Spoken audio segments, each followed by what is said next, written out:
Hi there, welcome to Joshi'ing Around Weekly, a podcast in which we will discuss the most important shows, the best matches and the hottest topics in Japanese women's pro wrestling on a weekly basis. I'm Tim. And I'm Eric. And welcome to the show.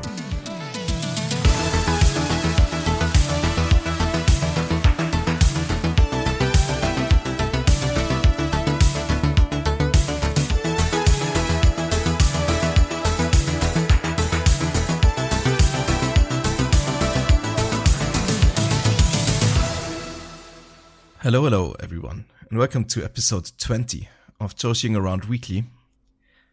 We are a part of the Social Suplex podcast network, a network dedicated to bring you the best coverage from all over the world. The podcasts on the network include Keeping It Strong Style, the Trish and Sarah Wrestling Podcast, One Nation Radio, Tunnel Talk, All Things Elite, IMS AW Adventure, Wrestling Out with Chris Things, and the AW Match Guide. We also release the Social Suplex newsletter around once a month, just recently last Friday, which gives you in-depth coverage from promotions all over the world, the best coverage in all of wrestling media, and you can find it on socialsuplex.com. If you have any questions for our pod or for us personally, you can join the Social Suplex Discord, where you can find us in our designated podcast channel. Today is February 24th, and we got on our agenda a STARDOM blog in which we will run down the Cinderella news. Also, we will do a quick recap for Saya Kamitani's book that she released last week. And after that, we're going to cover the 3 house shows from this weekend. Then we're going to talk about the Marigold Korakuen from yesterday. And in the Indie Zone, Eric is gonna take us through Marvelous from yesterday, Sendai Girls from the 15th, Ice Ribbon from yesterday, Diana from Sunday, and Actress Girls from February 15th as well. After that, we're gonna do our quick preview section and our match of the week, as always. Phew. Okay. Hi, Eric. How are you doing? I am okay. I'm doing okay. Damn. I'm a bit tired, actually. What about you? Oh, this is the first time in weeks that I'm like pepped up for it, and now you're tired. You're suspiciously happy. I'm just, yeah. I got everything behind me, like the sickness from the past couple of weeks, and I'm like very like relaxed and had a couple of days to. Yeah, I'm very peppy. Well, not just relax. You seem happy, Tim. Yeah. I got a lot of sleep the last few days. And I don't know. It's just I'm excited for our episode today. What are you excited about? I don't know. I think it's gonna be a good one. I think we got a lot to talk about. You know, sometimes I realize that we tease things that are upcoming on the podcast, and then I realize I've got timestamps, so they can just look at the episode and see what we did. If you're looking at your phone or whatever device you listen to this on, and you see a huge timestamp for a particular segment, we are quite excited to talk about it. So we might spend some time there. Yes. Should we just get right into it then before you fall asleep? We're kind of gonna. I mean, it's kind of a chit-chat, isn't it? When we talk about it, so yeah, why not? Let's start off with the news. Did you have your coffee? I've actually stopped drinking coffee. I don't know why. Oh, I have a coffee machine, so it kind of feels. I don't know. I've just gone off coffee for a bit. I think I go through phases, and I'm in a not coffee phase, and instead I'm in a porridge phase, so I have porridge for breakfast. Okay. So I know it doesn't have caffeine. You don't need to laugh, Tim. I'm well aware it doesn't have caffeine, but I just wondered where why does porridge constitute the stoppage of coffee? And because coffee is a morning thing, right? You have coffee in the morning. I mean, not for you. You usually have your coffee at like 7. Oh yeah, sorry, that is true. Yeah, okay, sorry, you're completely correct. I am not having porridge right now at 7 p.m. Yes, but no, I just gone off. I think I just can't be bothered to make it. So sometimes Sometimes I get really lazy with things, Yes. and I just don't want to do anything except maybe watch wrestling and my mandatory hours at work. I totally And then I just can't understand. bother to make coffee. So I've got one of those coffee machines that's, what's it called? Bean to cup, right? You need to put coffee beans. It needs water, and occasionally it needs to be drained out. So like it like grinds the coffee, and then you have to take out the coffee powder, right? Yeah. It gets left behind. Okay. And then occasionally it needs to be, what's the word? When it D something, someone will have the word. You need to clean it out, right? Because it gets lime scale and stuff like that. So it tells you when it needs those certain jobs. And one day I just got hit with all 4 of them at the same time. And I'm just like, I can't be bothered with this. Like, I'm not filling up the coffee beans. I'm not putting the water in. I'm not cleaning out the thing. And then also descaling it. That's the word, descaling. So I'm just going to stop drinking coffee for a bit until I'm less annoyed about it. Is it one of the fancy ones that you like drip water fancy is a through strong and- word because obviously coffee machines can go to like. I'm not a coffee snob. I literally started drinking coffee a year ago. So for 29 years of my life, I had not had a drip of caffeine. Well, I probably had it in energy drinks. I mean coffee. And then I started drinking it because it was Black Friday, and I was like, I'm just going to buy a coffee machine, and we did. And then we realized we like coffee. Nice. But no, it's like a couple hundred, like less than 300, which is expensive. But it's not one of those snob ones, which are like £1,000. Okay. Do you have a coffee machine? No, we have a fancy one at work. The coffee at work is really good. So when I'm in the office, I get all the coffee I need, and when I'm at home, I don't drink coffee at all. So Yeah, we have a worse one in the office. Yeah, my work office is not very good. Yeah, damn. Well, that's didn't too we say bad. we weren't going to chit chat? I I think you just got me talking about coffee. I'm just worried you're too tired, but No. maybe okay. you should go, Look, maybe you know should how get it is. back on that caffeine. No. Once I talk about wrestling, I'll be fine. It's because I haven't spoken about wrestling in a while. Okay. And then once I start talking about it, you won't be able to shut me up. Okay, that's why we do 3.5 hours every fucking week, right? It's because I can't shut up about wrestling because there's too many good things that I watch that I want people to know about. And today, people are going to hear my voice for like fucking a long time. I think this one is gonna be like one of the shorter ones, probably. Yeah. We don't have that much. We don't even have like Tokyo Joshi Pro. We don't have like We did have to axe the Tokyo Joshi this week. We have no Pure J. We have no No pure Seedling. We have a lot of room on the know. agenda. I think it's gonna be probably like more of the 90 minutes ones are about that time. Yeah. Either way, earlier today, Eric, Stardom released their Cinderella lineup. As our first news item, we're just gonna go through this real quick. I'm gonna go through the units and then tell you who from each unit is in. From Stars, we got Hanan, Sayaida, Momokogo, Yuria, Hime, and B. Priestley. From Cosmic Angels, Cosmic Angels, we got Natsupoi. We got everyone. Natsupoi, Saori, Yunamon, Sayaka Kurara, Aya Sakura. God's Eye. We got Ami Sorei, Saki Kashima, Hina, Lady C, Tomoka Inaba, Rana Yagami, and Kyoka Kotatsu. Neo Genesis. We got Miyu, Amasaki. Mi Vida Loca, we got Rina Yamashita and Akira Kurogane. Hate, we got Rina, Fukigen Death, Azusa Inaba. And the ones who aren't in any stable, we got Sina, Hanako, Baka Tsukiyama, Rian, Maki Ito, Ane Kanaya, Kikyo Furusawa, Fuwa-chan. We need some more stables in there, you think? Yeah. And we got a guest from CMLL. Tabata is also in. And not in the tournament is Shuri, Starlight Kid, Azumi, Mei Sarah, Natsuko Tora, Ruaka, Konami, Saya, Kamitani, Suzuki, Itsuki, Aoki, Husky, Koguma, and Maika. Which is obviously Maika, Azumi, and Mei Sarah. No, Maika, Starlight Kid, and Mei Sarah are in Mexico during the time. Shuri and Azumi are in England during the time. And Saya Kamitani is still nursing her injuries. Suzuki has been battling illnesses constantly in the last months. She's currently out pretty much as well.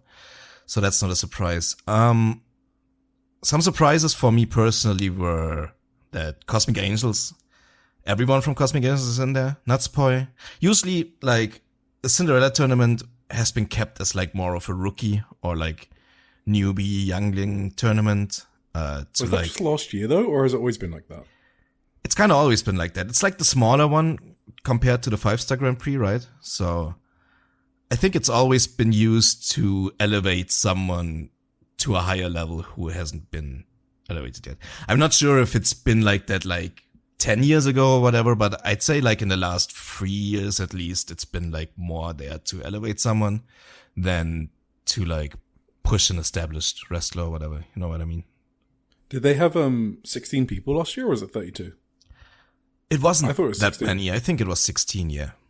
This year it's just it? a lot, yeah. It's a lot more this year. I think it's one more day too. Like, I think it was only 2 days last year. It's 3 days this year, I think. No, I think it's 4, isn't it? I think it's 4 days. Is it 4 days even? Yeah. Yeah, but because they're doing 2 days for first rounds. And then they've got a second round at Korakuen on the 8th. And then quarterfinals at Korakuen on the 11th. It's 5 days.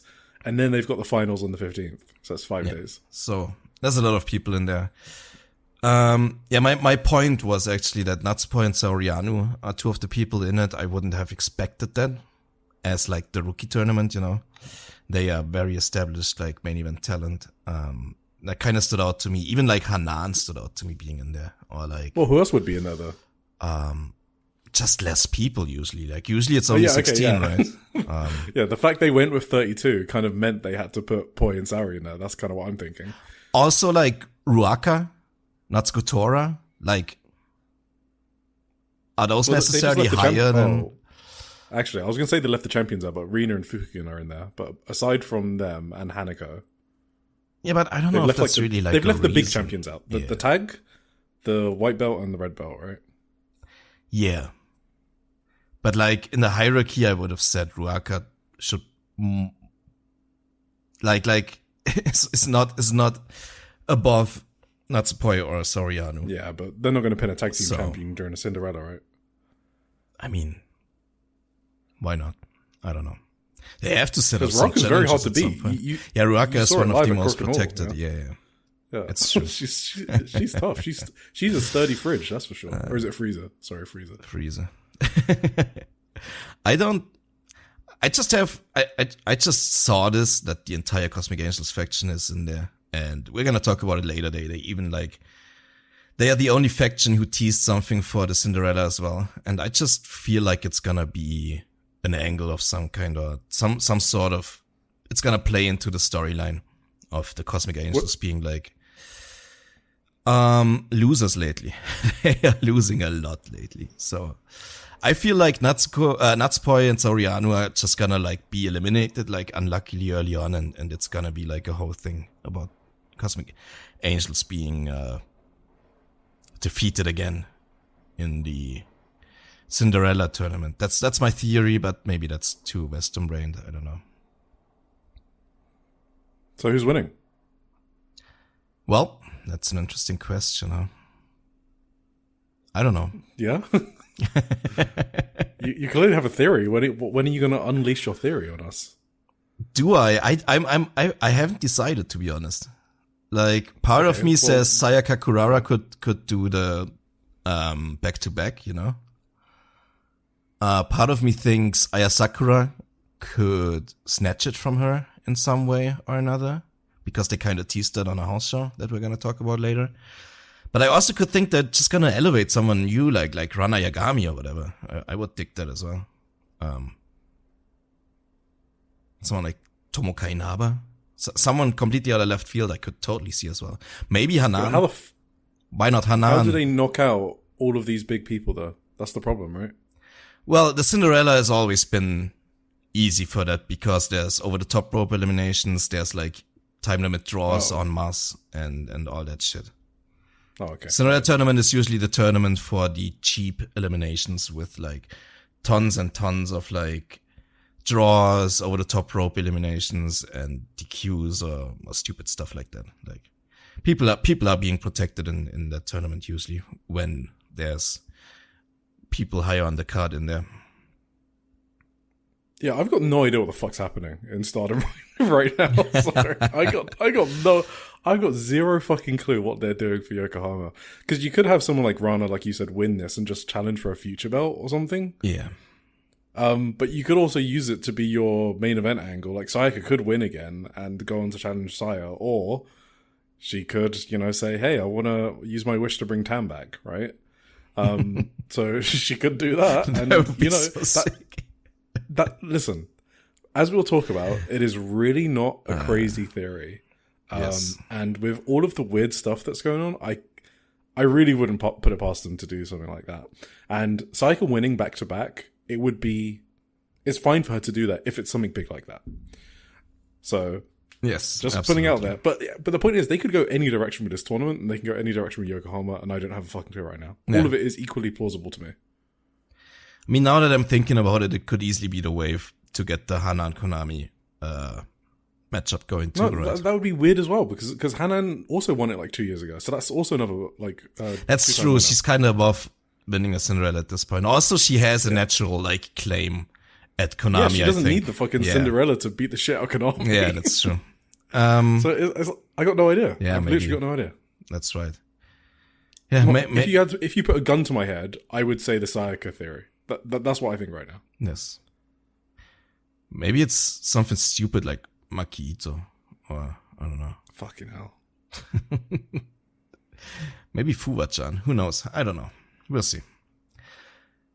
Yeah, that's pretty much all I got for the Cinderella lineup. Well, we're gonna kind of talk about stuff related to it when we talk about Sai's book, because I mean Sayaka's gonna come up again, like spoilers. So I think it will make more sense why I think what I think after we go through that. All right. And after we go through the Stardom house shows as well. All right. Yeah. Yeah. Same. I just don't think Sayaka is gonna be the All-Star Grand Queen in main event. If she does something like Tam comes back and she's gonna be the All-Star Grand Queen in main event, that's the only thing I see for her wish. But other than that, I think if she's gonna wish a Red Belt challenge, it's gonna be far after All-Star Grand Queen or right before. I don't know. I think you're in denial. Because you really want it to happen. Denial in a good way, I guess. I don't know. Like, it's the only storyline that's being planted with Saya right now. I legit don't know if it's a big enough match, honestly. No, I think Sayaka is over as fuck domestically, but is she over to the level? Is anyone gonna like delude themselves into thinking she might actually win and buy like front row tickets too? I think they already sold out all the front row tickets, but you know what I mean? Like, I don't think it's gonna move that many tickets, Sayaka, honestly. It's gonna sell out the Korakuen, but I don't think she's necessarily gonna like face Saya, but she could be used in the build up for someone else to face Saya. Yeah. That's what I mean. She could win, but just use her wish after Second Kingdom, you know. Yeah, exactly. Yeah, she doesn't have to face Saya for the red belt at Yokohama. But I don't fucking know, to be honest. And that's kind of exciting, right? This is what a road to big show, insert big show, should feel like, right? Mm-hmm. Like road to All In, road to WrestleMania. I want it to be sort of unpredictable and simultaneously have the feeling that something huge is happening. And that is what I have right now. Maybe I'm just going to get my hopes up, but I feel like they're cooking something. I would kind of love it though if Sayaka actually wins and challenges for All-Star Grand Queen and they do like 10K or something absurd. And like all these idiots are gonna eat their words. That would kind of make me happy too, so. I don't know. What, do people not like Sayaka? I think a lot of people have a problem with the storyline they're teasing, but. Oh, I mean, that's okay, neither here or there. Let's go through Sai's. Okay. Let's go through Sai's book. It will make it feel so. I mean, I read this book, and I feel so much better about the storyline. So disclaimer: I didn't. I read a recap basically of all the chapters, but I didn't get to read the entire book front to back. So Eric is gonna lead us through that, and I'm just gonna give my comments to what I got from it and wherever I feel like saying something. I don't know. Yeah. So I don't even know when it came out. I think it came out like a week ago, probably. I literally have no idea. Pretty recently, I think. Yeah, our Spike correspondent, Arisu, she linked the Kindle, the Japanese Kindle, and I just bought it. I was like, I'm just gonna start reading this, and then like a few days later, I'm pretty much done with the book. Okay, let's fucking do it. So the book is it's Saya Kamitani's autobiography. It's called The Story of How I Went from a Dropout Idol to Standing at the Center of the Pro Wrestling World. So I guess my initial hope was that I'd absorb like a lot of her history and it would help me connect more with her character, because it's something that maybe most listeners know that I've kind of struggled with. Like, I don't know what her character was meant to be. I don't know, like, it meant her matches didn't resonate as much with me. And like, even though obviously I've acknowledged everything about her being a fantastic athlete, blah, blah, blah, I kind of have the view that when I get more invested into a character, the better their matches are. I think that's kind of natural, right? It's like a positive feedback loop, right? Understanding Absolutely. the characters and the people behind the characters is the way for me to get the most out of wrestling. So I wanted to read a book to get more of an understanding of Saya Kamitani and like, why is it that she feels the way to play the heel the way she does and stuff like that. Obvious disclaimer, it's machine translated, so there's going to be some lost meaning, some expressiveness that's lost, some idioms that all of that stuff gets lost. So you kind of just have to roll with it and read the basic words here and there. Because I basically used Google Lens on my phone while I was flicking through the Kindle. So, but you get the idea of what she's saying, the gist of what she's saying. So, it is what it is. I don't speak Japanese, so and there's no translations of the book. Can I ask you something? Yeah. Did your phone constantly try to translate it to Chinese instead? No, does it do that? Mine does that all the time. It's so annoying. There's got to be like some military language that's like close to like, I don't know, hiragana or whatever. And it constantly detects like Chinese on my phone and gives me like weird what military phone do you code and shit. Samsung. Oh, it's also the Google, the Android thing. Yeah, I've got a Pixel, but I assume that the lens is the same on Android. I think but maybe so too. Google Lens is better on Google phones. I don't fucking know. It's really annoying sometimes. It was pretty good, to be honest. It's pretty good. It's for books specifically. Like while I'm in Japan or whatever, I never have this issue. But okay. I'm gonna talk about it later. It's related. All right. Maybe. Okay. So the prologue. So is it called a prologue if it's an autobiography? I don't know. But the beginning of the book is before any of the chapters. Is basically her talking about why she's writing the book. So she wants people to understand her journey and why she is the type of heel she is. She says that she keeps getting comments about she's playing the heel the wrong way. So she hopes that the book will give people more insight, as well as allow people to like enjoy pro wrestling more than they did before. So obviously, that kind of sounds like she's talking to me, so that was one of the main reasons. I read the intro before buying the book, and that's when I decided, okay, I'm going to buy this shit. I want to give a small summary, okay, before we get into the nitty-gritty. So, my view of the book is, I thought it was great at humanizing Saya Kamitani. I may call myself now even Saya-pilled, okay? I loved her running through her childhood, and how all those moments help shape who she is today. And, as we said in the title of the book, she is a failed idol. Do we need to explain what an idol is? Tim, they're like, I don't think so. Influences, but it's like fine. Ingrained, into Japanese culture. They're like musicians, but they're more general because they'll do some acting, right? And stuff like that. So, but they're also really popular. Like they'll do like Tokyo Dome and huge arenas, right? So, anyway. The first few chapters, awesome. Okay, learn a lot about her. She shares info that we probably didn't know before, so that part was great. Part of chapter 3, when she's going through the white belt reign, is kind of boring because it's just a recap of the run that we saw on TV with like no major insight. And then in chapter 4, it gets cool again because she starts talking about Chidori no Onirenchan, which is the show that made her famous, basically, well, made her go viral. And she also drops an exclusive. So, Tim, you've seen it, right? Because we haven't spoken about this. The exclusive? Yeah. In chapter 4? Oh, yeah. That's what she means. Yeah, she does. Yeah. Yeah. So she drops an exclusive. So that's also something to look forward to. And in chapter 5, we hear about her view of being a heel. So that's where she explains everything. So I love the narrative. I also love the narrative between her, Tam, and Sayaka Kurara. I think that's probably the coolest part I got from this book. I love the lore.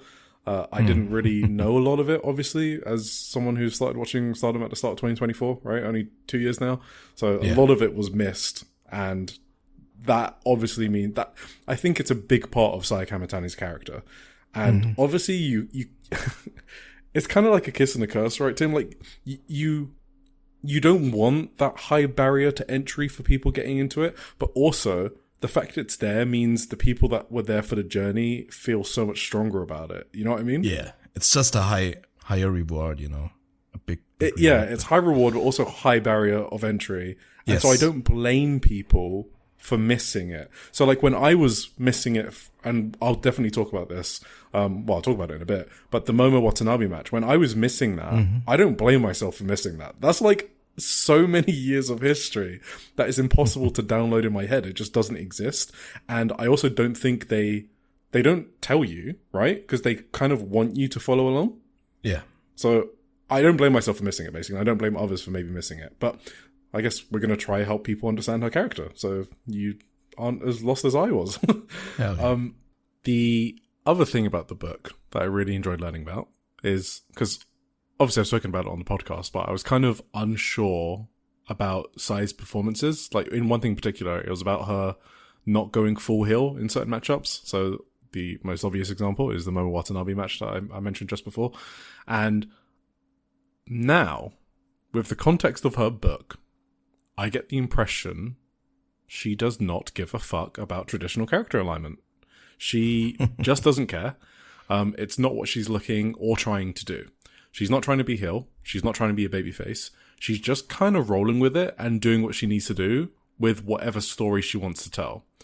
So one example, well, she mentions Rhea Ripley as an example. Like she talks about seeing her at WrestleMania. I think this was 2024, so WrestleMania 40, right? And how captivated she was by how Rhea was a heel, but she was still really cool. So first of all, I think Saya likes the aesthetic of a cool heel, like Ozawa or something. But also, I do think she likes to stay true to the storyline. So with the Momo match, now after reading the book, it comes off to me that she really hated Momo. First in kayfabe, first for turning heel and then abandoning Queen's Quest, but then also for tricking her in the Queen's Quest disbandment match at Conversion 2024. So in that context, it kind of made sense to me why she was the babyface in that match. It was almost like she was summoning Queen's Quest and Utami's energy to beat the fuck out of Momo. And that makes sense to me. But I do still think that she does just like cool heels as well, because she's kind of explicit about saying that in the book. So that's fine. So yeah, two things. She likes cool heels and she will play whatever role she needs to for the storyline. The second one is way more important, and that's why I'm totally okay with her not having like traditional alignments. Because if it makes sense in a storyline, why do I care what, if they're a bad guy or good guy? Why the fuck would I care, right? All I want is a storyline to make sense. So as long as she stays true to that, I'm good with it. And I think she did in I guess in hindsight with the Momo Watanabe match, now that I have context, I guess. And the best thing is, I kind of wrote all that down before I read chapter 5. So I wrote all that after reading about her recap from the conversion match. Okay. And then in chapter 5, she literally confirmed it. So it was cool to see her recap that match, the conversion 2024 match where Queen's Quest disbands, and then being like, oh, I can sort of see how she's recapping this. It kind of sounds like she really hates Momo. And then in chapter 5, she's like confirming, she basically said she hates the idea of Showa era heels. She wants to be her own type of heel. She says that just because she's a heel doesn't mean she has to crush everyone. She decides to see how she feels towards each opponent and acts accordingly. She values her emotions at each moment and tries to express them as they are, which is why she's a babyface sometimes. She said that being a heel kind of means freedom. And part of that freedom is to express her character's emotions when interacting with other characters. So I was just I was wrong in the Momo match because I didn't have the context. And in the context of a history of Momo, I think that match is way more beautiful than I thought the first time. Again, it's a shame I needed 4 years of lore and a book to get there. But, Joshi don't really make it easy, do they? So it is what it is. Oh, yeah. That is why we have chosen to follow these women. All right, should we get into it? Absolutely. Yeah, let's go. Chapter 1. So, Chapter 1 is basically about Saya Kamitani's struggles growing up. So, first of all, she did gymnastics. If you didn't know that, that's her like original background when she was a kid. She gives the reason for why she did that. She was like always very shy. She was quiet. She used to never interact with anyone. So, for example, she was one of those girls that didn't put her hand up in class because she doesn't want to look stupid or doesn't even want to talk to anyone. And her mother is like a key person in her early life specifically, and I guess like her late teens. And her mother encourages her to start gymnastics. And quite quickly, I think a few years after that, she gets into dance. She becomes obsessed with dance, so much so that she dumps her boyfriend because she just starts losing interest in high school stuff and puts all of her focus into dance. So she was part of a dance group called Monsoon, and they finished top 3 in the All Japan 2009 Hip Hop Dance Tournament, and that allowed her to go to Las Vegas for the World Championships, and her group finished second, and it was her first time going overseas, and she was like 14 or something. And that made her want to jump even more into dancing and become more obsessed with it. So much so, she almost fails high school because she skips classes to focus on her dancing career. And her mum basically has to plead with her to graduate as there's only like a year or 2 left. So this is kind of an important point because she's thinking about becoming an idol at this point. It's her dream. She's applying to a bunch of different places. She gets into an AKB48 audition group. It's one of the idol groups based in Akihabara in Tokyo. She really wants that one because her mum told her that she's not allowed to go to another one because she has to finish high school, right? And she can't commute across the country, obviously. So there's other groups called, like SKE48, which Yuki Arai and Tokyo Joshi Pro was a part of, that they're based in Nagoya. So there's different groups in different parts of the country. She's at the audition. She nails it.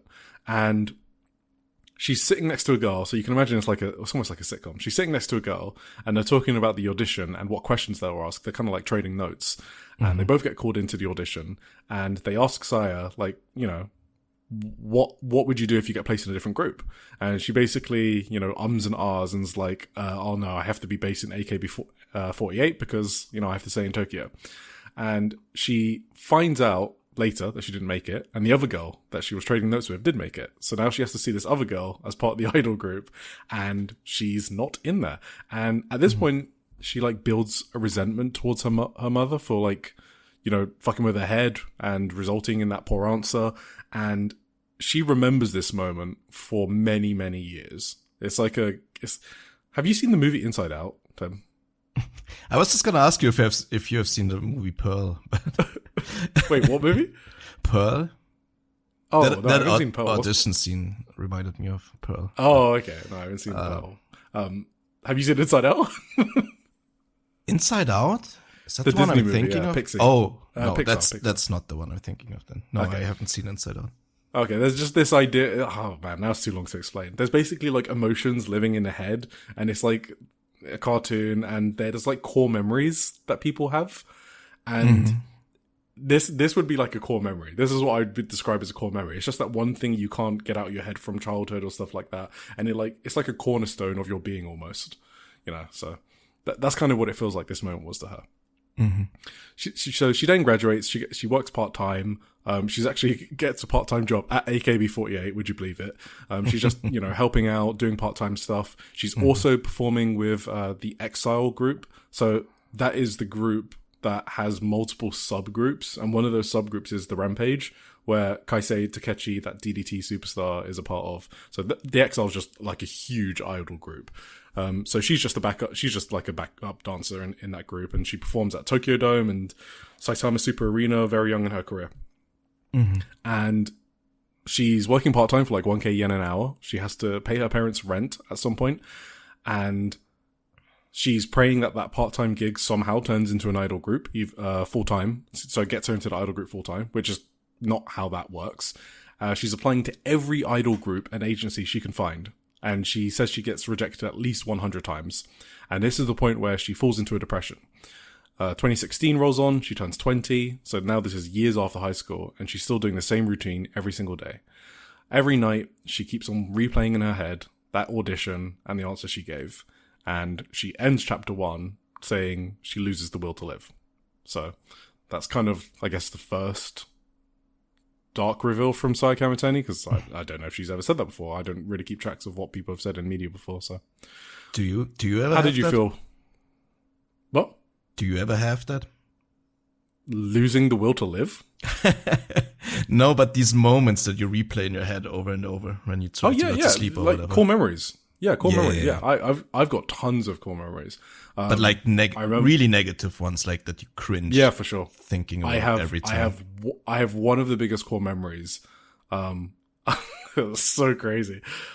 I mean, it's so stupid. I mean, I might as well talk about it because it's kind of funny. So I had like a lot of anxiety growing up. Mm-hmm. Okay, not quite the same as Saori Kamitani, but a lot of social anxiety. And I had a best friend, and somehow we had gotten to the point where we were on a date. So I guess it was like, well, you know, it's kind of like when you're unfriend zone. Mm-hmm. So we had just managed to unfriend zone each other at like the right time. Like the windows were like perfectly crossed, and I didn't look great at all. Okay. And I just remember her making a comment. God. Yeah, I remember her making a comment about my appearance, and Oh, you physically I will never didn't forget. Look great. Okay. Yeah. No, I physically didn't look great. I just wasn't like taking care of myself, right? I was like 16 or 17. I had a lot of anxiety, so I wasn't taking care of myself. And she kind of made a comment about it.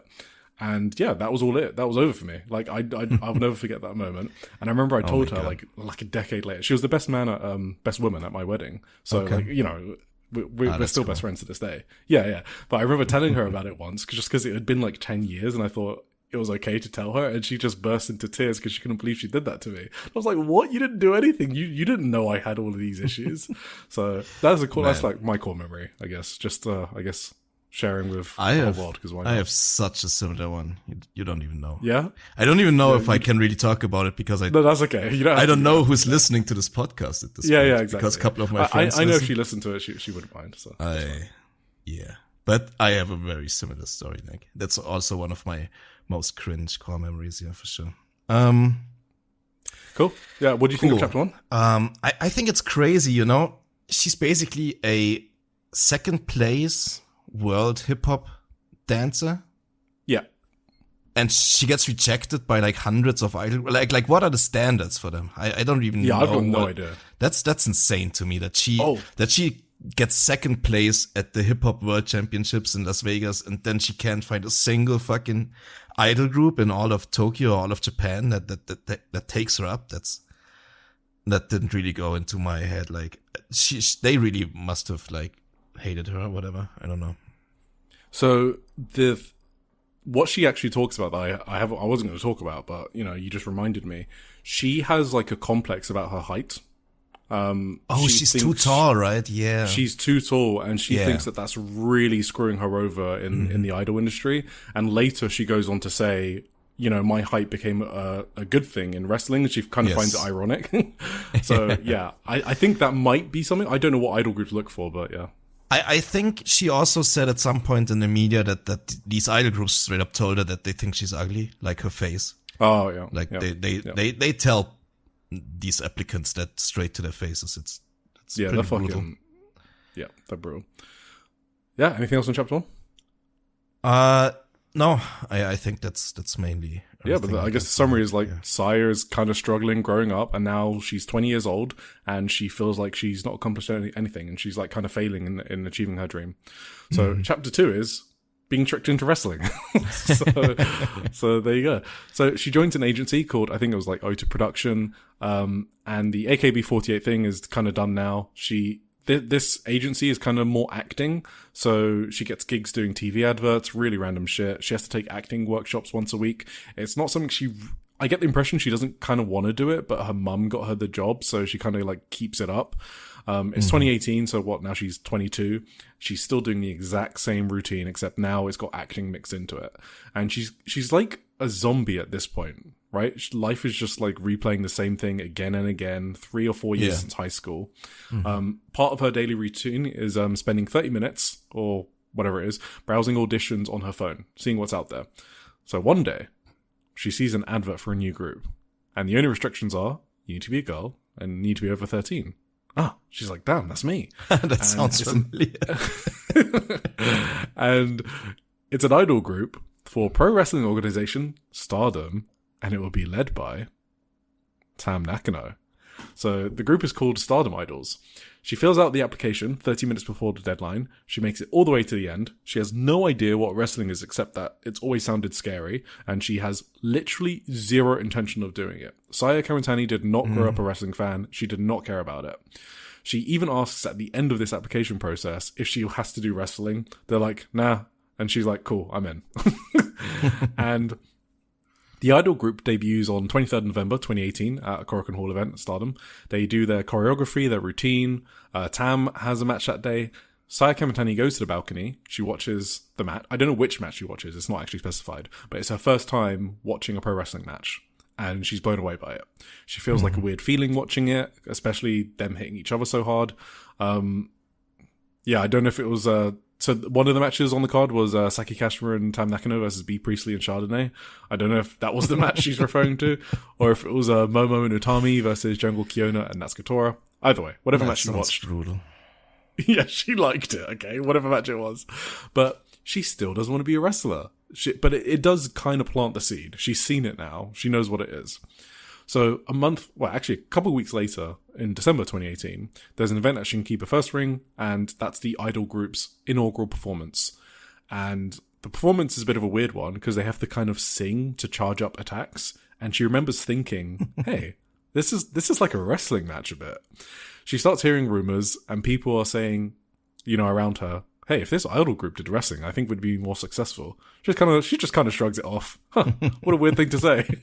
Then a month later, before she knows it, she's a STARDOM trainee. She gets contacted. She goes to the STARDOM dojo one day, her and 6 other idols from the STARDOM idol group, and they're greeted by Saya Aida, and the rest is history. They just become STARDOM trainees. So they convert from the idol group to being a trainee, and the rest of the idol group just drop out, because I guess they were smarter and knew that it was wrestling, so they just fucked off. But these 7, I don't know, they continued. So she talks a lot about how gruesome the training is. She broke a sternum. She specifically talks about how difficult the Kohai Senpai system is. So one day she asked the senior to skip a day, and the senior basically told her, no, you need to always work no matter what, even with a broken sternum.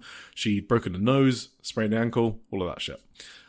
One day she's at second at ringside, and she gets caught on a photo, and her mum sees it and confronts her. Again, this feels like a fucking movie, to be honest. That's crazy. They get into a huge argument, and her mum says she has to quit on the spot. So the key thing that Sai is trying to get across here is her parents, well, her mum specifically, her dad was kind of chill. Her mum did not want her to do pro wrestling.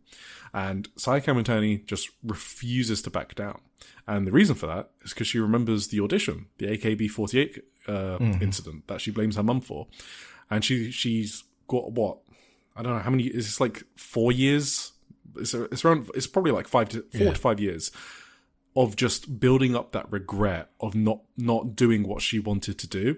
Now she was like, okay, now that you don't want me to do this, I'm just going to fucking do it. That's kind of the feeling I got from Sai Kamitani here. Yeah. She didn't really want to become a wrestler, but she continues to train anyway while living at home with her parents. She kind of just went along with it. She's 22. She really wanted to be an idol. The STARDOM idol group was literally her last chance. That is what she says. And when wrestling became involved, it's kind of like, well, shit, I'm in too deep now, like sunken cost fallacy sort of stuff. So that's kind of why she kept at it. Going back to the Kohai Senpai system, so that's having a senior and a junior, which is obviously a very common system in Japan. She says she had a senior. She does not name them, obviously, that she'll never forget the stuff that the senior said to her. Well, first I'll say what she said. So she feels that some wrestlers were envious of her because she got there through being an idol rather than through a love of pro wrestling. So one time, a senior told her, "You'll be hated as a wrestler." So I think there's obviously some translation difficulties going on, and they're kind of trying to convey that, I don't know, she's not welcome, basically, right? Then Sai Kamitani says, "You'll never remember it, but I will never forget it. And it was when I learned how words can be used as weapons." Who was the senior? Yeah. I was thinking about this. I really don't know. It's kind of shit that like a grumpy old veteran would say. I don't think that's something like I kind of exclude Tam Nakano, honestly. Yeah. Because of Tam Nakano's own background, obviously. she wouldn't no, say that. She's an idol, right? Yeah. Honestly, I don't know. I could see like someone like Yoshirai saying something like that, but I think Io was already out at that point. That was like December 2018 or This something. is now early 2019. Yeah. Yeah, So Io would be she's in gone. WWE by this one. I don't know if it would be someone like Mayu. I don't. Would Mayu really say something like that? Maybe someone like Husky could say that. But I could believe that. Was Husky in there at that point? She took a break around that time too, I think. Oh yeah, I don't know if she was retired. But anyway, have your guesses who the senior is that Saya Kamitani is calling out. Maybe it was someone like Changa Kiona or whatever. We don't know. Yeah, who knows? So maybe Arisa Oshiki. That doesn't matter. Was- Let's just. She was around in 2019. Yeah, could be. Yeah. I don't know. Right. So she said that wrestling was a weird place. It was tough and difficult. And she said that she couldn't really laugh because people would take it the wrong way, as if you're laughing at them. You couldn't cry. So when she wanted to cry, she had to make an excuse that her stomach was hurting and go to the toilet to cry. Mm-hmm. So she does eventually come to enjoy wrestling though. And out of the 7 people that converted from being idols to trainees, 3 had remained after a few months because they all dropped out. And those were Saya Kamitani, Itsuki Hoshino, and Sayaka. So this is a different Sayaka, sorry. Just that's really confusing. Completely random Sayaka. You don't even know her because she didn't even debut. So she dropped out before the protest because she hit her head taking a bump and she got injured. But they stayed really good friends. So that's why it was important to mention that. And then Itsuki Hoshino did eventually debut. So if you're on Stardom Old Head, then you know who she is. And if you don't know who she is, then I don't know either. So welcome to the club. I knew her name, but I don't think I've ever seen a match of her, a single one. So yeah, so she was in Kamitani's class, and Kamitani did like her as well. So they were going to be rivals. I think is kind of the gist I got. Yes. So before people get angry, I think Arisa Oshiki became an idol herself after she retired from wrestling. So maybe she was. Wait, so she started in wrestling and became an idol? Well, she became a singer and dancer and actor after. Yeah, she started a music career after. Yeah, that's funny. So she probably wasn't anti-idol either. So I don't know. Yeah, interesting. She did the opposite. Yeah, it's funny, kind of. Yeah. So and then they both passed their protest in July 2019, 6 months after they became trainees, which is a short time frame actually. Yes. So that's another reason why Saya kind of felt that people were jealous of her, because they kind of blitzed through that to becoming to debuting basically. So that's chapter 2. Any overarching thoughts? But this is her getting tricked into wrestling by Tam Nakano.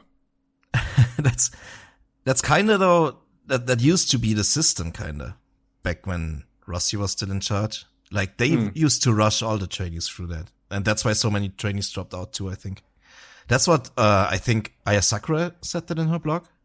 That like a whole she also got tricked, yeah. I mean the really early protests, the too early protests, because entire generations of trainees apparently got lost. Entire generations got lost because they got wiped out. Yeah, because they were forced to do the protest before they even did any sort of ring work at all for some reason, because like their dojo was just shitty, I guess, for a long time. And obviously it got better now, so that's good. But yeah, Ai Sakura kind of implies kind of when Saori took over, I guess, is when it started getting better. Yes. Isn't that kind of what's implied? Yeah. Mm-hmm. I mean, you can tell that she's been training with Saori, right? Ai Sakura, so. Yeah. Anyway, no, that's all I really got for chapter 2, yeah. So we had really struggling to grow up, core memory, regret about being rejected, and specifically her mum being tricked into wrestling and wanting to keep on doing it anyway, partly in spite of her mother, but also just because she felt it was her last chance at doing anything. So it was sort of like a desperation thing as well. And now we move on to chapter 3A. I had to split into 2 because this chapter is massive. Because it's mainly just her talking a lot about her background, like her run basically since debuting. So 3A, how the Golden Phoenix came to be. So that was her first nickname, spoilers. So first she notes like So her dad made a comment to her when she was in the depressed phase of her life. Her dad told her eyes looked dead, and that was also something she remembered. And now that she had passed her protest and leading up to her debut, her dad told her, your eyes look lively. And it was like all of the things she had hated about herself as an idol, like her slender height, were now an advantage. She felt she was truly finding herself when she started wrestling. Her debut was August 2019, as we said. So this is 9 months after she debuted as an idol, Stardom idol. And she had no idea that you're supposed to prepare your own entrance music and gear, which I didn't know about the entrance music. I don't know if that's still a thing. Anyway, interesting. Mm-hmm. And she has to rush to get it sorted out. She debuted against Momo Watanabe. I don't think I knew this, by the way, until I read this. Because I just don't look up people. I don't look up people's debuts, so I didn't know this. You mean they have? You didn't know they have to sort out their own entrance music? Oh, that too. I also didn't know she debuted against Momo. Yeah. That I meant the earlier thing. I doubt that's still the case, to be honest. I think maybe that was that'd be crazy. I think that was maybe just like in that situation, like a special case for her because nobody cared or whatever. Yeah, maybe. I can't imagine that's still the case. I think Bushiroad sorts all that out for them now. Yeah, for sure. Yeah, no, I knew that Momo was her first opponent for sure. Yeah, that's where their whole story started, essentially, right? Yeah, it is like 6 years ago. Yeah, yeah. No, that's okay. She mentioned that she'd never imagined the connection that they'd grow over the time, her and Momo. She doesn't elaborate on more right now, but we know later she does. We get an update on the relationship with her mother. So the mother was at her debut, and seeing Saya try so hard, the mum kind of stopped talking about making Saya quit. So I think she got it the first time she kind of watched Saya wrestle, which is cool.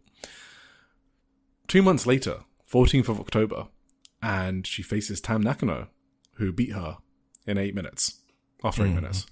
So Saya says at this point that she thinks Tam Nakano felt guilty about bringing her into wrestling.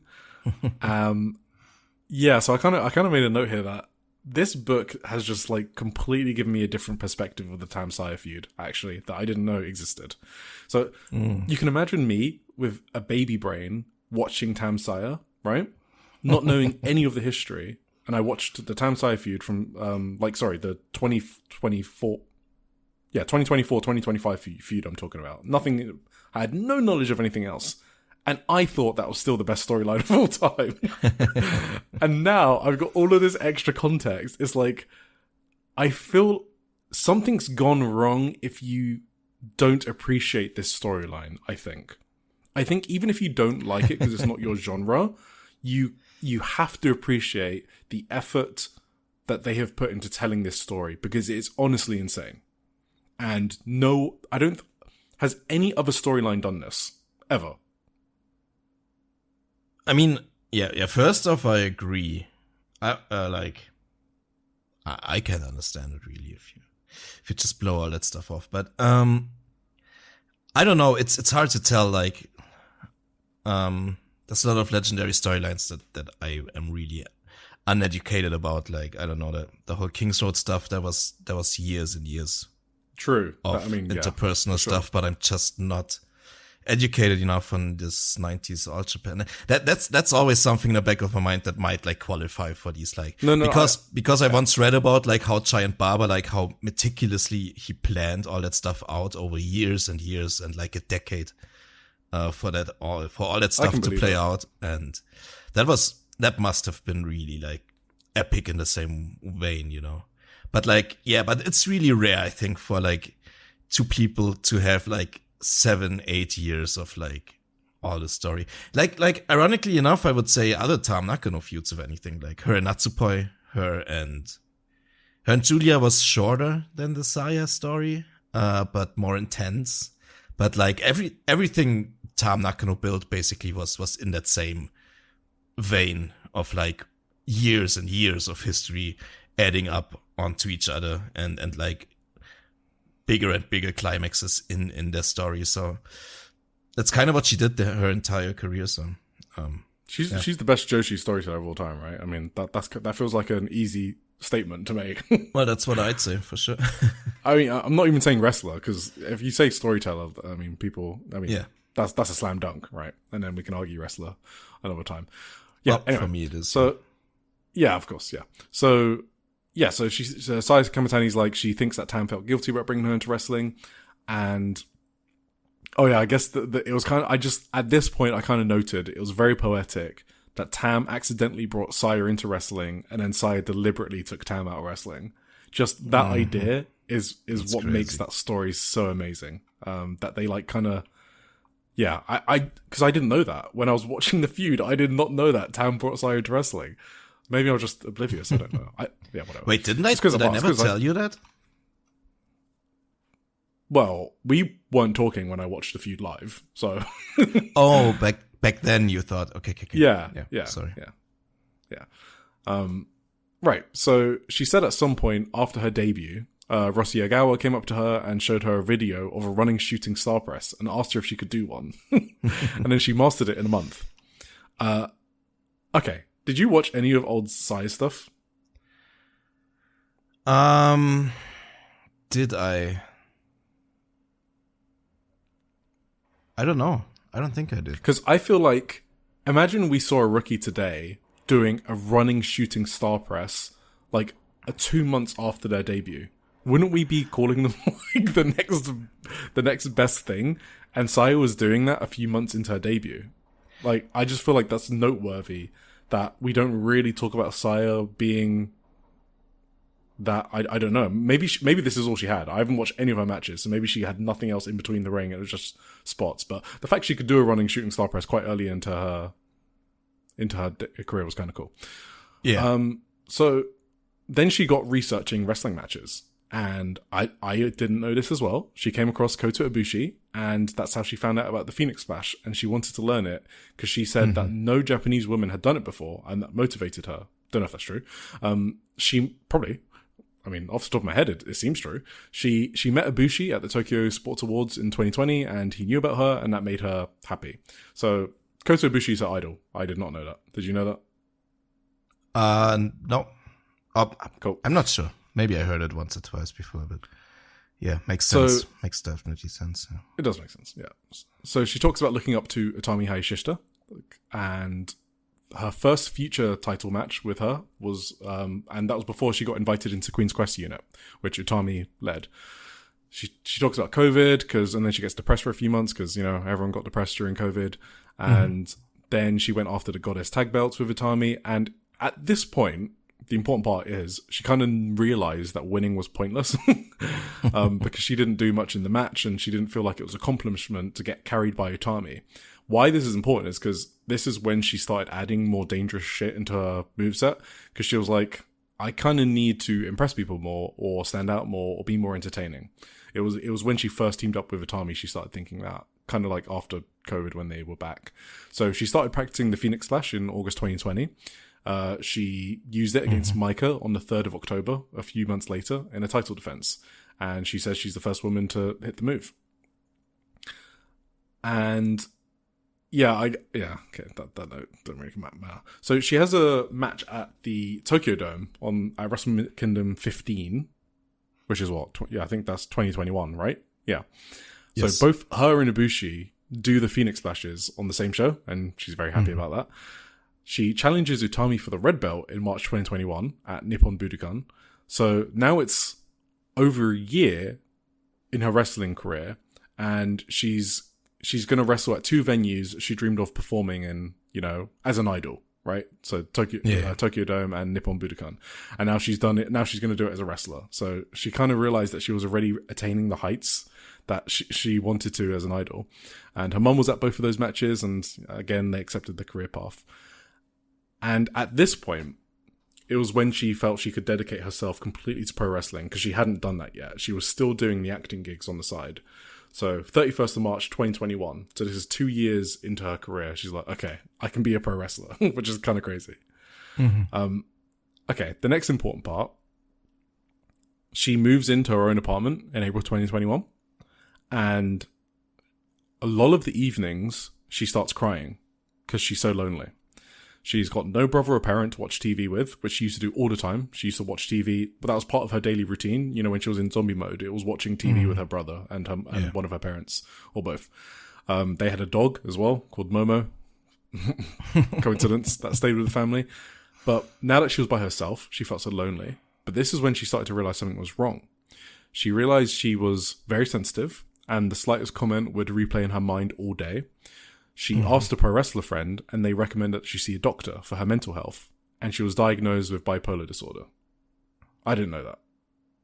I didn't know that either. And that was surprising. Yeah, and I don't think... I assume this is when she revealed it, just because of how Japan is with these things. But she reveals that she's bipolar. And she says she was on medication for a while before she was able to manage it herself, and now she doesn't need medication. So bipolar is one of the mental health issues that I haven't had direct experience of. Like, I don't even know people that are bipolar. So I'm not going to talk out my ass, but from what I heard, I think it's one of those things that you can manage over time to have. It's like anxiety, right? Like, you normally have anxiety for most of your life, but you get to a point where you can manage it by yourself, and it's just about how difficult the road to get there is. So she said now she doesn't need medication, so she's kind of in a managed state, I guess is the way to put it. So if you're thinking, oh, Sai's bipolar, she now manages it. So that's maybe why, you haven't heard of it or you don't notice or whatever. So I had a very important person in my life, like 15 years ago almost at this point, who was, it's always a bit hard here in Germany because like our mental health care system is so awful that most of these things like stay undiagnosed for a lot of the time. Absolutely. Yeah. But it was pretty clear that she also was like bipolar, and I ended up like mostly taking care of her for like a really rough stretch in her life, and kind of in both our lives. And like, I know how it is to deal with someone or to care for someone with bipolar. So it's just very volatile, like very quick mood changes, and like very easy. The very smallest things can like really upset you badly, and that's not an easy thing to deal with. Like she couldn't go to school a lot of the times and stuff like that because of it, and she had real troubles like just riding the bus with other people and all that stuff. So, and that was the only way for her to get to school, and it was a rough time. So I kind of know what it is like, but she didn't have medication for it either. So that's like I said, it's like undiagnosed, and it's basically impossible to get a good health doctor for mental health here, because like it's just so over. It's not enough doctors for all the people who need them. Yeah, I guess that makes sense, is the thing. Like you just don't get an appointment with a psychiatrist or psychologist or anything like that. Can basically forget it at this point. Over here, undiagnosed so that's bipolar, pretty bad. Yeah, that sounds very bad to deal with. Undiagnosed bipolar, like not being able to get the medication for it. Like it's good that Saya got the medication for it. Well, this was because it was 2021, so she caught it like early enough into her career into being launched into like super stardom, right? Yes. So, the way she describes it is, it's exactly what you said, right? Like she said that she has days where she absolutely cannot do anything except lie in bed because she loses the motivation to do anything. She said it's important when those days happen that you don't blame yourself and you try to reach out to a friend. And she says in her, you don't call it manic states, do you? I'm not quite sure. Like a manic state is a bit more. I think it's like a real freak out. I don't know if that's that might be a different. Yeah, maybe. But, I don't know if that's borderline, but okay, that might be something different. But she said when she's in these states, I guess whatever, it's normal for her to send a bunch of uncontrollable emotional messages to a friend, and the best thing to do is to take a sleeping pill and have a good night's rest. So she does give some advice. That does sound more like a manic episode, maybe. Yeah. Yeah, I don't know if that was the correct term, but yeah, people know what I mean. So she talks about bipolar, which was very revealing. So then she moves on and she kind of Again, chapter 3 is a lot of recapping of her run. So, but it's important to go over these things because they'll build up her story later. So she wins the Cinderella tournament. She challenges Tam Nakano for the white belt in summer 2021. So that's her first challenge for the white belt against her mentor. She fails. Not the last. Not the last yet. She challenges again in Dream Queendom 2021. So they repeat the match and she wins. And so she beats Tam Nakano. And this is when she starts to become known as the Golden Phoenix, basically. And there's like a famous photo that she has in the book of Tam Nakano wrapping the belt around her waist, happily. Yes. So there you go. Like She a proud defends the white mother. belt. Like a proud mother, yes. She defends the white belt against Utami and Tam on back-to-back nights in March 2022. That's so crazy. I have no memories of this. Yeah. I must have watched both matches, but like I just completely wiped that off my memory. 2 nights back-to-back, Utami Hayashishita and Tam Nakano, and she beats both of them. So, as someone who wasn't watching, that sounds insane to me, that she got put over those two so quickly. I was so She mad. talks about the Mina Shirakawa defense, where she famously broke Mina Shirakawa's jaw with the Phoenix Splash. That's when she kind of stopped doing the move. So this was this was in 2022 still. She stopped doing the move, and she then defends against Momo Watanabe, who's now a heel, so she used to be in Queen's Quest with Utami and Saya Kamitani, and then she turned heel and joined Ueda Tai. And she defends against Momo, but she starts to see on social media that people are getting bored of her reign. So she said that her matches were all becoming the same, and without the Phoenix Splash, because she stopped using it after Mina Shirakawa's injury, she started to lose confidence. So that's why she begins practicing the splash again. So on the morning of All-Star Grand Queendom 2023, which is on the 23rd of April 2023, she's practicing the move again and again in Yokohama Arena. Well, during practice, she fucks up her shoulder and she can't move her arm. She tears 2 of the 3 main shoulder ligaments in her shoulder. So this is the day of All-Star Grand Queendom. That's so sick. And she still has this amazing match with Mina, which I have watched this match. And she pulls out the Phoenix Splash flawlessly, but it was kicked out for the first time by Mina, and then Mina goes on to win the match. But kind of crazy. Saya Kamitani had that match with a torn shoulder ligament. Two torn shoulder ligaments. They went like 30 minutes too, right? Like it was. Was a it that long long? match. I don't remember it. I think it's pretty long, like maybe 26 or something. And that's just sick. Yeah, she's hard as nails. Like she is on this. The finger dislocation too. Like I'm not sure if I remember that. I think I heard on the day of All-Star Grand Queendom that she was like banged up for some reason, but they were gonna go through with the match. But I never knew it was like 2 torn ligaments. That's crazy. Like I thought she was just like, I don't know, like something minor. And it was because she was practicing the splash. I've got some detail missing out of this. I remember she actually said she like brought a mat to the ring from like the dojo or whatever, just because she wanted to train it again and again. She woke up super early. She got a hotel next to the stadium just so she could go in there super early and just practice it again and again. So, and then she got injured during practice. Yeah. So later in the 5-star. Oh, go on. Sorry, you want to say something? So the people on social media saying they were bored of her reign. That wasn't me. I've never been on social media telling wrestlers publicly that mean things or whatever. I think that's not even MJF. Nah, I think that's fucking loser energy. Like I don't need to insult people on like social media. That's just you don't do that. But that was definitely me. Like I was so bored. That was my reign of terror. That was my personal reign of terror. Her white belt reign was, I got so sick of it. Like after a while, I wanted it to end so badly. And it was like the longest reign of all time. It was crazy. Is that why you messaged me and were like, hey, can we just skip the white belt stuff? You don't want to relive it. Not just that, but yeah, I just don't really have much memories from it. For me, it was so samey. Like she's not wrong about her matches kind of being like samey during that time. Like, and also, yeah, I always had this thing where I'm like still a little kayfabe baby, and when someone beats my favorite for a belt or whatever, then I just don't like them. You were still mad she beat Tam. And I just wasn't Twice.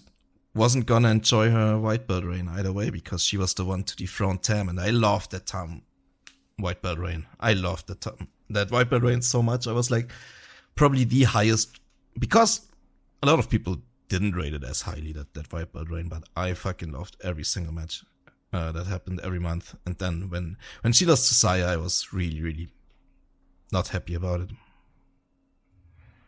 it. Either way, that's kind of where my whole resentment for Saya always stemmed from. Like, she was the one to end that white belt reign. She was in the doghouse for me, personally. Yeah, cool. Right, so then later in the 5-star, so this is a few months after she loses the white belt. So 2023 5-star in the summer. She's main eventing the opening night against Tam Nakano. Dude, these two, man. So she wants to go all out, okay? Because even at this point, she knows the fans expect a lot out of their matches. She says this explicitly, that they had had a lot of history already.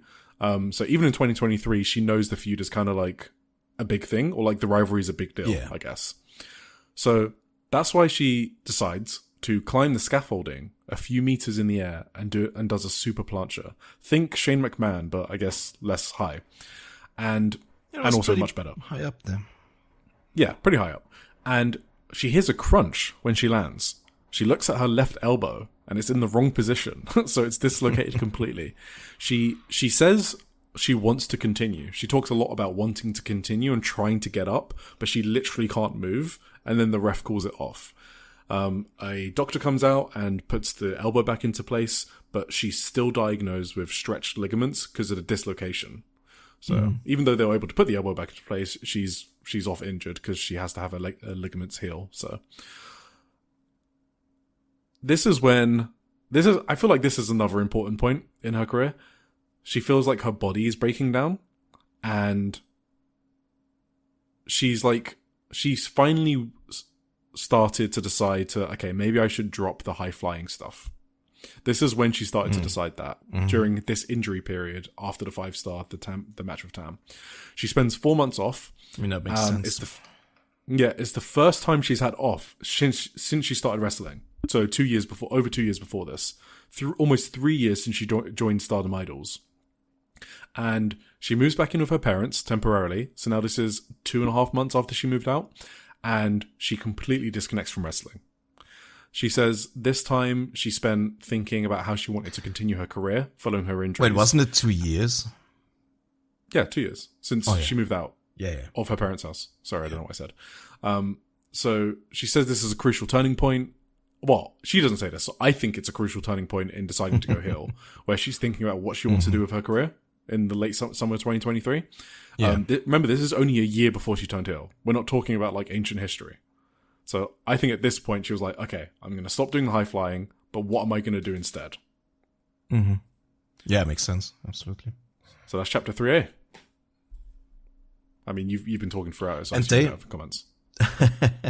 they already teased with that at that point too, right? Because the whole Queen's Quest and Weirdo Tai storyline was about Momo tempting her to turn heel with the baseball bat and everything. That was always like the main crux of the story was she was unhappy with Queen's Quest losing matches, so she kind of blamed Utami for it, her own tag team partner. And that's why so they kind of already teased Saya going heel at that point. In the end, she obviously didn't, and they had this big what's it called? Makeup. They made up after the big cage match when Saya in the end helped Utami instead of turning on Utami. So that's how that one resolved. But like they already played with the thought. This is just before the 5-star, Saya Kamitani, right? This is just before the 5-star where she gets injured. Yeah. So yeah, that was definitely already in the back of her mind and probably the book is mind. I don't know. Right. You ready for chapter 3B? Yes. So this is her return from injury. So at first I kind of misread this and I thought I was getting some scoops with a Z on the end. And then I went back and retranslated it properly as like accurately as I could to make sure just before I actually mention it. So she talks about when her and Utami, so Utami was also injured at the same time as her, from like September to like November 2023. But she basically says she went to meet Roshiagawa with Utami about their injuries, and it was just like idle chat. They didn't talk about anything. But then a few days later is when she heard the rumors of Marigold. So I mean, everyone knows this. It's not like it's a secret. Everyone knows that Roshiagawa was thinking about this in late 2023, right? Mm-hmm. But this is Saya Kamitani confirming that in her autobiography, I guess. So there you go. Yeah. But she does not say that Rossi like specifically propositioned her to join or anything like that. They just had a chat and it didn't even come up in the conversation. So that's what she said. Mm-hmm. Who knows if it did or not. But the really cool thing, Tim,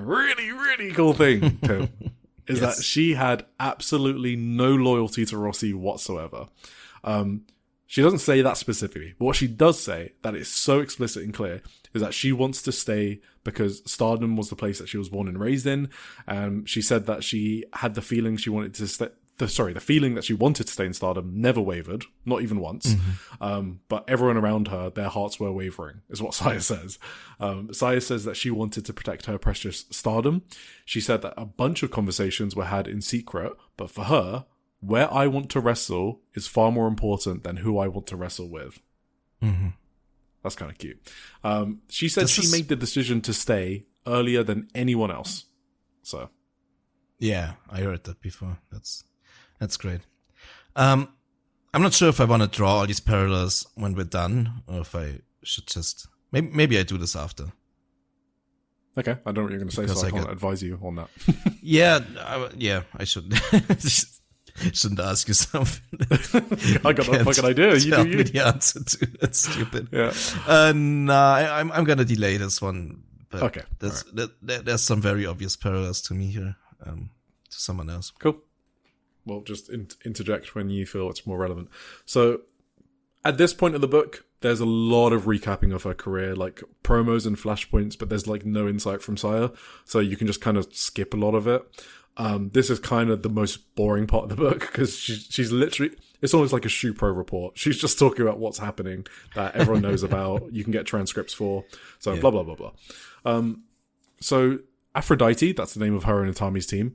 They return and win the titles in December 2023, which is 4 days after they returned from injury. So yeah, they were pushed nicely.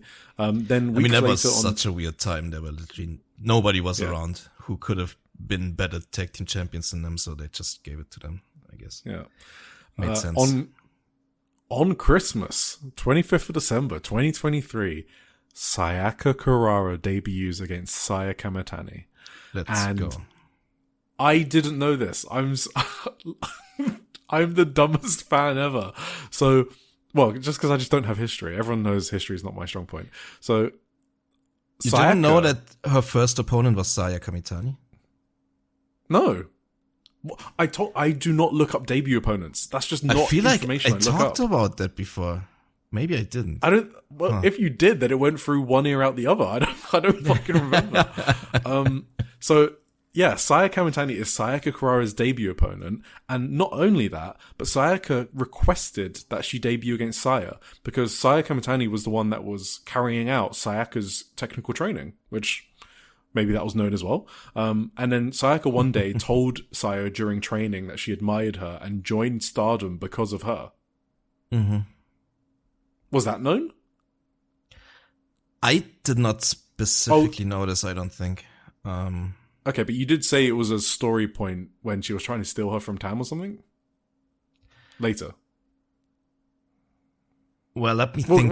Did I know that at this point? It just became very, clear to me then. I mean... Yeah. I don't think I knew it in the moment, but it was like Saya was just whispering in her ear all the time, right? So it was... didn't really matter what exactly it was about. No, but it makes a lot more sense now. Yeah, you didn't know that Sai could join Stardom because of Sai Kamitani. I don't think that was probably known. Maybe I'm not sure. I don't fucking know. Right, so, yeah, this is kind of when I noted there's so many levels to this Tam Saya Sayaka connection, to be honest. Totally helps me recontextualize the Sayaka red belt match. Mm-hmm. So that I've kind of view that match differently now that I know this. And also whatever feud they're doing now. So yeah. There's some cinema here, okay? Some good cinema. I'm very excited for it, but I really liked finding that out. So Saya Kamitani challenges for the red belt on 4th of February 2024. She fails against Maika. After the show, Taro Okada makes an announcement to the locker room that Taro Okada is stepping down. Sorry, that Rossy Ogawa is stepping down. And we kind of know what happens there. And Saya Kamitani doesn't really say anything juicy about it, so whatever. She goes to America. I remember this now. This is when I started watching. So everything here is very vivid to me. This is now I'm caught up. Yeah, now I'm caught up. So she went to the US. This was in Philadelphia because I remember her doing that Ring of Honor show. That's kind of why I remember it. She doesn't say if she prefers the crowd or not, but she tells us that the crowd are very different in America.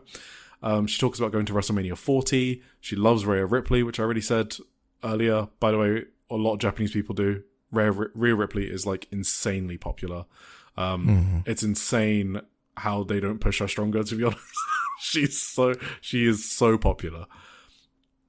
And this is, I mentioned it earlier, but this is kind of where Sai's thinking on heel characters started to form as well when she was thinking about what to do. So but her time out injured in late 2023 make her rethink her wrestling style. And then I think seeing Rhea Ripley in person in April 2024 she kind of started to figure out what kind of character she wants to be.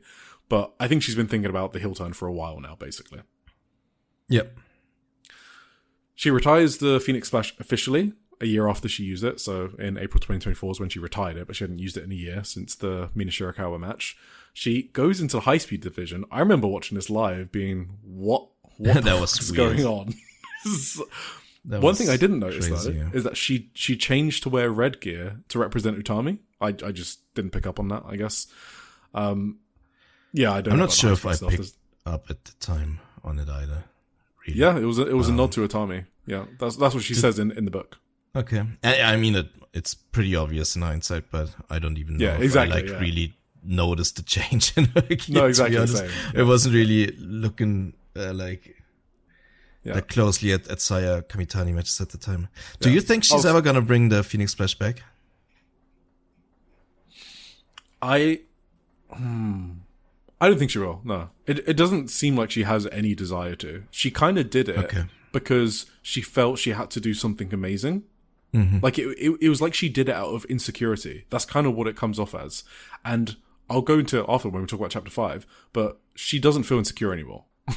So I don't think she will feel the need to do that move. If she does it, it will be a story. It will be one of the story beats. Like, I need to do this because people don't love me anymore, or some weird stuff like that. It will be specifically a storyline device if she does do it. Yeah. Cool. Yeah, I think so too. I think if she does, it's when she turns back face, maybe in a pivotal moment of face turn. I could see her. It could be used for a big face turn. Yeah, absolutely. Yeah. It could be. Yeah, but that's what I mean by storyline device. Yeah, it has to serve a purpose. She's not going to do it just for the sake of a good match, I feel like. And if she does, then not like regularly, like maybe for like very, very unique moments in her career. No, it'd be like for like a one-off big match or something like that. Yeah, for sure. Cool. Yeah, I did kind of forget to mention, because I assume that everyone knows, but Utami left in April with Marigold. So Saya's got no Utami Hayashishita anymore. So that's why she wanted to wear red. She talks about joining the Catch the Wave tournament. I just thought this was interesting because she wanted to do this because she basically wanted to expand, broaden her horizons a bit and wanted to compete in the indies. So she got a lot of backlash on social media. Yeah, she said that Wave puts an emphasis on laid-back women's professional wrestling. Yeah, they do. Okay, so now here's the important part, and we're almost done with chapter 3. She starts to go on about the Queen's Quest disbandment. This is when I had my fucking eureka moment, okay? She talks about the way she recapped this match. I was like, fuck. The penny dropped. She Devastating. talks about Momo Watanabe. She wants Momo to join Queen's Quest to sort of improve the unit after Utami left, right? Utami left. Who have they got? They got fucking Hina, Miyu Amasaki, Azumi. That's it. Was that everyone? I thought it was 5. Was Lady C in there? I think Lady C. Oh yeah, fuck it. I think Lady C was in there. Yeah. But she basically says this unit is weak as fuck after Utami leaves. Sai basically says this in the book. So she wants Momo to join to sort of improve it. And her inviting Momo kind of like heated up that Queen's Quest the Ueda Tai feud. You know, you spoke about the cage match, right, in June 2023. Exactly. And Conversion 2024, so this is June 2024, that was kind of billed as the last ever Ueda Tai Queen's Quest match. And because one of the stipulations was that, you know, the last one of left, them has to disband, right? Yeah, one of them has to disband, basically, yeah. And obviously Queen's Quest lost, so they disbanded. But she describes the match. First of all, this cracked me up, okay? She refers to Ruaka's interference as Ruaka threw a deadly box. which cracked me the fuck up. To break up the pin on Natsuko. She talks about Momo's fake out. Do you remember this? This was the miracle. I vaguely remember it. Yeah. This was the Ruaka miracle. This was like the one time in her life, and in one of the most important spots of her life too, that she hit the box with like perfect aim and perfect timing.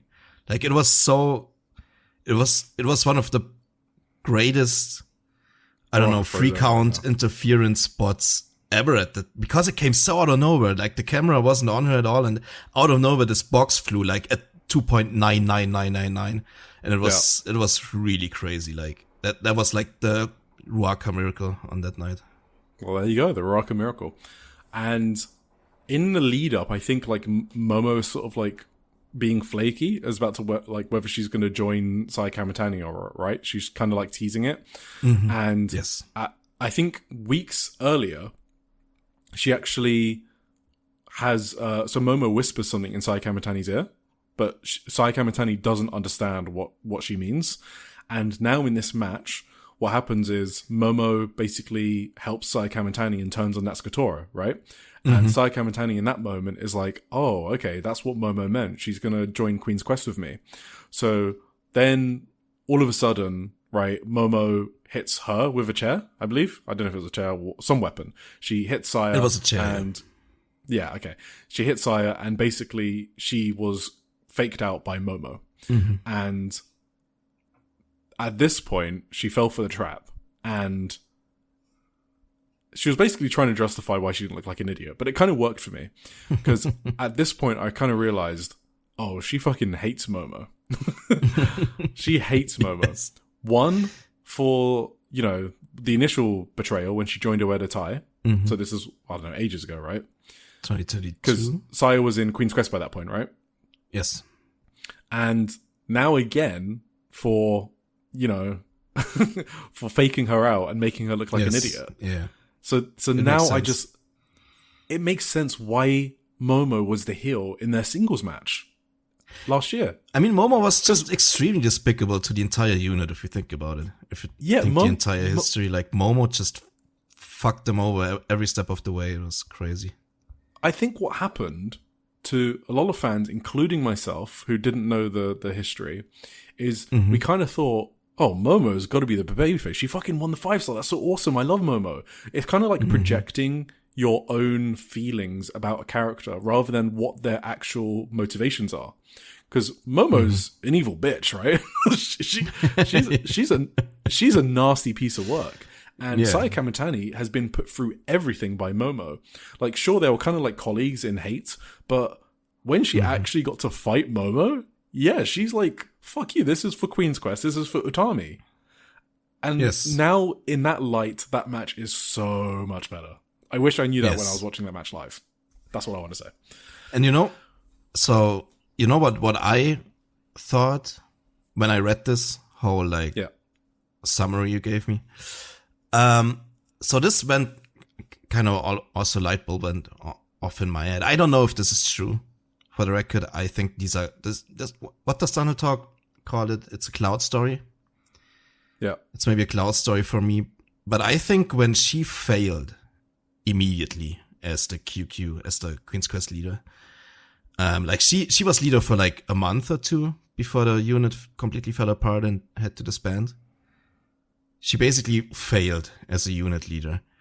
I think this kinda also grew her resentment towards Tam in a way, is what I'm thinking. Because, or like jealousy maybe, more than resentment. Because Tam has been like, an incredible unit leader, like, for the past 4 years at that point. And she founded this fucking joke of a unit, right, in 2020 with like these two newcomers to Stardom out of nowhere who weren't good wrestlers at all, Unagi Sayaka and Mina Shirakawa. And she made this unit into like one of the most important factions in the whole company over like 3 or 4 years. And she was a great unit leader the entire time, and her unit never failed a single time. So I think maybe Saya Kamitani got jealous about that of Tam, because Tam is a so much better leader than her and has her shit together just way more than Saya Kamitani at that point. I mean, okay. We're gonna have to talk about it at some point, but the Tam Saya post match, right? Mm-hmm. On the retirement one, the Yokohama Arena one, Saya kind of basically says, you being so perfect is annoying to me. She kind of says words like that. Exactly. That's so what I mean. Yeah. You kind of get it completely makes sense that she kind of grows resentful because Tam has just been so nice to her despite her so many failures. And we know Saya Kamitani, especially the Golden Phoenix, is so fucking insecure, right? Yes. Like literally she does the Phoenix Splash because she wants to get cheers from fans. She says, she literally says it in this book. That's why she did that move. Because she won the Goddess of Stardom titles with Utami, and she did fuck all in the match. And she was like, I need some cool shit. Yeah. So she has this resentment towards people being better than her. I think that's well established as part of her character. Yeah. So yeah, no, kind of tracks with me. Cool. So then after Queen's Quest disbands, blah blah blah, she has a autograph signing a week later. She doesn't say anything we don't know, right? We all know this is probably the most famous thing, right? I still don't know if it's real or staged, to be honest. Even after reading this book, I still think it's kind of staged. She said it was a regular fan, so someone that attends these signings often, and he was saying mean things. She stopped signing his 10 autographs halfway through, and she blurted out that she felt like crying. It was just a response that she was having because you're saying so many mean things. She doesn't say what. And after she said that, he responded with, I came here to make you cry. And she left and recomposed herself and then finished all the signing sessions in silence. She later tweets that night that she doesn't want to do any more signings. I remember this. And yeah, so then she talks about turning heel, I guess. And we all know that, so we don't need to talk about the heel turn. She just talks about it. She doesn't say anything. She doesn't give any insight or anything like that. I was kind of thinking about this, and I don't know if this is I get where you're coming from, or like people in general are coming from, and they think this is a fake story or whatever, or a setup, or I don't know. I don't know if this is a kind of work that makes much sense to me, honestly. Well, it was in kayfabe, it's just an excuse to turn heel, right? Yes, it is. It's definitely. She repeats the same words to Micah. She was like, "I came here to make you cry," right? She said that to Micah. Yeah, I don't know if it's like a silver lining or like a fortunate accident, or if they really planned it like that. Because like I think that's a risky thing to do, right, in public, like with lots of other people around. Like obviously there were a ton of people at that signing, I assume, at least, and to have someone stage like harassing a wrestler, I don't know. I don't know if I buy that. If it's real, it is literally the most perfect timing before she was about to turn heel. It is. So, that's true. There we go. But maybe it just enhanced it, like, accidentally. Exactly. Yeah. I don't know. Okay. So then she turns heel in July 2024, and yeah, everyone knows what happened there. She basically cost Maika the title against Natsuko and then joined Hate, or Oedatai, which turned into Hate right after. Yes. And they still have Tekla doing the voiceover for their entrance, I'm pretty sure. So there you go. Oh, that's Tekla's. Yeah. Makes sense. Chapter 4. Oh, yeah, the one that goes Hate. Yeah, I think that's Tekla. Yeah. Right, that's chapter 3. All done. So now we are at her heel turn. So now she's a heel. So, yeah, the start of this one, okay, there is some really cool shit in this chapter we're about to get into, but we're going to skip over a lot of stuff because, she loses to Maika in the 5-star. That's not really very interesting. I'm actually surprised she didn't win the 5-star, to be honest. But I guess it doesn't matter. Whatever. Yeah. She fast forwards to her Tam feud. So this is the important part. So Tam had now beating Natsuko for the red belt after she lost every single match in the 5-star or something like that. Classic Tam.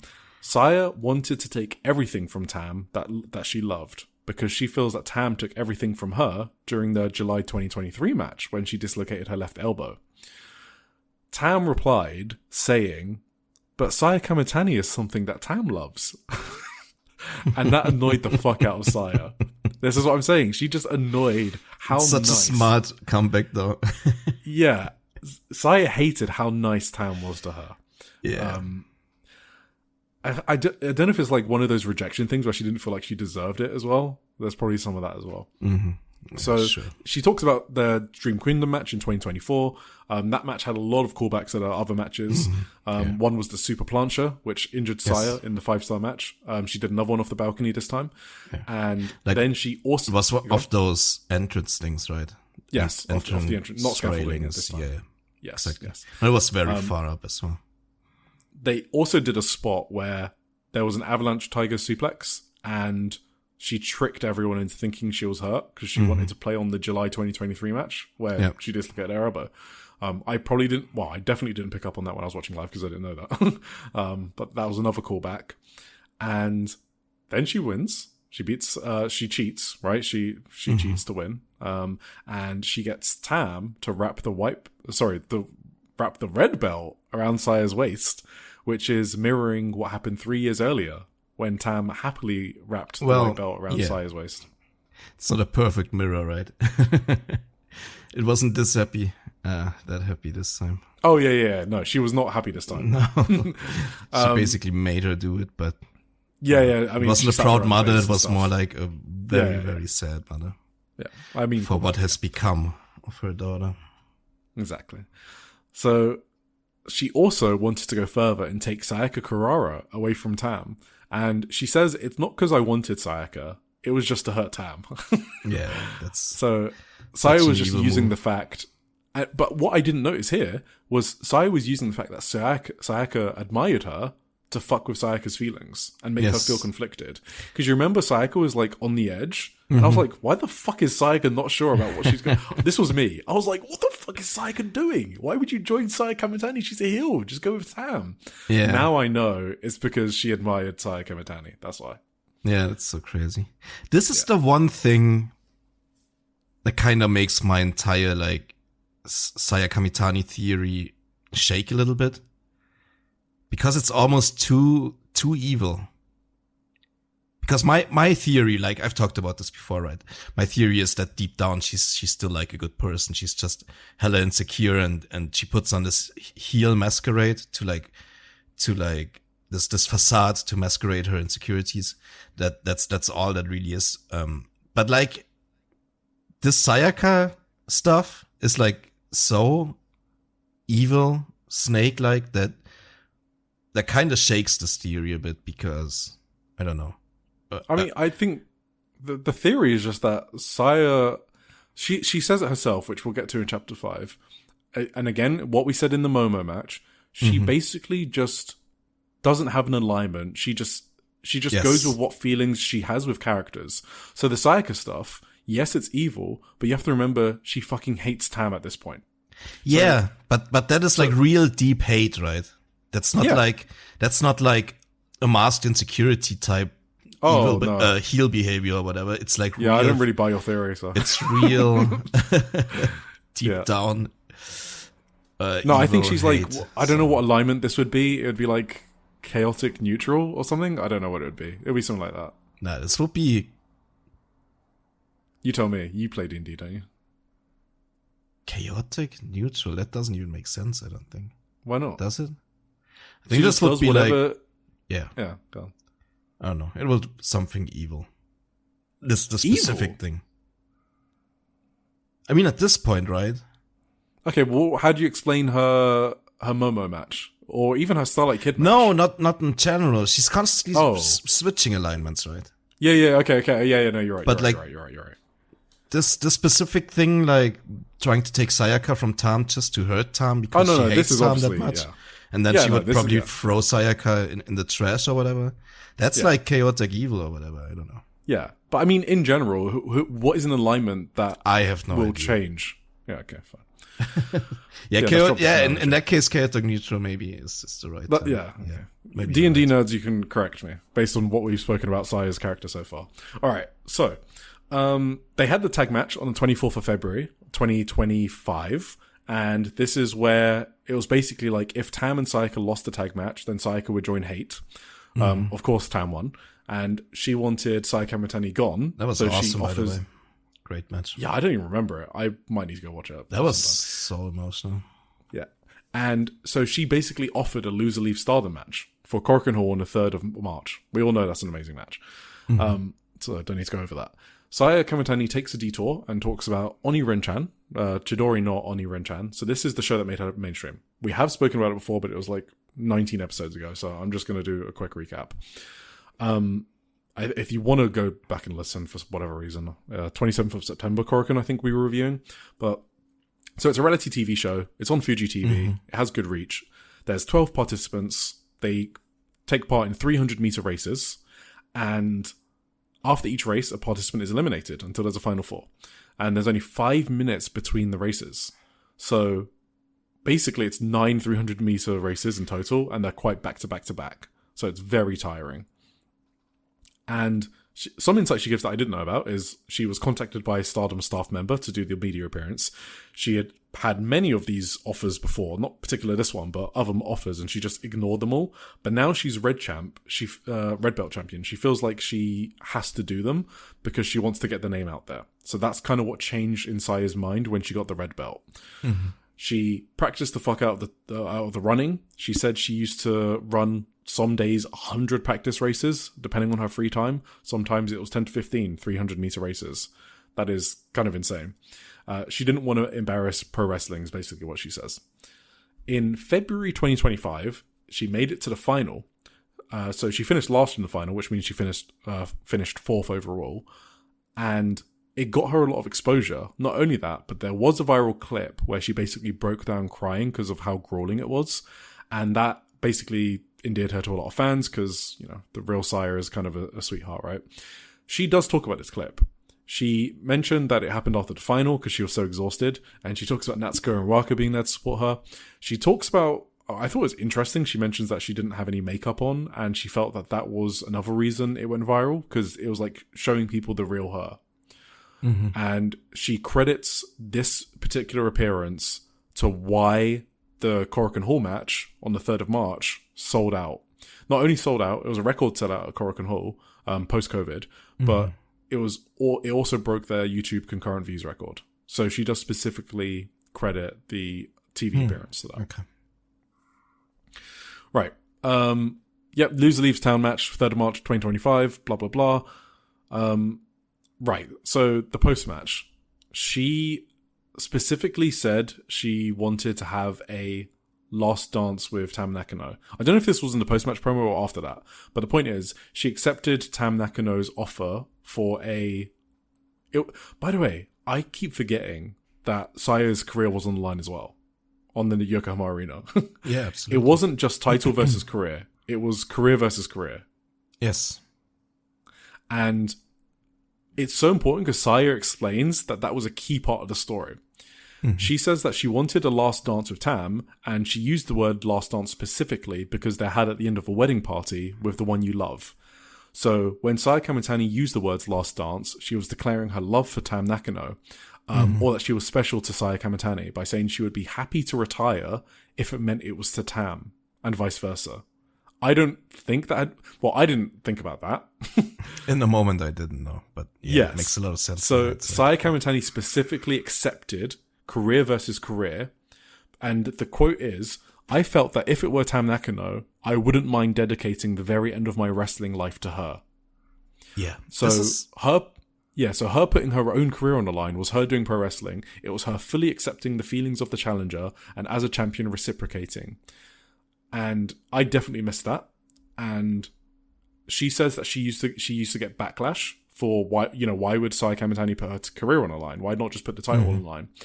She did it specifically for a reason, deliberately, because she loves Tam Nakano and doesn't mind losing her career to anyone except her. Do you think? That's beautiful. Yeah. Do you think like this crazy flip flopping between love and hate for Tam Nakano, like constantly switching in a way between like these two polar opposite feelings? Do you think that's somehow something she like maybe worked into her character from her real life struggles? You mean the bipolar? Yeah. I mean, maybe. I mean, she doesn't say that in the book, but like, what, it's to me, it's like a realistic depiction of like intense love, right? Like when you intensely love something so much you become obsessed with it, you do hate it sometimes as well, right? it just happens. Like, like the most in love couples will have deeply hateful like arguments, right? It happens. So I mean, it's a classic story in fiction as well, like generally. Yes, exactly. Right? Yeah, that's kind of what I'm saying. Yeah, but it could also be that. I mean, she is clearly very thoughtful about her storylines, and I don't want anyone to tell me otherwise because I've read the book. Okay, she thinks about these things, and so I wouldn't put it past her. No. So she said in the lead up to the retirement match, she would randomly tear up. She does obviously kayfabe it by saying she was just nervous about not doing wrestling anymore, even though she knew she was probably going to win. I mean, she definitely knew she was going to win. She does sound like she was legit anxious about it, though. She talks about the day of the match. Don't need to talk about that because it was very kayfabe. She does a full recap of the match. I haven't seen the match back, but I didn't like this recap because it made me sad. They're talking about the moves, the callbacks to the previous matches, and then she writes a transcript of what I think is the best promo in wrestling history. In the post-match, we all know about it. She says that now she's taken everything from Tam, she realizes that she actually loves her, and that even when Saya went black, Tam still believed. So Tam must be the brightest star. Yeah, and I said we're not going to do the full promo recap because we're going to cry. So what Saya Kamitani says in this book, though, outside of the promo, she says that she'll never forget the day as long as she lives. She basically calls it the most important day of her life. That makes sense. No, she speaks very highly of this day, and it's clear that it's so special to her. Tam, in her post-match promo, said that both... Okay. Oh, yeah. I don't know if you saw this on my note. Sorry, I'm popping at my own note here. Okay. So Tam said in her post-match promo that both Saya and everyone in Yokohama Arena would have to live with the Tam Nakano curse forever. Do you know what Sayaka Kurara's been saying recently? Yes. What has she been saying? That she's gonna free Stardom from the Saya curse. Or she's gonna end the Saya curse? She says she is the only one that can break the curse of Saya Kamitani. That is what she keeps saying. Yes. And to me, now that I honestly forgot that Tam Nakano line from the post-match. Now, I'm like, this is an obvious reference to the Tam line. Do you know... Direct reference. Do you know what Sayaka also said? What? Sayaka said that she was gonna become the brightest star in Did Stardom. She? Yes. Okay, so Tam is That's writing the this two stuff, things right? she said. She said... Can we just confirm she's this? Gonna... Tam Nakano is writing Sayaka's storyline right now. Can we just confirm that? It's just happening. I can totally see it. She said like three things. She said, one, she's gonna take everything from Saya that Saya has taken from her. Which is what Saya said to Tam. Right. She also said she's gonna become the brightest star in Stardom, which is what Saya said to Tam. Yeah. Right. And she's gonna break the curse of Saya Kamitani, which is what Tam said to everyone. Yeah. At Yokohama Arena. Are you sure that Tam said? Did Tam say that the Saya curse is now on everyone in this arena, or did she say that? No, she said the Tam Nakano curse. Okay. So Sayaka has flipped it to be the Saya Kamitani curse. But maybe. But I think maybe that's also kind of like a translation issue for some reason. Because why would it be a curse? Yeah. Like, I think maybe there's like similar words for like blessing and curse or whatever. Yeah, and like Tam Nakano meant more like a blessing that is on everyone watching right now or whatever. Well, I just thought it's like a curse when you go and die, right? And you just curse everyone that that kind of killed you. But that kind of makes sense to me. That would make sense if she was like an evil witch that died or whatever. But she was like the cosmic angel. Like she was clearly the babyface. Why would she curse everyone upon leaving? Yeah. That's not really. I don't know. I think maybe there's something missing in translation a bit for the whole curse thing. I think maybe either she meant it's actually like Saya cursing everyone by killing Tam Nakano, or it's more of a blessing. It's just a similar word or whatever. But you agree that Sayaka has clearly directly referenced that line, though, right? Whatever word they used. Yeah. Yeah. She referenced everything. They've got 3 references. They said to each other. Yes. So just so you guys know, something big is happening with Sayaka that's related to Tam. Now, if you've been listening, you're 2 hours, whatever, maybe 1 hour 45 into this podcast. And earlier I said Sayaka was going to win the Cinderella and bring Tam back. I wasn't fucking memeing, okay? This is what I was referencing. I didn't tie it back until I reread this book and read the promos again. Mm-hmm. Something is happening with Sayaka. At least, if Tam doesn't get involved, she's at least writing it. So we can be happy about that. Okay. Right, okay. Now this is the exclusive that I teased earlier. Saya includes a handwritten note at the back of the book, which includes a Polaroid picture of Tam and Saya together when they were younger. So probably like 2019, 2020, I don't know. Saya looks very young in it, so I think it's like quite early on. Yes. The handwritten letter... Is it like in a restaurant? No, can you tell? It's like one of those in the photo booth. Because there's in a photo booth. There's like footage from like very early on, from like the very first meeting or whatever. No, I think it's just them hanging out in like a photo booth. Okay. She talked about that earlier, right? When they were doing like the arcades and whatever together. Yeah. Yep. So and it is handwritten. So I thought that was cool as well. So here's what it says. And I tried very carefully to translate this in multiple tools, okay? Because I don't want to fuck this up. She says, to Tamu-san. Tam-san, I guess, whatever. Because you were there, I was able to encounter professional wrestling. Since I found wrestling, I have been able to live every day with hope, and I'm very happy. When I was feeling anxious, you told me, Kamitani, you can definitely become a star. You said those words to me. I remember everything. How you watched my practices so many times, going out for meals together, and even winning plushies at the game center together, the arcade. And yet, I blamed everything on Tam-san when I got injured, and took the red belt from you. I am sorry for being such a hopeless junior. But Tam-san, you continued to believe in me until the very end, and you taught me many precious things. I do not know if you are reading this book, but I believe I am here today because you were there. The days we fought while hating each other are now dear to me. I still think of you, even now. Those were irreplaceable days for me. From now on, I will fight while carrying all of you with me. Thank you so very much. I love you. Saya Kamitani. Damn. Beautiful. That just gives me goosebumps. That's sick. Fucking amazing.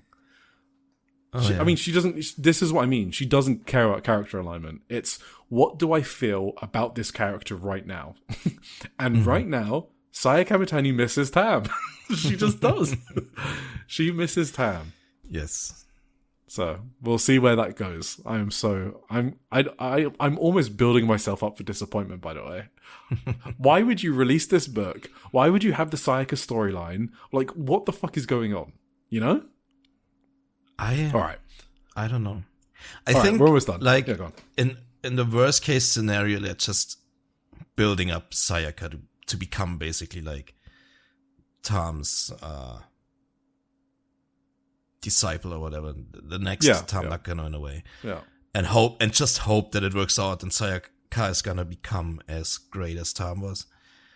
But they have their goals set, I think, pretty firmly in making this happen one way or another. So I just think and the in best timing's case insane. scenario, they are bringing Tom back. Yeah, Timing like, is it's insane, Yokohama yeah. Arena. Mm-hmm. They want to run a dome, Tim. They want to run the Tokyo Dome. That's what I'm saying. They can't do less than 7,500, right? They're going to aim for more than that, because if they don't, then it doesn't look good if you're on the road to a Tokyo Dome, right? Yes. You want to be increasing year on year if you want to do a Tokyo Dome. So I think they have to have something big. That's why I was surprised they didn't do the Starlight Kid storyline. And now this Sayaka thing has started. I mean, what is bigger than Tam returning, right? But also, wouldn't this be the thing you do for the dome itself to draw the most people there? Maybe this is the start to that. Yeah, maybe you're right. Maybe this is just a start, yeah. I feel like this is more like a marathon and this just started now. Yeah, all right. Maybe. Cool. All right. Chapter 5. This is basically just wrapping everything up, and there's some cool insight here. So I already told you guys about her hating Showa era heels, and I think I've given numerous examples about how she feels like she doesn't care about character alignment. She just thinks, what does my character feel towards this other character? And I'm going to act that way. And I think that's a very realistic way to behave, right? That's how we live our lives. We hate certain people. We like certain people. You don't just hate everyone. So I do like that approach. Is there anything new here? She thinks that... she says, when she was a white meat baby face, she felt boxed in and cramped. Now she wants to be free and show whatever she wants to show. She wants to be beautiful and captivating. That's why she says, first of all, that's why you need a good entrance. And that's why she says she has worked deliberately a lot on her entrance and making sure that she comes off as a star. So that's not an accident. Obviously, you all knew that. She says in the match, she's constantly thinking about how to look the best from every single angle, because unlike in her idol career, there are fans on every sides. So, she's always thinking about those things. She said, one cannot call themselves a charismatic pro wrestler if they only think about themselves. You have to think about your opponent and what will make them shine. So, if you can read between the lines, obviously it's like kind of kayfabe, but what she's saying is, I try to make my opponent look good, because that makes me look good. So that's what she's saying there, which makes sense. And that's why she says she doesn't bury people on the mic a lot. What's that? Paraphrasing. But she says she thinks carefully about her words and she isn't just trying to talk shit all the time. She puts over Love It, which is the Friday morning TV talk show that she was on, that had the first live wrestling match on TBS in 51 years and the first on terrestrial TV in 23 years. She says it's her favourite place to be, and she became very good friends with the cast there. And that experience made her feel so much more comfortable with herself, and she used to hang out privately with them. We've spoken about size struggles, fitting in, growing up and all that stuff. So the Love It seemed to be like a nice bow tie, I guess, on all that. She found a lot of friends there. She says she finds it funny that she dreamt of being an idol to be popular and in the center of it all, and then she utterly failed. She accidentally found wrestling, and now she was doing TV shows and rubbing shoulders with celebrities she never would have dreamed of. She says all of her failed idol days were all necessary for her to be where she is today, at the center of it all, which is, a reference to the name of the book. Finally, she finishes off saying, when I was an idol, the dream of standing in the center never came true once, but after becoming a professional wrestler, I was finally able to stand in the center. I am surely basking in that spotlight I've dreamed of since that day. However, even now, I am told all sorts of things by those around me. Saya Kamitani is not a heel. A heel should not show a smile on TV. The image will be ruined. Discard your cuteness. But I will never waver from the path I have chosen, and I believe in my own feelings. Let those who want to say whatever they like say it, as it is not as if those people are going to guarantee my future. Then she says a bunch of self-motivation speeches at the end of the book about believing in yourself, because the person closest to you isn't your family, your friend, or your lover. It's you, and you're the only one who can't betray yourself. If you believe in yourself, a brilliant future awaits. And if you don't believe her, then she will prove it to you what she will end up achieving. She wants pro wrestling to be as normal to go see as baseball or soccer. She won't stop until that happens, and Tokyo Dome is the first step. So how I'm going to summarize chapter 5 is it's a defiant fuck you. I'm not changing anything. I will keep pushing ahead as being the leader in charge to make wrestling popular. And if you don't believe me, just watch. Damn. All right. Really fucking good book. Yeah, it's awesome. So now, since we are only 2 hours in, what do we do? I thought, did you know earlier this year in Tokyo, I was in a bookstore in Akihabara. Yeah. I found a book there. It's Tam Nakano's first book.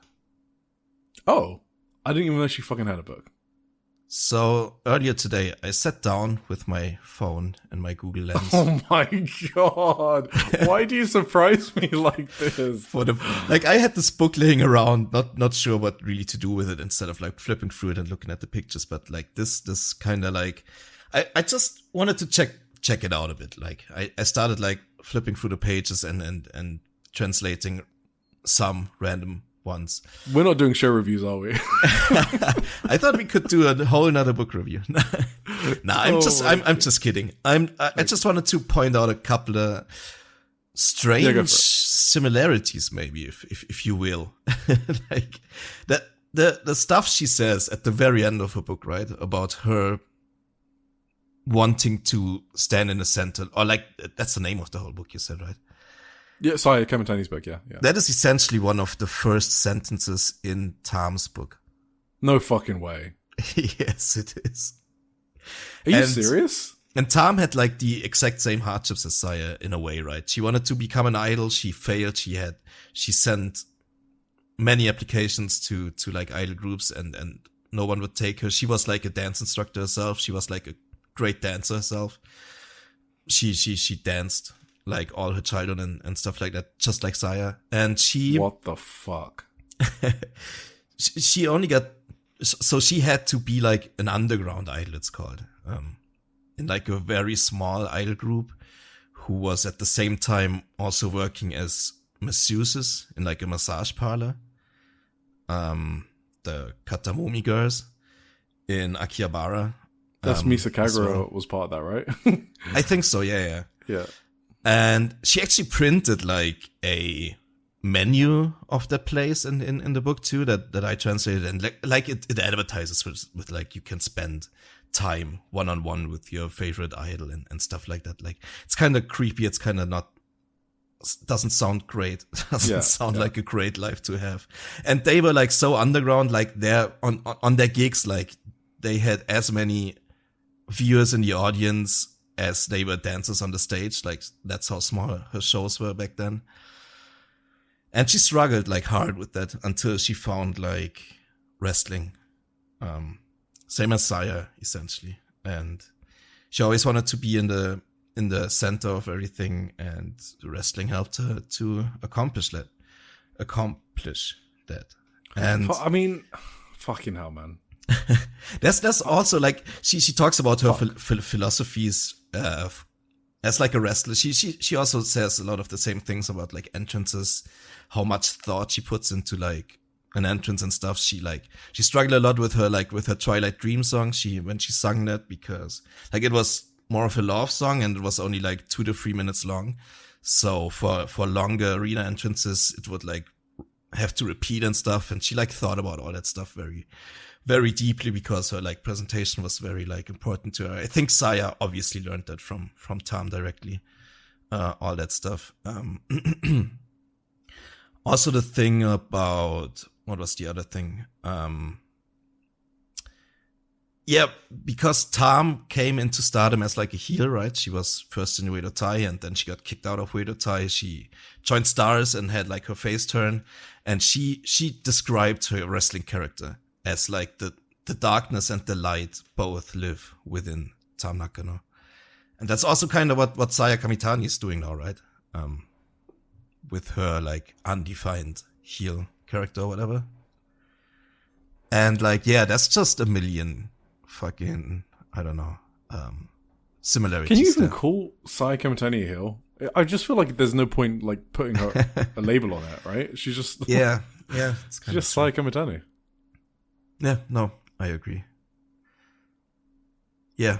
And now we're going to find out if... What? No, I was going to say that I think that's what gets people upset, that she does call herself a heel. I don't know. Yeah. I mean, it's like she's in the heel group.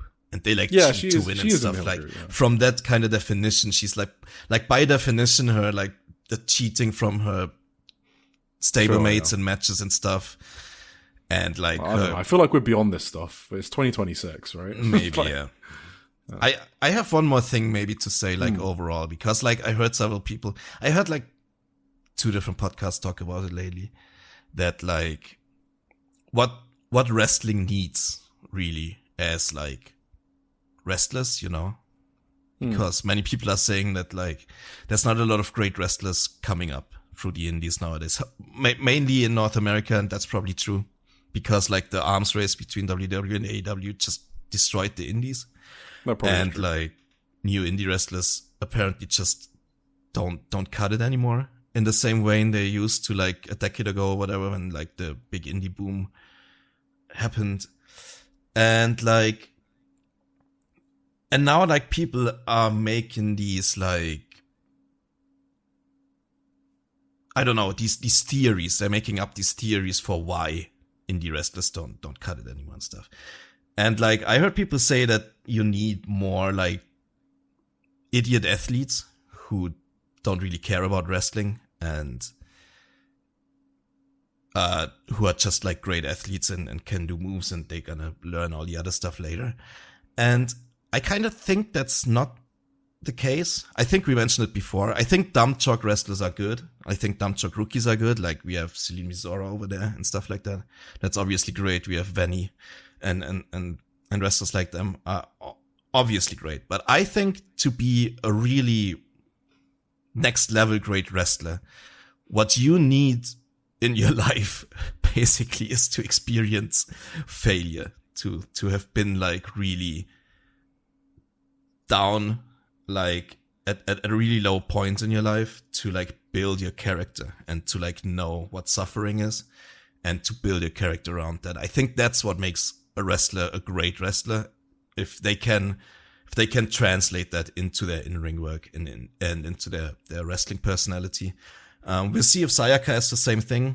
But I think like if you just take like, I don't know, college star athletes, that's not the type of person that strikes me as someone who has really had to struggle in their lives. You know what I mean? And I think that's what wrestling needs more than anything else. Great characters and great story builders. And I don't mean like with great characters, I don't mean like stupid gimmicks or whatever, fucking honky tonk man or whatever. I mean like deep people who have a deep understanding of building a character,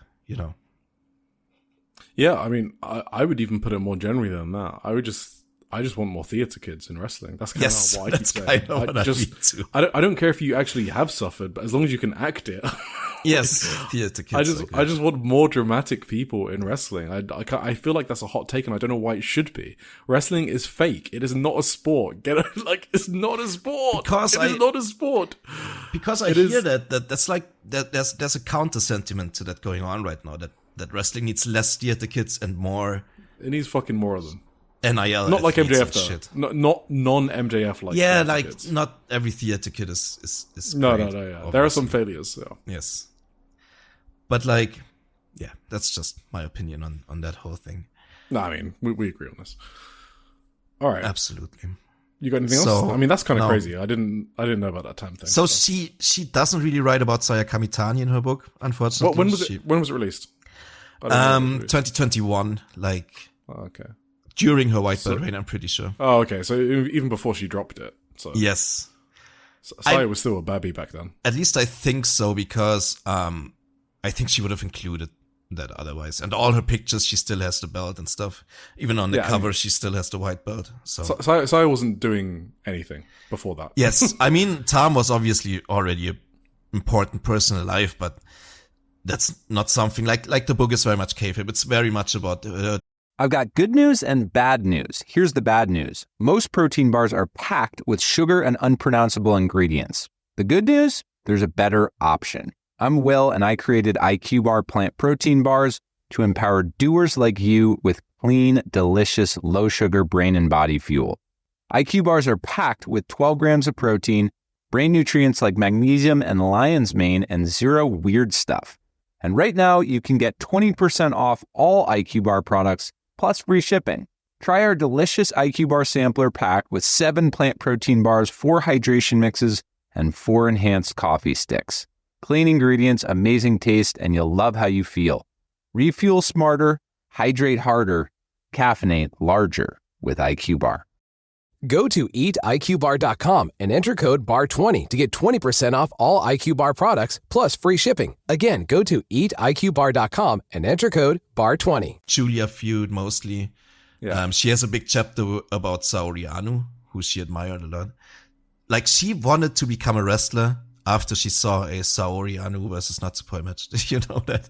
Oh, in Actress Girls. Yeah, that's funny. Yeah. Natsumi Maki also. But yeah. Yeah, that's kind of what it was. I just found that fascinating when I flipped through that Tam Nakano book today after reading your summary of the Saya Kamitani book. It's fucking deliberate, though. Yes, Saya must have read Saya's this book doing it recently deliberately or whatever. Yeah, absolutely. There's no doubt about it. Yeah, that's so There's fascinating. so many parallels. It's crazy. No, but even to choose like the name of the book and stuff, I feel like Yes. I know I read the love letter, right? So, but it's even more than that. I feel like Saya Tam must be so important to Saya just as a person. I know we know that, but my words aren't doing it justice. Mm-hmm. Yeah, that's so cute. Cool. Anyway, Awesome. what are we doing with the rest of this podcast? Are we actually Well, doing? So if the listeners hear this and that might mean I put the Saya Kamitani thing in a separate episode, and we're just gonna continue with our show reviews. But maybe you're gonna hear the entire thing in one podcast. I haven't decided yet. Yeah, we haven't It's decided. gonna depend on how long the rest of this takes. All right, maybe let's that's just gonna fucking be do it and then decide after. I guess. Yes, exactly. Okay. Do you want to do Stardom then? Yeah, sure. So we watched Stardom. We watched the Stardom show. Thank you, Ukaru-chan Arena. I'm Saori Anu from Stardom. It was the name of the show. It was on Friday, February 20th in Otsu, Shiga, Japan. Shiga Prefectural Gymnasium.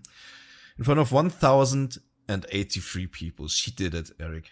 She accomplished her goal of over 1,000 people in that Shiga Arena. We talked about it last week. It's her special homecoming show. It's her home arena in the neighborhood she grew up in, and it was always her dream to perform there, and it's closing in March, so this was kind of the last possible moment for her to accomplish that, and so Stardom obliged and booked the arena. And yeah, it's awesome. Her goal was to put 1,000 people in there, and they did that. Amen. Successfully. Which is great because it's absolutely not a wrestling town. Like, They don't. There's no point in running there, and I'll say why. It's because it is so close to Kyoto geographically that people from Otsu would just commute to Kyoto if they want to see a Stardom show. So normally when they run in the prefecture, they run in Maibara, which is a city on the other side of Shiga. So they never run Otsu. The only reason to run there is for Saori's homecoming, and this was her first one. and she also said she's the only pro wrestler to come from there, right? Yeah, So I would believe that. Yeah, there's not much of a I feel like the hometown only crowd thing there. Shiga is known for is the Lake Shiga because you see it on the bullet train. So that's it. Okay. Because the bullet train goes straight through that prefecture. Yeah. I still haven't been on the bullet train. Next trip man. I gotta do that. Yeah, you have Sure. to. You have to. Anyway, the first match in the opener we had Akira Kurogane and Kikyo Furusawa against Anekanaya and Fuwa-chan. Are we gonna do every match, or do you have something yeah, to we say should discuss about that. Maybe we should just talk about broader strokes on these shows. Yeah. So should we just talk about the show overall? Because Yeah, I thought the show was pretty. I mean, I thought the Saori stuff was really good. So obviously she had a singles match with Saki Kashima. yes, I thought that was awesome. I really liked Saori's entrances on this show because the crowd was so hyped to see her, right? Mm-hmm. She'd been doing so much promotion for this event, like locally on radio shows and stuff like that, you just heard like the crowd murmur when she came out, and it was really cool. Yeah. Yeah, in terms of the opener, like the Akira, Kikyo, Ane, and Fuwa-chan, I mean, those are like the 4 standouts of the current Yeah, class, they right? are awesome.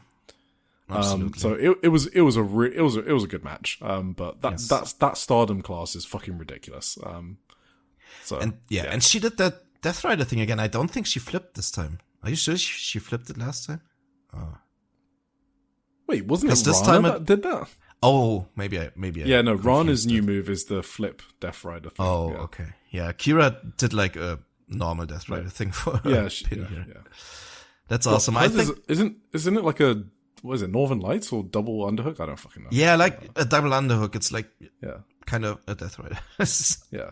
Like a double underhook DDT thing. Or more like a suplex flip thing. Like It's a suplex. The it's a double high underhook angle. suplex. Yeah, but on the side, like kind of like Moxley does it. I don't know.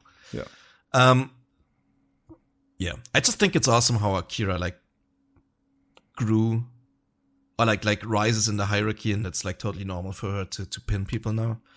I mean, Akira's fucking sick. She is absolutely like I think I'm underrating her, to be honest. I think a lot of people are. Yeah, no, she's got star potential. Like she's got top star potential. Yeah. But she went to being like a pin eater for Rian, right? To now being in a position where she herself like regularly just wins matches, and it's totally, I mean, it feels totally natural. It doesn't feel like an upset or anything. It feels just she is in that position now where that just happens. And I think I agree. They pushed her exactly right for that to work. Yeah, and the only other thing on that match is I think Kikyo is also improving at an alarming rate. Like, I know she's always had like the ankle lock thing, but she's adding like details to it, and she's becoming smoother in her transitions. So she's just getting good. Yes. Saki Kashima and Saori Ano. So I thought it was funny. Yeah, Absolutely. I don't know what else do I have to say. I mean, we have to talk about Daichi maybe and his fuck up, but on the finish. So it was the revival. What do you call it? Is it the revival? I don't know what her pin's called, but Saki Kashima's pin. I never know these things. Yeah. And she did the pin on Saori, and Saori was clearly staying down for the count, and Daichi counted 2 and did not want to count the 3 no matter what. And it was clearly the finish too, because they did it just right after. I don't know what Daichi was thinking. He is staring at them, and they're just there in the pin, and he's like, I'm not fucking counting this, you better break up this pin. And then they do it again, and he counts the 3. So I don't know if he thought that she was going to kick out the first one and do a second one, but yeah, he clearly thought the finish was something different. Yes. And the thing is, like, Saki Kashima already pinned Saori Ano one time after 7 seconds, and they restarted the match because Saori obviously wanted to have a proper match in her hometown. Yeah, so she got pinned 3 times. She essentially got pinned 3 times, which is kind of silly, but I think she can survive it. Anyway, what else was on this show? Do we want to go for every match? It was like maybe the Loka defeating Hanako and Rian, which was... No, just Hanako and Yamashita have really good chemistry. They always do good shit together, so I like that. Rian, she did a fighting spirit spot in this match, and it just made me laugh. I can't take Rian fighting spirit spot seriously. I just can't. That was funny for me. And I was just crashing out that they're still going at it. Maybe the Loka. Oh, yeah, obviously, yeah. I mean, it's Nexus Empress X Venus, whatever. 6-man God's Eye against Cosmic Angels. I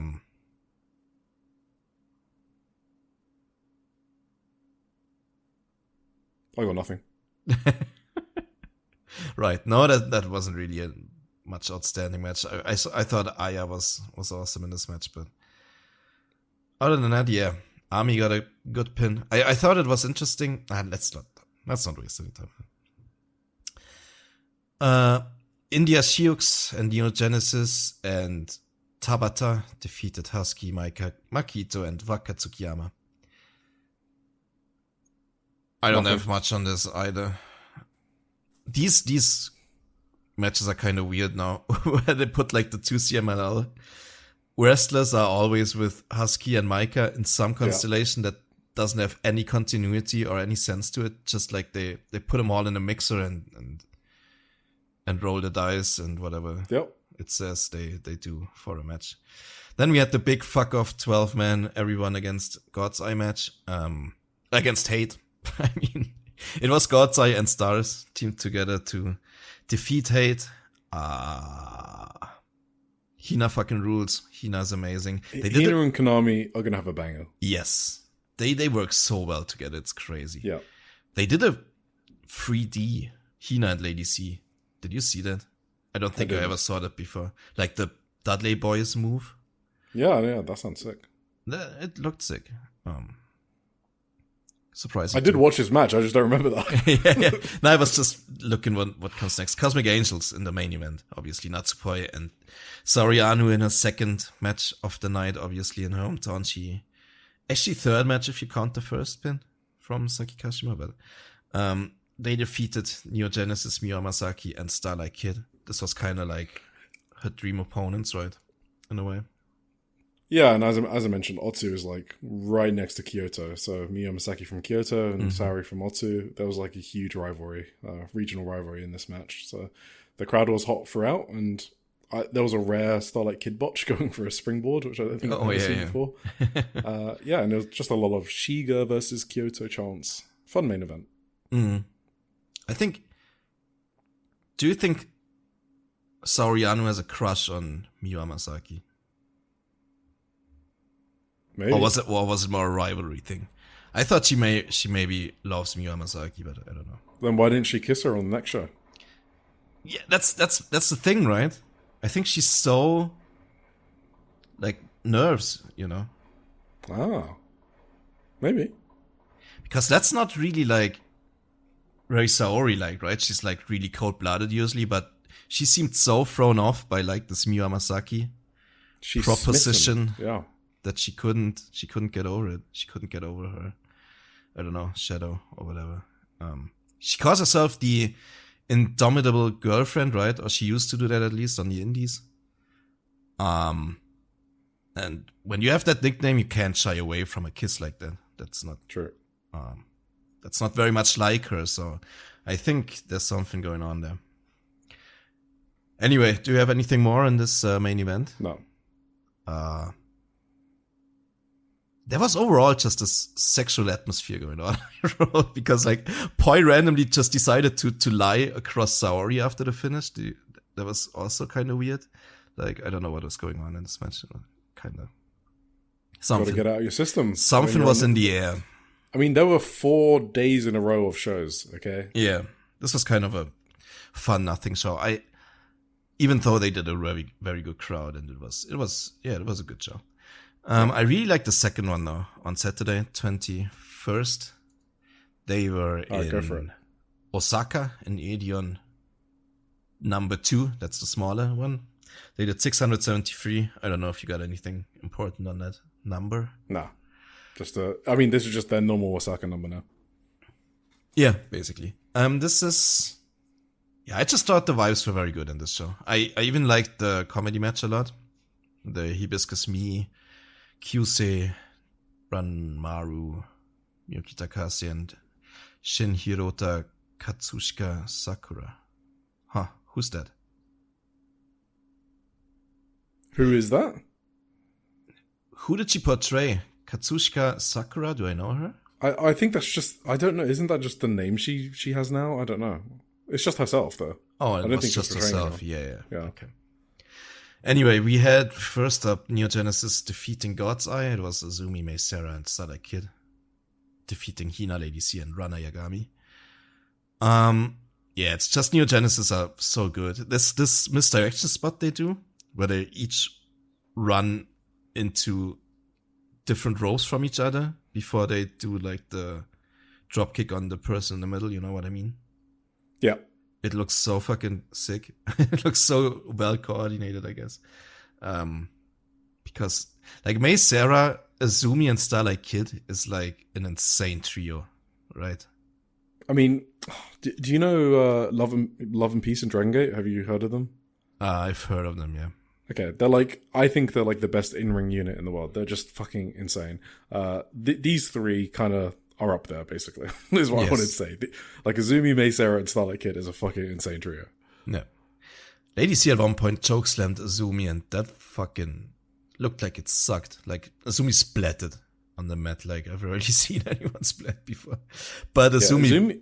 Yeah, sorry. Azumi is, I feel like she's almost at her peak in terms of like how confident she is in the ring and like the attitude she wrestles with. Yes. She is at the top of her game right now. Yes, I said so a couple of episodes ago. She's at the point now where she's so crisp and so good at everything that nothing goes wrong. Yeah. It's just everything is perfect she does. It's great. And she got the pin after the chokeslam on Lady C with La Mystica and her Azumi Zushi. Was great.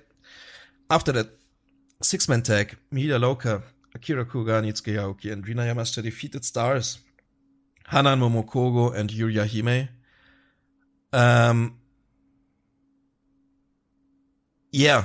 So my overarching point, I think, for this show and the next show maybe, which may be a hot take in our fields or whatever. Not for you. Oh, okay. I think you kind of agree. But I thought Hanan looked sick in this match. Oh. I think she's fine. I always thought she's fine, but she looked in these two shows, the one on Saturday and Sunday, I thought she looked very good in both. I didn't really notice, but maybe it's because Hanan's just not my character, so I don't really pay attention to her, right? But I know she's a good wrestler, but I just don't really like look at her much, I guess. Like she has one giant drawback, and that is that she does this weird Billy Gunn offense, you know. The fucking fame asser type, or like Yuki Kamifuku does it too, like these weird leg moves that I just can't stand. But whenever she does anything else, I think she's looking very good currently. Sorry? I was going to say, do you know when she's looked the best? What's her best performance, do you think? Oh, for me I have one that personally, comes to mind. Yeah. I think it was 5-star 2023 against Mayu Iwatani. Okay, well, fuck. Come on, man. I haven't seen that. That's a deep pull. Yeah, that's a whoa, I was just doing some casual chit chat, and then you put up something at the fucking vault. Okay, relax.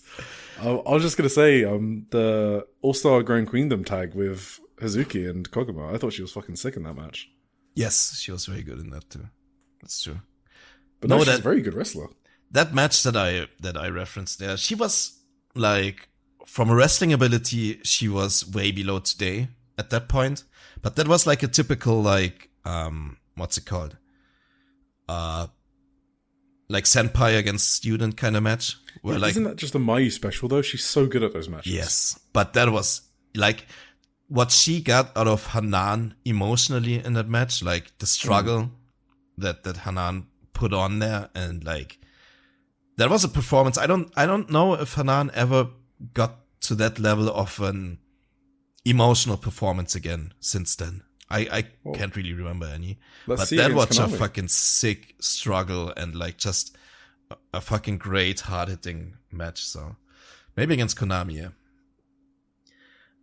And yeah, she does this rope running thing. It's not really a face wash. It's not really a drop kick. It's something in between, but that looked so fucking sick on this show and on the next one too. Like that's a move that, I mean, that looks devastating. That looks as devastating as like a basement dropkick from Saori or whatever. She should definitely keep doing that.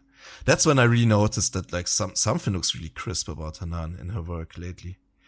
I'll pay more attention to it. And her running European uppercut looked really. Oh, that's good. Yeah, really I like sweet that as well. Yeah, and Akira tapped. Wait, what? Akira's her. Yeah, no, it was a submission from Akira. Yeah, she got the win. Yeah, she is so fucking good, man. She's so good. Like, I feel like the only thing that was holding her back before was that she wasn't doing a lot of like moves because she was a rookie.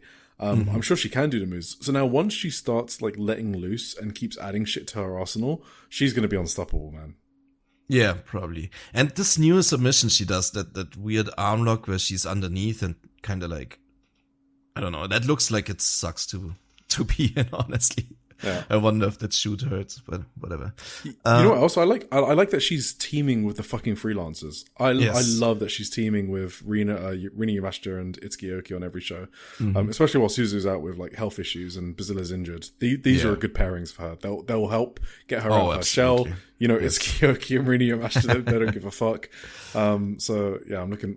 It's really good development for her, basically. Yeah, absolutely. So, yeah, that was basically my main point of the show. I thought this match way over-delivered for me. This six-man second on the card. But hey, even Yurihime, you know I'm not a Yurihime enjoyer, but she had a solid performance here. I think she's solidly the worst of the Stardom 7. So Akira, Yuria, Emma, Kikyo, Ane, Matoy, and Fuwa-chan. But even though she's the worst of those 7, she's not bad. You know what I mean? Like, yes, it's kind of crazy to me that the worst of the bunch is still not bad. Yeah, I think she does some stuff that looks really good too. I totally agree with that. Yeah, and also, I think you have to fight the Tokyo Sports reader on this one. Oh, why? Oh yeah, she's Rookie of the Year, whatever, second place or whatever. Either way. Up next, we had another 6-man God's Eye defeated Ane Kanaya, Rian, and Waka Tsukiyama. What a dream team that is. Do you have anything? Do you know what I realized in this match? Huh? I realized in this match that Rian reminds me of Sora Ayame in Marvelous. So what I mean by that is, so she's got a few more offensive moves than Sora, obviously, but in the sense that I feel like they're better at getting beat up. And I don't want them to ever establish any offense. So, the fact that she's like, you know, doing more offense, I'm not, you know, I don't know. I'm not too hot on it. I kind of just want her to get beat up a bit. That's all. And they're both little gremlins, right? Rian does the foot stomping, and Sora does obviously the shin kicks. The shin kick, yeah. That's kind of a similar trademark. But she can have a good career just getting beat up, Rian. So just get beat up. Yeah. Absolutely. After this, we got... Oh, I wanted to mention Ane chasing Saki throughout the arena. Looked really funny. Ane is really fun to watch. Anyway, we had India, Sioux, and Maika teaming up this time to defeat Husky and Tabata. Oh, you got notes on this match, Tim? You want to tell us your notes on this match? Tabata's Come on, man. Why are you even insane. talking about it? Tabata's insane. Was that on this show or on the next one? Oh, is this the skin tie? No, I think the skin tone was actually on the Sunday show now. I mean, I already said it last week. Tabata is a baddie. She just is. I'm sorry. She's crazy, yeah. She's crazy. Damn. That reminded me, I forgot to say that earlier. She's in the Cinderella, right? Yeah. Is she staying longer? Because, like, everyone else is going over to Mexico, so they just left Tabata. India is staying until May, I thought. Or is it Tabata? But she's not in the Cinderella, right? Oh no, I guess not. Like, according to my list, only Tabata is in the Cinderella, not India. Okay, maybe I don't know. Maybe India's not doing anything, or I got it mixed up. But yeah, Tabata's definitely staying until May or June. Okay, it's cool. Whatever. I don't know if I'm really convinced her with her in-ring work, but maybe she just needs to stand on the apron. I think she's worse than Yurihime, which I'm not saying she's bad. I'm just saying that's the level she's at. Yes, that's fair to say. I think she has other qualities. Aya Sakura, Hanako, Miyu Amasaki, and Saori Anu defeated Hibiscus Mi, Ranmaru, Miyuki Takase, and Sakura Hirota. I already teased this match earlier. Wait, no. That was only the 7-second one. The other team actually won the real match. Oh, yeah. I shouldn't go by cage match. Anyway, that was a fun match, I thought. Like, hey, I'm a big DDT guy, okay? I love my comedy. Yes. I don't know if I can handle all 3 of them at the same time. So Shin Hirota, Sakura, Hibiscus Me, and Ranmaru. That's a lot for much. Me, okay? Yeah. So the shark attacks. Me tried to grab Miyu's breasts and it was successful, and then she tried to grab Saori Anu's, but she was too flat chested. No, that's. Yeah, that kind of sucked. I don't like those spots either. Yeah. Well, also because Miyu Amasaki had the issues, right, that she was experiencing on social media. That's true. Ranmaru's time stop gimmick. That I thought was kind of funny. So what I thought was funny about this was Miyu Misaki is fucking horrible at the time stop. I don't know if you saw, she was moving the entire time. she was awful at it. And Saori Edo was pretty good. Okay, so now the thing I do pop for is I do like the kiss gimmick. Yes. I know some people don't. I like it because I don't know why I like it. I just do, okay? Shut up. It pops me every time. I think it's because I like to see interactions you don't normally see. Mm-hmm. I already knew they were going to try it, Saori and Miyu, because they tried it last time they were in Osaka, and Saori chickened out at the last time. So, if you don't know, the gimmick is basically Ranmaru and Hibiscus Me. They argue a lot, they face off each other, they go, huh, and then they just end up kissing, like a little peck on the lips, and, that's the end of the argument. And when they're with other people, the other people do the gimmick. So Saori and Miyu start arguing, and, they're going, huh, and then they're about to kiss, and then Saori pulls out, and then she gets booed the fuck out of the building, because they want to see Saori and Miyu kiss. And I thought there had to be a payoff to this, because they teased it last time. And the payoff, apparently, was Hanako telling Saori Ano off for not committing, and then Hanako just fucking grabs Miyu Misaki, and I swear to God, was a fucking sensual. She just fucking goes for it. Full lips on me. It's just insane. That popped me really hard. The way she took her by the chin too with her finger. She took her by the chin too. She was like, bitch, you're mine. It was so fucking great. I couldn't believe it. I loved it. It was very funny, yeah. Hanako, well, it's so cool. It was Hanako doing it as well. I was like, yes, I could believe her. Like, she has game. I could believe her having some game at the bar, just like Micah in a way. That's kind of why I love their tag team. I could believe these guys just drinking beer and pulling girls and stuff like that. So yeah. Yeah. That's awesome. But and Saori's reaction was hilarious as well. Yeah. But Tim, this match went way too long. It was fucking never ending. It was so long. I don't. What's Shuri's connection to Ranmaru? Is there any? Saoriana? No, I don't think there is. I think it was just because they're in Osaka. Oh, Shuri. Shuri wasn't in the match, but she saved Ranmaru at one point. And at another point, Shuri, when the first match was over in 7 seconds, Shuri was the one to convince Okada for some reason to restart the match. Shuri had like some stakes in this match. I didn't quite understand what exactly, but the only thing I can think of is her play, but I don't know if these guys are in the play. I'm just making it up. That's the only connection I have in my head. Yeah. I have no idea. That might be real. Ranmaru is running a big... So she does Ranmaru Fest, which is like her own produce show. Okay. Every so often. Mm-hmm. Maybe Shuri's going to be on that show. I have no idea. So possible. She saved Ranmaru from Saori murdering her, I think. And then Saori, in the end, got rolled up, I think. I'm not quite sure how this ended, but yeah, it was pretty long, but some of the comedy spots really... I don't know, maybe I was in a good mood, but I didn't hate it at all. No, except I didn't for like the overly sexual stuff is always a bit meh. The breast grabbing is a bit missed. Yes. But yeah. Yes, but then we had in the main event the 10-man fuck off hate match. What? Why? Oh, did you? This one was cool though. I quite liked this one actually. And Fukugen Death had Sai's book, and I was like, "Hey, I'm reading that." Oh, I didn't see that, but it makes sense. I mean, Saya was out there too, no? Or was that the next She night? was, not only was she out there, she was throwing Sayaka into chairs. Yes. And Sayaka kept on going after Saya. Huh. What could it mean? guys, something big is happening. You heard it here first. Yes. Tam's coming back, or Sayaka's winning the red belt at Yokohama. Yes. So this was basically the Cosmic Angels teaming with the Ito Respect Army. Which was very, I thought it was very, very funny too, how Natsupoya and Maki Ito immediately started off on the left foot, essentially. Before the hate entrance even, I think they started arguing, and they just didn't stop arguing the entire match. I mean, that kind of makes sense, right? Yeah. Wait, they probably ran into each other in TGPW. That's possible too, yeah.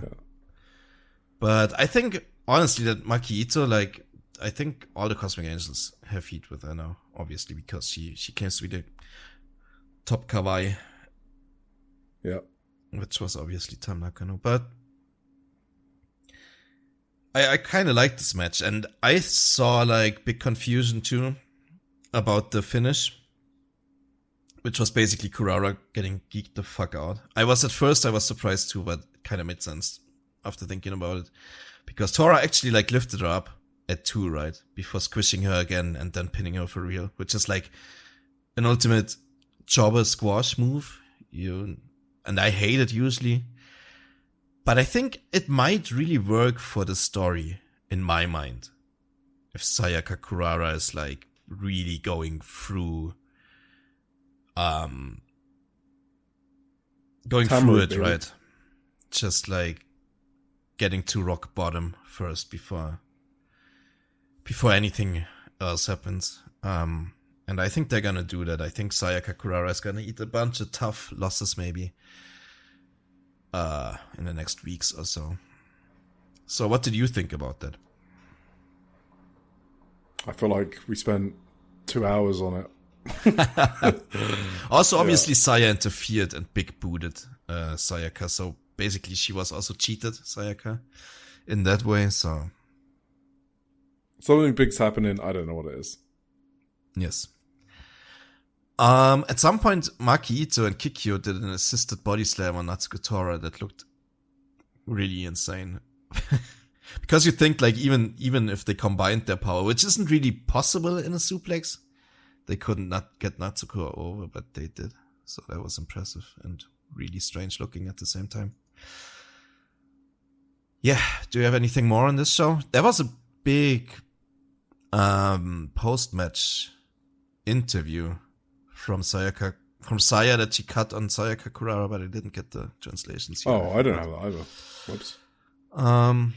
I do have the backstage somehow. So yeah, I don't know how I have the backstage and not the post-match. In the backstage, Maki Ito keeps calling Natsupoi a yellow shrimp and says that she has a garbage personality and that she's impossible to work with. Oh my god. Maki Ito and Kikyo call themselves BMI 40 and want to go after the tag belts. Oh my god, that's hilarious. And then Sayaka just keeps on repeating that she's the only one that can take the belt from Saya Kamitani. So yeah, maybe she's right. Okay, do you want to go for the next show? And I'm gonna look up the Saya promo really quick. Okay.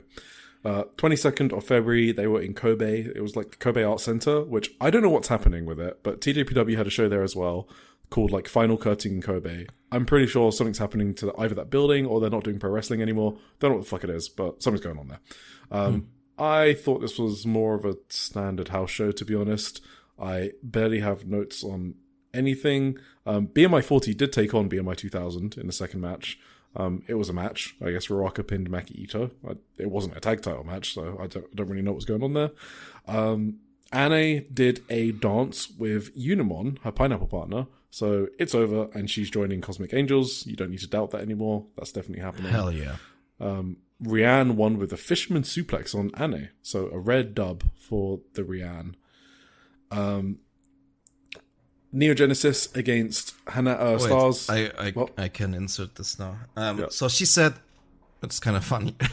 She said, "Hey Kurara, you're always saying meaningless things like GPS and black holes on social media, and it's annoying. Saya-sama is busy with gathering about her autobiography, so don't get in the way, you idiot." And then she stomped on her. I think that's maybe why I didn't write it down. That's true. She's referring to like Kurara said she put a GPS on Kamitani stuff or whatever. Yeah. But anyway, the Anne thing. I was very happy because I was very sad the day before when she did a dance with, who did she come out with? She showed herself with the two Empress Next Venus women, I think. Yeah, Rihanna and Waka. And she danced with them and I was like distraught. I was like, get away from her, get a job. Wait, they did a dance? But yes, she danced with Rian. Yeah, with Rian it was. I didn't fucking see that. Okay, so maybe the gimmick is that she's just dancing with random units and then she'll pick one? Maybe. So Rian, maybe Rian should get the fuck away from her. She belongs. I mean, to Rian Cosmic should definitely get the Angels. fuck away from her. But that means she's not dead on for Cosmic Angels then, I guess. I mean, she still does it most of the time with Cosmic Angels. And Rian isn't in the unit anyway. But, like, who would she join if she said she goes with Rian? That's true. Never mind. I keep forgetting. EXV is dead. Maybe she's bringing Rian in with her to Cosmic Angels, which would I mean, Anna, Rian, and Waka, that could be like a goblin unit. You know what it actually is? I'm just remembering this now. I think she's doing TikTok dances with Rian in real life. I think they have a TikTok channel where they dance together. Yeah, I saw that one with Rian having like no dance skills whatsoever. Yeah. Yeah. And Anne is completely carrying, yeah. Absolutely. Yeah. But I was happy to see her back with Cosmic Angels and doing a dance. I even went back to the Korakuen that you told me about and saw her dance there with Yuna. Yes, did it please you? Yuna. It was, yes. It was It pleased you. Excellent. I was happy to see it. She needs to get on and join the Cosmic Angels.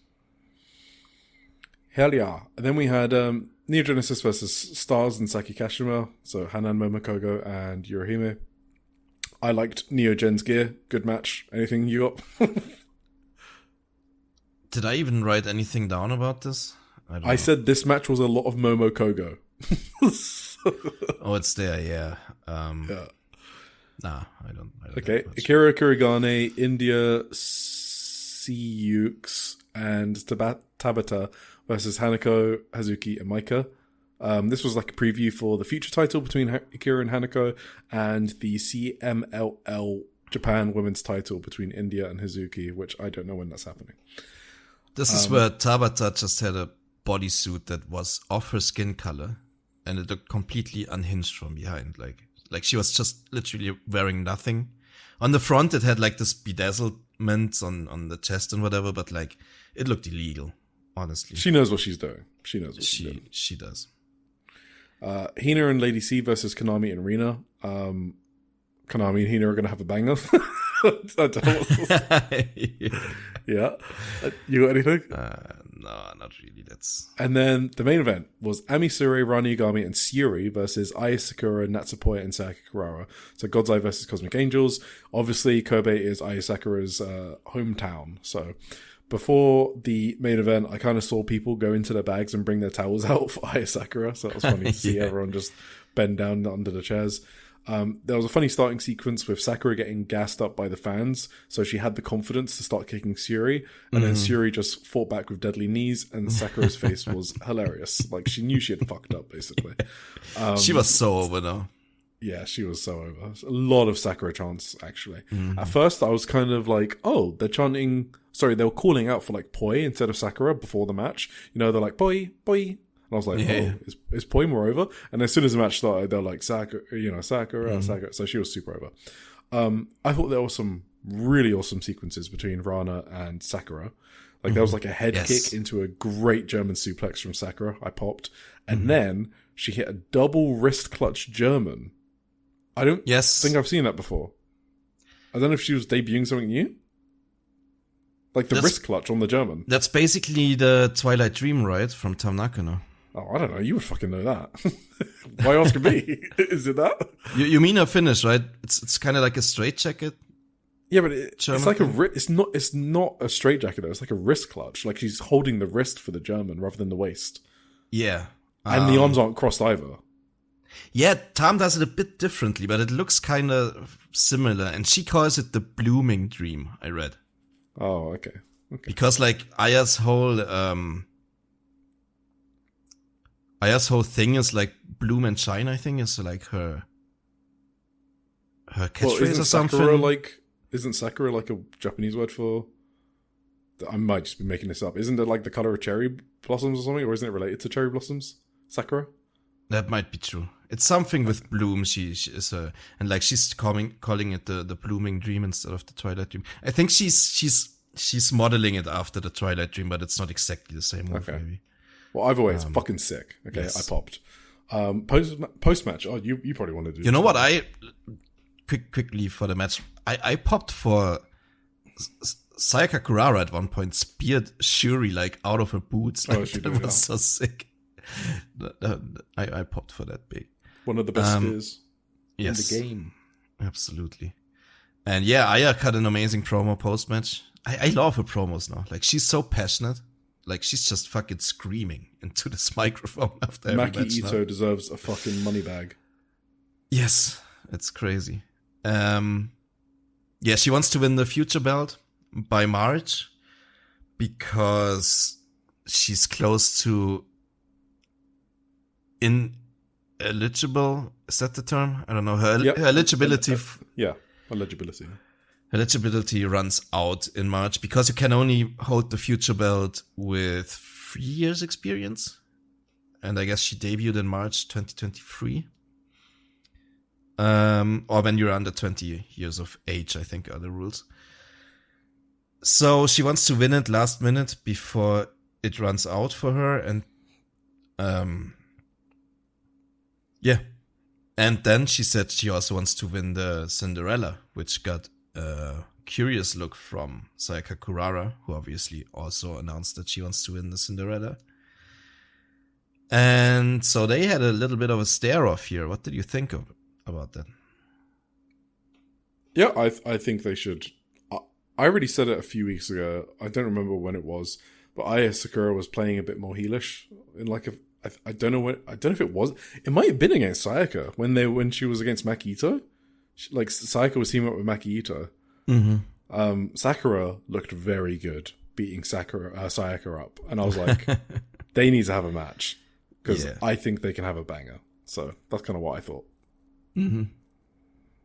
Yeah, and this is kind of also like Sakura is like, after Sayaka already announced she wants to win the Cinderella, like Sakura just chimes in and says, nah, I'm gonna do that shit. So yeah, maybe there's something brewing there. I've said it weeks ago already, but I don't think they should already pull the trigger though. I don't know. Do you think they should already pull the trigger there? I think the Cinderella is the best place to pull the trigger. With the first match against each other? With like full on Aya turning on Sayaka. What, and them starting Cosmic Angels? A blood feud or whatever. Yeah, whatever. Yeah, no, I think they should do Cinderella. Why waste time? Like, Aya Sakura is ready for this. Actually, they could do a sick match on All-Star Grand Queendom or whatever. Yeah, just pull the trigger. Sayaka. I don't think they need to wait on it. That would be a great mid-card match for All-Star Grand Queendom now I think about it. If they start... But Sayaka's involved in the main event, obviously. But we'll see about that. Yeah, that was awesome. Those were the 3 Stardom shows. I mean, Tim, we've just gone through the entire book and how she said 3 direct quotes from Tam. Please. Something's happening. They don't do this. These women are the most deliberate storytellers ever, okay? I will not... Tam, Saya, Sayaka trio. Yeah, but I will not like... I don't know. We'll see. Right. We'll see. Okay. Previews. I'm just going to fucking sprint through this. So, Okayama... You don't even have to do those, but you can if you want. Yeah, Okayama, that's going to release on VOD. It probably already has while we're recording, or tomorrow. I think... Yeah... I don't care about this, sorry. The Korakuen maybe. The Korakuen is a good lineup. 28th of February, Korakuen Hall. And it is a fun card. Yes. We have I don't know what the match order is, so I'm just going to say stuff. We have Cosmic Angels, the full Cosmic Angels team, against Hate, which is Azusa Inaba, Fukun Def, Natsukatora, Rina, and Ruaka. Banger. Mm-hmm. We've got Kikyo, Furusawa, and Maki Ito versus Kyoko Katatsu and Tomoka Inaba versus Mike and Xena. Sure. We have Anakanaya, Rian, and Waka Tsukiyama. Oh, again. I think that something's happening there. They might actually be in a unit together. They might make one. Fuck off. If she goes with Waka Tsukiyama and Rian. Ada, Rian, and Waka Tsukiyama versus Itsuki Yoki, Rina Yamashita, and Saki Kashima. Okay. Wow. That's going to be fun seeing Itsuki and Saki interact. Awesome. Amisure, Lady C, and Ranigami, that's God's Eye, versus India Siux, Tabata, and X from CMLL, which I assume is Dark Silhouette. Probably. She's the only one that comes from Japan. Wait, wasn't she? I think she was injured. Wasn't she injured? In the match against Koguma. Yes. Maybe. I just assume it's Dark Silhouette, but let's see. Fuwa-chan and Hazuki versus Saori and Takumi Aroha. That's so sick. Hell Yeah, Spark Rush, baby. One of my and Stardom. probably okay. Is it one of? I think it's my favorite tag team. I love Spark Rush. I love Takumi. I am number one Takumi fan. Number one Takumi stan. Love Saori too. I'm so happy to see her in Stardom. It's very surprising to me. I don't think there's been like any Stardom Marvelous overlap, except like the Jaja Uma tournament in Sendai Girls. I think this is more of a case of Stardom just not giving a fuck about the Marigold stuff. Because obviously Chigusa and Rossi Igawa are very tight. So I think Stardom just don't really care, and they just thought it was a good time to bring in Saori's tag team partner for Fujian, probably. Yeah, I think Takumi maybe doesn't care either. She just... No, Takumi doesn't give a fuck whatever. either. Yeah. You have to remember, Takumi is putting together a card for Yokohama Buntai on the 5th of May, the 10th anniversary. She just wants to have the best card possible. Yeah. So and publicity. she's gonna... Yeah, and publicity, exactly. So she doesn't give a fuck. So yeah, I'm excited. And I'm so excited. Oh my! I can't tell you how excited I am to see Takumi and Hazuki even face. Oh, even shit, Hazuki and yeah. Saori. Okay, do you remember the goddess? Like when she was fucking Tiet Leko, and she was against Saori, and I was like, I fucking need to see these. Oh, two. that's true. Yeah. Now that you mention, Because Saori was like fucking putting her foot in Tiet Leko's face, and you just saw Hazuki through the mask. She's like, "You bitch." So I'm so excited for this. I can't even tell you. And Fuwa-chan is obviously going to have a good time against it. I mean, yeah, Saori is going to not. I'm assuming she's going to be above level 1 for Fuwa-chan because she cares about her. So I mean, she booked her on her show. So yes, cool. So very, very good match there. So make sure you check that one out. Then we have Neo Genesis, all 4 of them, against Stars. So that's Hanan, Momokogo, Saya Aida, and Yurihime. Then we got the top 2 matches, which is Future of Stardom, Hanako versus Akira Kurogane. That's going to be awesome. I'm very excited for that. And also Konami versus Hina for the white belt, which is going to be awesome. So a lot of great shit on this card. I'm really looking forward to this one, yeah. Then on the 1st of March, there's a carrier VOD in Aichi. So it's a house show, so I'm not going to go through the card. Oh, I mean, there is an Anakanaya and Yuna Mizumori singles match, which is interesting. Oh, that sounds sick. Yeah, that's cool. Yeah. Let's talk about Marigold. I did not know that. Let's talk about Marigold. We watched New Year's Golden Garden 2026, day 14. It was in Korakuen Hall, actually. They did 895, which is a bit of a bounce back. Or is it worse? I mean, I don't fucking know anymore. I mean, that's just their number, like 700 to 900 or whatever. Yeah, that's just the Marigold number. That's like their frame. We opened... Oh, wait. Wait, what? Huh? Oh, I think I skipped that accidentally. Seria Maoka and Shino defeated Kobomo Minami and Yuka Yamasaki. They did. Spunky Monster. Yeah, I mean, outside of Mayu Rin, this was the match this was the second match I was excited for. Wait, sorry. What? I pressed on the like thing button to go to the first match on oh yeah, they Universe. put the chapter as the first match from the start of the show. That's fucking stupid, because then I saw Megaton walk out and I just skipped right ahead to the next one. I also noticed that. They trolled you. Maybe I need to go back, because that sounds like a sick match. I was wondering where Sari was on this card and Komomo and all of them. Yeah, just blame Sunny for that. We always blame Sunny. Okay, let's do that. So the storyline is Sari and Shino are kind of, well, they're not kind of, they are dorm mates. And so are Komomo, Yuka, and Victoria Yuzuki.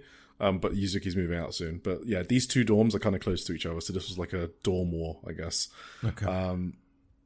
I really like Seri's version of the Aoki clutch. So obviously she borrowed that from Shinya Aoki, MMA fighter, DDT wrestler. Mm-hmm. And what she does, her variation of it is like a waist lock at times. Early on in the fight, it's really cool. And I wish oh my God.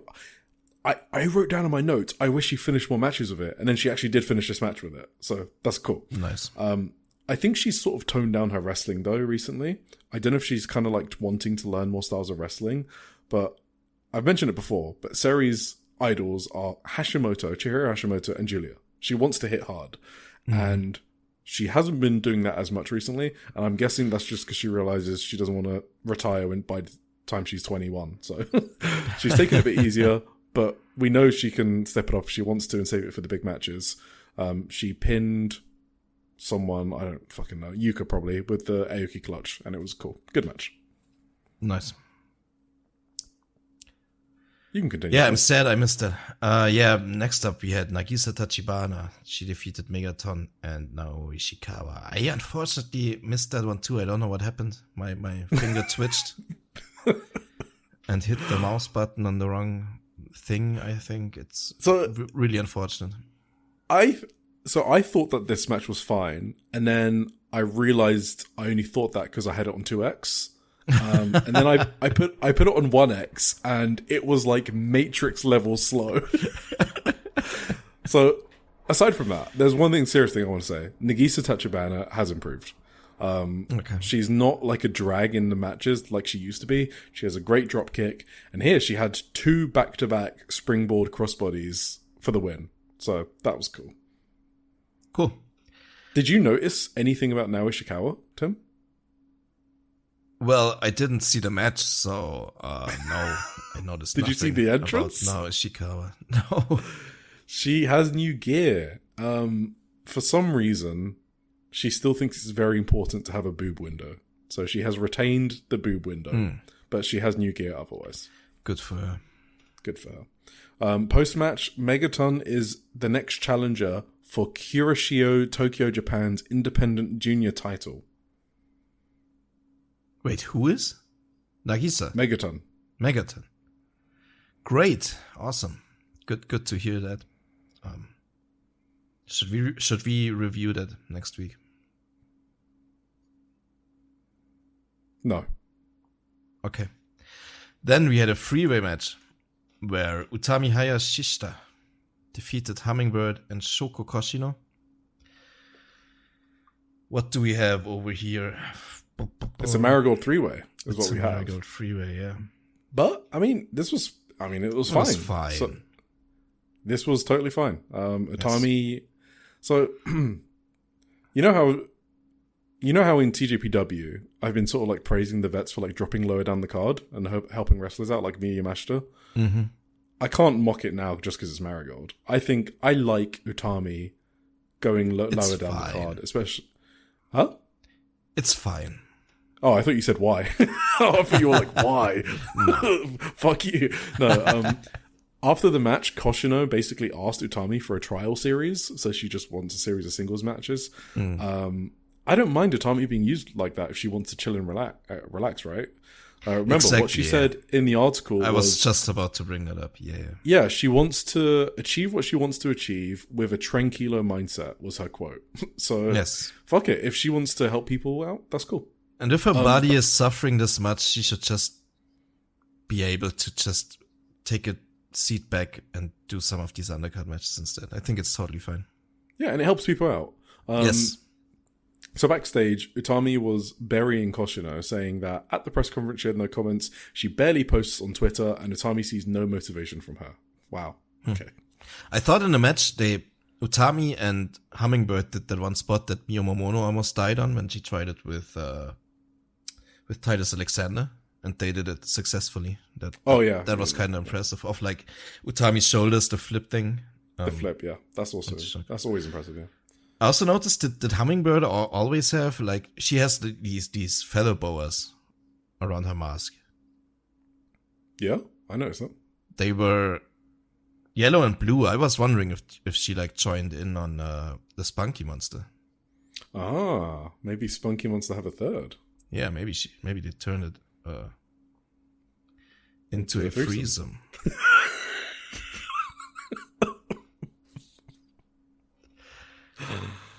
Maybe it had the exact same colors, but just something I noticed on the side.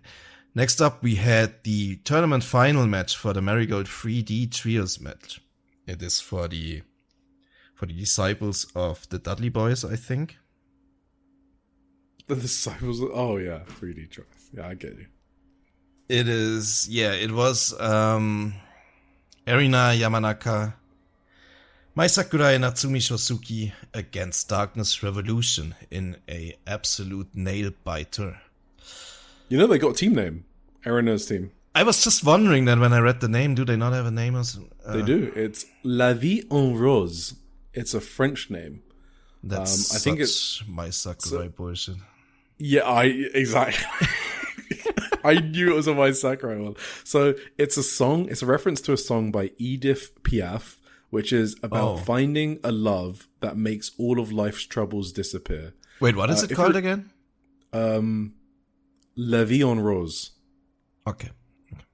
And I just knew that was Mai Sakurai's choice because I don't know if you remember the romantic article we read about Mai Sakurai a few weeks back. Yeah, she's feeling that phase of her life. So yeah. She's also a huge fucking Paris mark. I don't know if you that knew makes but she's one of those. That's like a thing in Japan, right? I don't know. Is it? Yeah. Paris is like a dreamland for many women in Japan. And there's actually a disease that's called, I don't remember what it's called, but there's actually like a psychotic effect for Japanese women who have their first trip to Paris and they realize that it's just a really stinky city and not great at all. And I was about to say, I hope they told the Parisians that. They don't feel like it's a dreamland. So they kind of completely fall, like their entire like worldview falls apart when they visit Paris for the first time. That's like a well-known psychotic condition or whatever. What's worse, Paris or London? Oh, I don't know. Yeah, I haven't been to Paris in probably 15 or 20 years, and I was only like one day or something. I've never really been to Paris for a prolonged period of time. I've been to London a couple of times for multiple days, and I never really enjoy London, to be perfectly honest. Nothing against my I think Paris is worse. British friends, but maybe Paris is even worse. Yeah. A lot of these big European cities are just stinky. I don't know. Yeah. I don't like it. Yeah. Either way, what did you think of the match? I mean, first of all, the idea of a trios title in a promotion this small is hilarious, but okay, let's put that to one side. As I already knew the result of this, because as soon as I saw Erina use the Uruka press, she calls it. It's like a bamboo dragonfly or a corkscrew diving press. As soon as I saw her use it in the semi-finals to win, I was like, she's winning the finals with that. And she did. It does look pretty sick, but it also looks like she fucking murdered. Didn't we just talk about the Phoenix Splash and Saya Kamitani, and she retired it after breaking Mina's draw? Yes. So here she landed almost perfectly, but on the landing, she hits Rhea Seto in the mouth with her wrist. I thought it was even the throat, which might even be worse. It could be, maybe it was the mouth. It was like the mouth area. Yeah. Her mouth was bleeding afterwards. Oh, okay. Yeah. No, it was bleeding like hell. So damn. I think she might need to retire that move until she figures it out, because she is going to keep injuring people. So looks a bit out of control. It looks awesome though, but yeah. It looks sick, but out of control. Yes. I thought the match was okay, I guess. I like Shizuki back from injury. I guess she's brightening up the undercard. I think the best version of this match, though, is Rhea Seto going like a 10-minute singles with Shizuki, you know? Yes, absolutely. Instead, it was Erina and Rhea. So I'm not saying it was bad, but it could have been way better. So. That was kind of the thing, like my brain kind of shut off. They immediately went to the outside crowd brawling, Darkness Revolution stuff. My brain tends to shut off in that moment. Then there was a Misa Matsui vs Shosuki stretch, which was awesome. So my brain shut back on during that. Yep. But in the end, I was also sort of disappointed. I thought about it. I ended up being on your side, that I wanted Darkness Revolution to win just because Rhea Seto and Misa Matsui are so awesome. Yep. So I also don't like, I do like Shosuki a lot. That's the one redeeming factor, but Mai Sakurai can get lost. So I was disappointed in the result after all. Amen. In the post-match, Icon Peach Arrow, which is Mayu, Komomo, and Victoria Yuzuki, challenge for the belts. Icon you Peach, get it? what? Because Mayu's an icon, What was the Komomo last means one? peach, Yeah. and arrow is like Victoria's thing, right? She's got like Oh, the Victoria. shoots. Yeah, Arrow. Yeah, Yuzuki. Sorry. For some reason, I thought it was Hummingbird. Why did I imagine Hummingbird in front of my inner eye when you said Yuzuki? That's weird. I don't know. So I didn't get the arrow part, but yep, that makes sense. Wait, they challenged immediately? I think Komomo I challenged on their skipped behalf, to the next yeah. match. Okay, that's cool. They're not gonna win though. No. I feel like that's who do you weird. think's Like taking the that's pin? that is the sickest trios they have, right? Those are like Yeah, but free- Komomo's free just gonna eat the stars. pin. Yeah, Komomo's gonna eat the pin. So, Anyway, we had Rin, who is on her retirement tour. Up next, she got a spot here against Mayu Iwatani, which is cool. What's their history again? they actually, so I had to go back and look at this, that they teamed together during the Goddess of Stardom Tag League in 2021. Wait, in 2021? I had no idea Rin had like a small run in Stardom. I was watching During that tag league. I don't remember that whatsoever. Holy shit. Yeah, Okay. and their tag name during back then was Blue Marine. So I mean, spoilers in the post match. That's why Rin asks Mayu to tag with her again on her retirement match. Oh, that's cool. Yeah, that was like right after I started watching Stardom. That must have been when the Goddesses Tag League started. Yeah. No, I watched the 5-star first. Yeah, but it's basically right after, right? Anyway, this was an awesome match. This match fucking ruled. Yes, absolutely. I'm never gonna fucking apologize for being so high on Mayu Iwatani. I should probably apologize for not being high enough sometimes. She's so fucking amazing. I mean, this is why I think she had a sick 2025, because these matches, people forget about them in a few months, but she like shits out excellent matches for fun. She's had so many of these types of matches in 2025 that just go under the radar, a bit like Saori, to be honest. This match ruled. Oh, that's true. I haven't seen people get into this match. I don't know. Maybe I just really like Mayu. It was just so many good. Like, I've got so many caps lock recaps in it. Rin had a great cannonball. Rin was really good at selling her right leg as well. Yes. I think her right knee was like taped up and Mayu kept on targeting it. We know about Zombie Mayu, but Bully Mayu is so fucking good. Yes. She looks like she's going to kill you. She got hit with a German suplex, so she sort of like slightly rolled out of the pin to break it, which kind of protects the German suplex, which I love.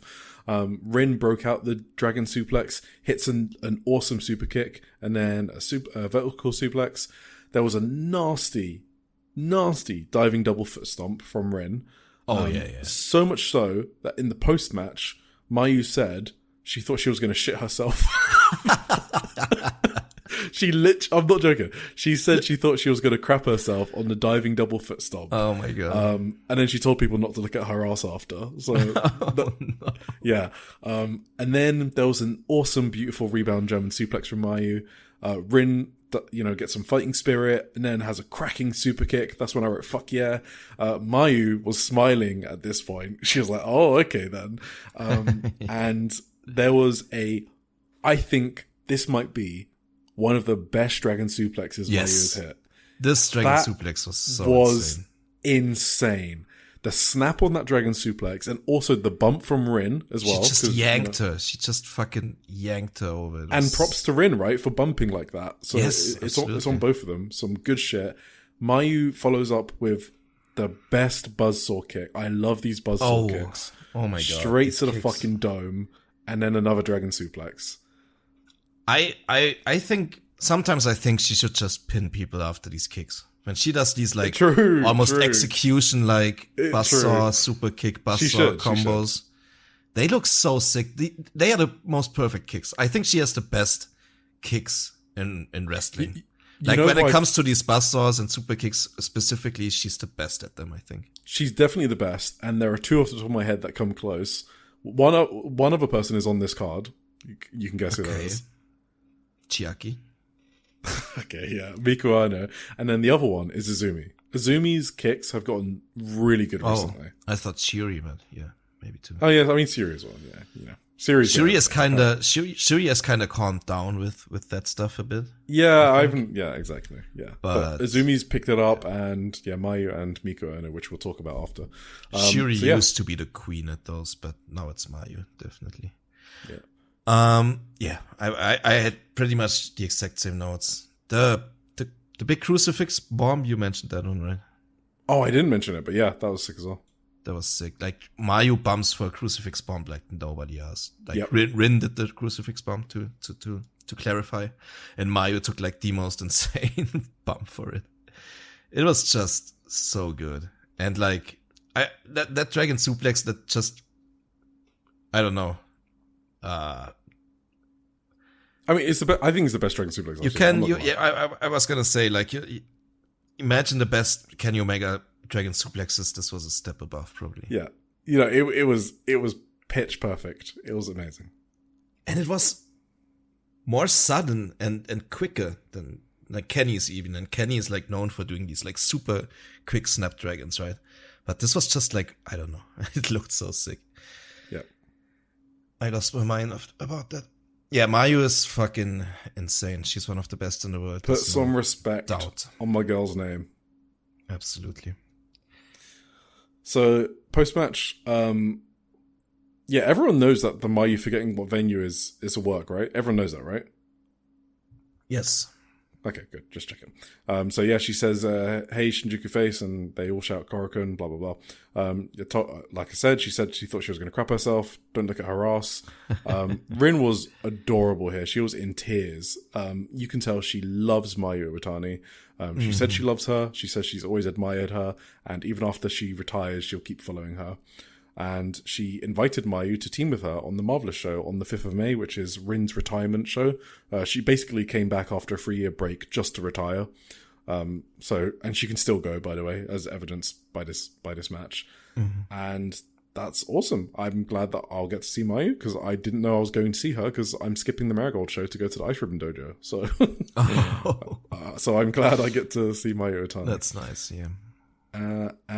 This post-match promo was just super adorable. So. Nice. After this, we had Victoria Yusuke going against Chika Goto for the Marigold United national title in about 17 minutes, and she beat her. God fucking damn. Just why are you having Gotchka do these 17-minute big matches? They did it a few months ago with Miko Ono, right? Like, she can't do them. Like, she's getting gassed. Just stop it. Just put her down in the mid-card and have her do some funny shit. That's what she's good at. That's what got her over with me as well. Have her do her mid-card comedy. She can hit hard, do her lariats. Just stop this, please. You know, this is just bad booking, by the way. Like, you shouldn't be putting your wrestlers in spots like this. I might have a hot take about this match. Oh, fuck you. Are you going to say this was not a good match? No, not really, but I kind of liked Chika Goto better than Yusuke in this match. Oh.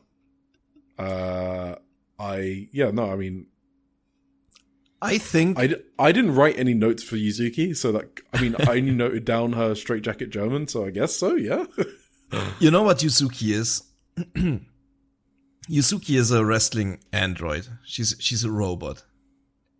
She has great moves execution. She has great, like, stamina. She's like a perfect, I don't know, technical ability wrestler.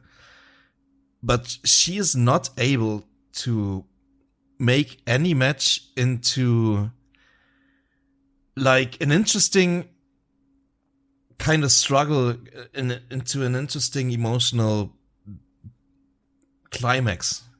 You know what I mean? Yeah. She's not able to do that yet. Goto, for me, was trying so hard to put on this, like, emotional performance, and sorry, I can't take it seriously. What? No, I thought she was selling very well towards the end, but Yuzuki just completely ignored it and just looked at her and finished her off with her, like, 2 or 3 matches, moves and pinned her. And it was like, she didn't play into this emotional performance by Goto whatsoever. So okay. You know what? You convinced me. I'm probably being too hard on. I like Goto, just for the record. You can go back and listen to my audios before. I do like Goto. I just don't think she should be doing 17-minute matches. That's all. I mean, that's true. That's fair. She was gassed also. Yes. I think she was very gassed in the middle, and then she kind of caught her breath towards the end again. So towards the end, I thought she was pretty okay in trying to just, when she mostly sold for Yuzuki, I think she was selling well how I can buy that. destroyed I she was, think, Yeah, I like her expressiveness, and I think she's funny, and I think she's a great character. But yeah, they messed up like the Argentine backbreaker, right? Like she was just trying to turn her into one, or like a modified one. Once she got it on, it looked fucking crazy, but they fucked it up, and they had to repeat the move. She doesn't know how to bump for a La Mystica as well, Gotchka. I don't know how you don't know how to bump. Okay.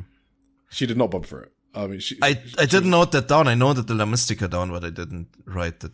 She failed to bump for it, but yeah. You're supposed to go flat, right? Yes. She didn't do that? I didn't. No, she went on her knees. Yeah. Oh, okay.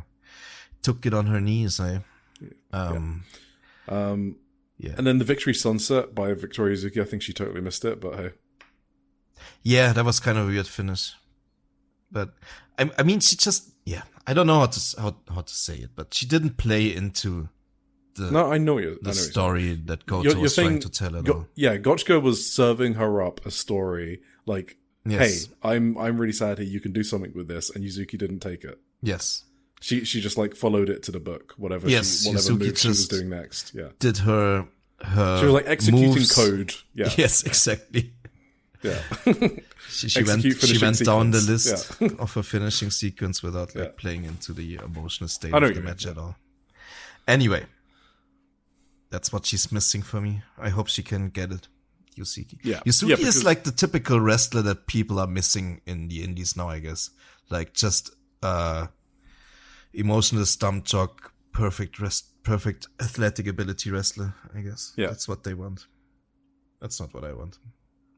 Hell no. I do think she's like athletically like crazy talented. Like yes, absolutely. Bell to bell, insane that she can do this stuff after 2 years. So I will just say that. Okay, so post-match, Yuzuki tells Gotchka to do something about her squishy belly. Gotchka says it's her charm point, and that's like a common phrase in Japanese for something you like about yourself, so she's not going to change anything. So good for her. Good for you, Gotchka. All right. Oh, God. Oh, boy. Oh, boy. Oh, boy. Oh, boy. Oh, boy. Oh, boy. Oh, boy. Oh, boy. Let's go. Let's fucking go.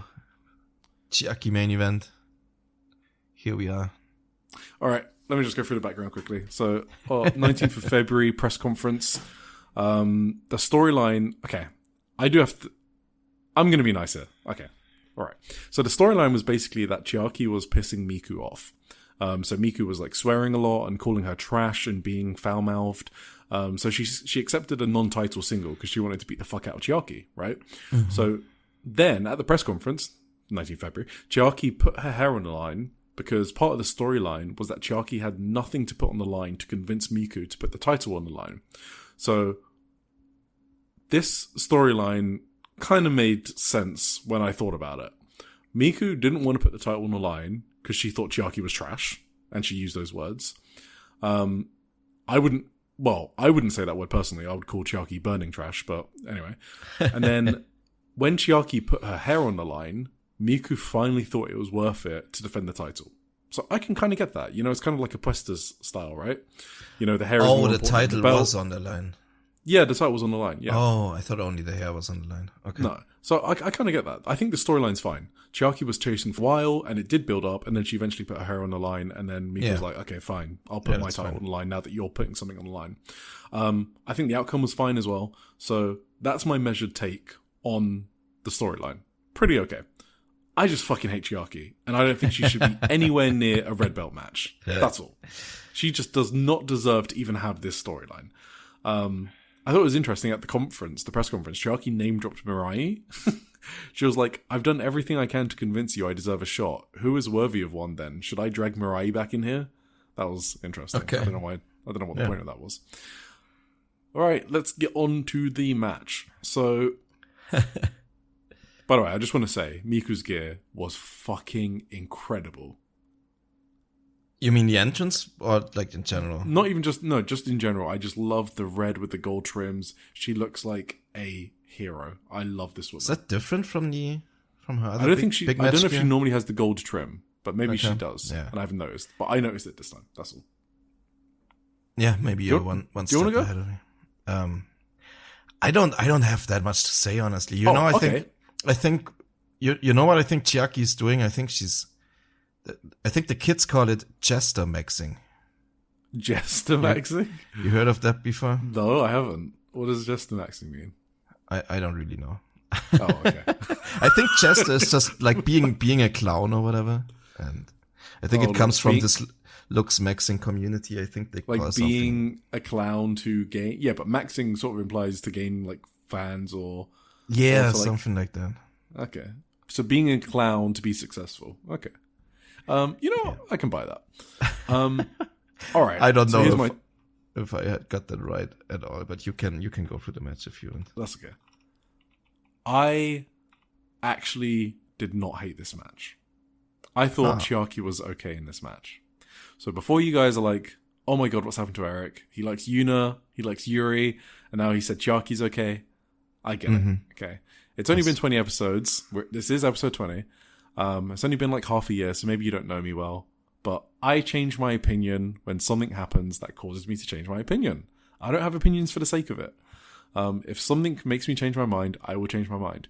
Yuna, I found out, is an awesome person, so I like her now. Yuri had good performances, especially against Saori, so I don't mind her as much. Chiaki, I thought in the first few moments of this match, I thought she looked better when she was being a proper fucking heel. No smiling, no tongue shit. I didn't mind the initial brawling. I thought she did look more serious. Yeah. It was pretty cool. Mm-hmm. Then the turnbuckle spot happened. And this fucking dumb fuck, Chiaki, took 10 years untying the corner pad. What the fuck? Why? Why would... Yeah? Go on. First she did like this guillotine concerto spot where she puts like a chair around Miku Aono's neck and then hits the chair with another chair. And it looked so bad. It looked like the least hurting chair shot I've ever seen in my life. But yeah, continue. Miku had to sell this now for 20 seconds while Chiaki didn't get the turnbuckle unbuckled. Yeah, she was... Why wouldn't you just loosen it before the match, like during the videos playing or something? This completely fucking killed the flow of the match. And she had help too from Misa Matsui, I think. She had to get fucking Ria Seto on the turnbuckle to help her. She was helping her undo the corner pad. So the start of the match, I was like, you know what? Chiaki's okay in this match. And then this fucking spot, I was like, oh my god, here it is again. Chiaki gets drop kicked into the turnbuckle, right? Into the exposed turnbuckle. Yeah. And then not literally like 5 seconds later, she stops selling it. I'm like, what the fuck was the point of that then? Why did you spend like 3 years taking it off? And then I'm like, oh, okay, I see. Miku gets thrown into it. Then she gets cannonballed. And I'm like, oh, okay. So Miku understands the assignment and she sells it like she's fucking died. Miku was selling, yeah. She was selling her ass off. So I was like, maybe like Chiaki is the one that untied it, so she's gets some sort of buff that makes her immune to the exposed turnbuckle. It was weird that Chiaki didn't sell that. Anyway, yeah, Chiaki turns into the fucking reincarnation of Kazusada Higuchi with the brain claw to Miku. That just made me laugh. Then, okay, now this is where the match was fucking great. Okay, because. Miku kicks out of a power slam at 1 and then starts drilling Chiaki with some sick head kicks. It was so fucking awesome.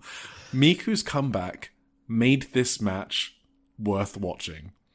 It was so fucking great. The comeuppance that Chiaki got, this dumb fuck just getting kicks drilled into her head. That's some of the best kicks you'll see. Yeah, that was and awesome. Then the finish. Okay. She absolutely destroyed Chiaki with the red sensation. She spiked her on her head. I think it's like the nastiest looking finisher right now. I thought absolutely killed her. Chiaki died, actually. Yeah. And went to heaven. Start of the match? Oh, I can get into this serious Chiaki like brawling. Dumbfuck Chiaki makes an appearance from the turnbuckle spot, the guillotine concerto, the not selling the exposed turnbuckle, all of that the brain claw. What the fuck is she thinking? And then Miku's comeback makes it all worth it again. Yes, I did actually also have a compliment in here for Chiaki. Yeah, go on. Hey, I don't know what exactly. It was after the Chiaki splatted Miku with a powerbomb on the mat. That powerbomb looked pretty spicy, pretty impactful. And that was when Miku was also still selling the turnbuckle spot and everything. So I wrote that I don't think Chiaki's work here is ineffective, but I also think it's just Miku's great selling. Miku was incredible. Yes, she did everything to put like this beating in the middle of the match by Chiaki over as hard as she could. So that was the main part of it. Outstanding. So yeah, Chiaki was great at the start. Well, I thought she was good at the start with the brawling. Well, just specifically looking more serious. Let's be clear. It's not like it was insane brawling. I just liked her demeanor. And then I do think she was good getting fucking killed by Miku in the comeback. Chiaki sold well for Miku's stuff, and she did look like she died. So that was good. Yeah, so apart from the terrible parts of the match, I thought it was great to just... This was worth it, just to see Miku ascend into God mode. That hyped me up. I was ready to run for a fucking brick wall. Yeah, it was awesome. So Miku is awesome. Yeah, so Chiaki had her head shaved. Blah, blah, blah. All right. Good for her. Shall we move on? I don't think she's gonna look terrible with Chiaki. Nah, she'll look fine. You know, yeah. I think she's not bad looking, right? Chiaki? Yeah. It's hard to tell because she's constantly making these grimaces with her face. Yeah, exactly. Stupid, yeah. So. Yeah, but no, she could pull off a bold look for sure. Probably, yeah, she can. All right, do you have anything more on this Marigold show, though? Nah, I guess I was just gonna say, in general, I thought it was it was an okay show. It was an okay show. Yeah, it had some moments that made me pop. The Mayu Rin match was awesome. Miku Ono was awesome. Absolutely. All right, let's get into the indie zone. There is a fifth dimension beyond that which is known to Tim. It is a dimension as vast as space and as timeless as Tony Storm. It is the middle ground between light and shadow, between science and whatever AJ Styles believes in. And it lies behind the pit of man's fears and the summit of Eric's knowledge. This is the dimension of imagination. It is an area we call the Indie Zone. So, on the 15th of February, we had a Sendai Girls show, and it came out on VOD on 20th of February, so that's why we're reviewing it now. The opener was Chika and Yura Suzuki versus Hiroyu Matsumoto and Zones, which is Goji Zone's union. They're the tag team champions in Odds Academy as well. This was just a fun match. Yura Suzuki is great. She reminds me of Rana Yagami a lot in terms of wrestling style. That's probably why they had a great match in Wave last year as well. So, yep, didn't see this one. Yeah, no, it was fun. And then Chi-Chi versus Yuna. So I feel like the more Chi-Chi wrestles, the more like Saori she gets. In terms of like her, absolutely. In terms like of like Saori? her viciousness. Oh, like Saori. Oh yeah, who did you think I said? I thought of Venny. Oh, I think she gets more and more like Venny. But but I feel like both. You kind of get what I mean, right? Yeah. In terms of like viciousness and facial expressions, like being a bit more of a bad, intensity, exactly. So she was like levering Yuna with some forearms here. She was like enjoying beating her up and bullying her. Chi-Chi knows her wrestling style. Obviously, Yuna still doesn't. She's changed a lot in the past 6 months. Like, there was a phase she thought like drop kicks were her thing, blah, blah, blah. But this was a fine little match, but just wanted to note that. Yeah. Then we had I thought it was good. Dash, Chisako, and Miku Kanai versus Minami and Spike Nishimura. So Spike is back, baby. Let's go. Tim and I have been speaking about Miku's improvement as a wrestler, and that she's just legitimately a good wrestler now, and it's kind of taken away a bit from her charm as a wrestler, I feel like. And she hit German suplex number 10 on this show. She did? But in the early goings of this match, I wrote this is a vintage Miku match where she was just beaten the fuck up. Her and Minami So long. were so good together in this match. Yeah. I thought they had great chemistry. And then, yeah, she German suplexed Minami, but I'm assuming Minami won. Yes, with a big splash. Semi-main event, we had Good Red to Energy. see Spike back. Wanted to Oh, yeah. throw that Yeah. in. Big up Spike. Big up the Spike community, Arisu. Yes. Mika Iwata and Miyuki Takase, Red Energy versus Ryu Mizunami and Yurika Oka. I just really love Yurika Oka. I think she's cool.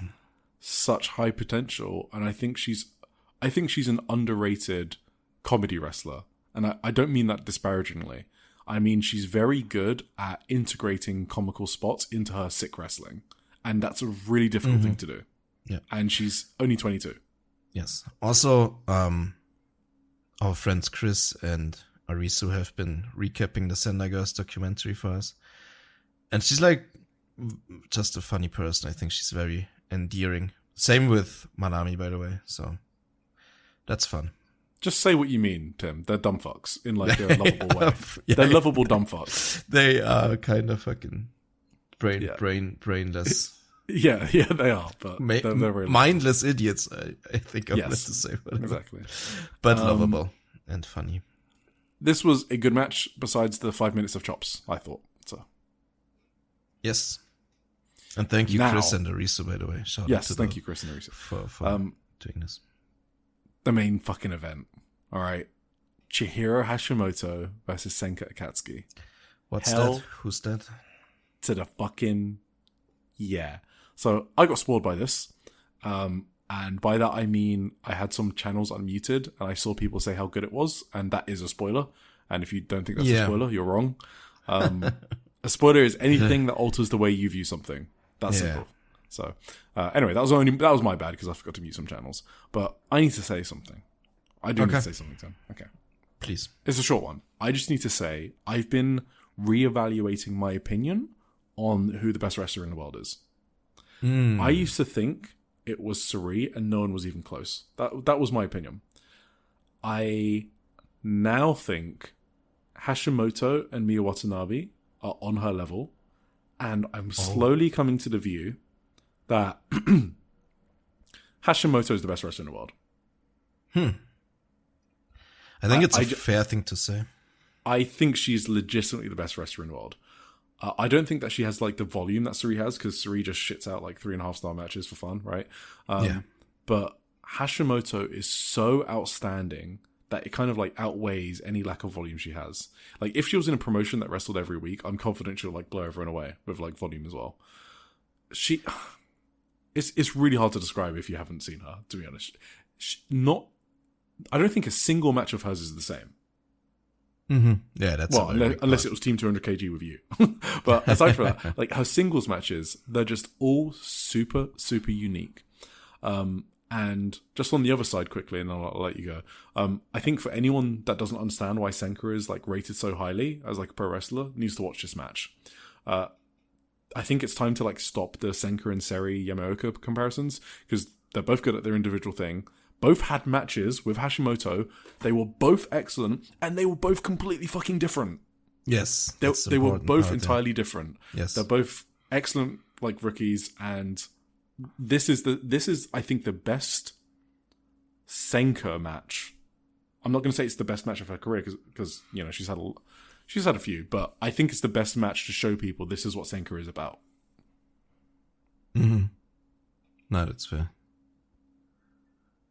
Yeah, I think that's a totally fair opinion to have. I have her in my top 3 for sure as well. I mean, I said this at the end of last year already, that she was at worst my 3rd best, most outstanding, let's say, wrestler in the world. So totally agree with that. She's just, I think Hashimoto can do things that just no other wrestler can do. No other pro wrestler, let's say, because she has the amateur background as well, and she just knows how certain things work. I feel like better than like 99% of other wrestlers. Maybe there's someone out there like Shinya Aoki or whoever who can do similar things on the mat. Nah, and just, I mean Hashimoto could do them as well. Yes. No more qualifiers. She's like, yeah.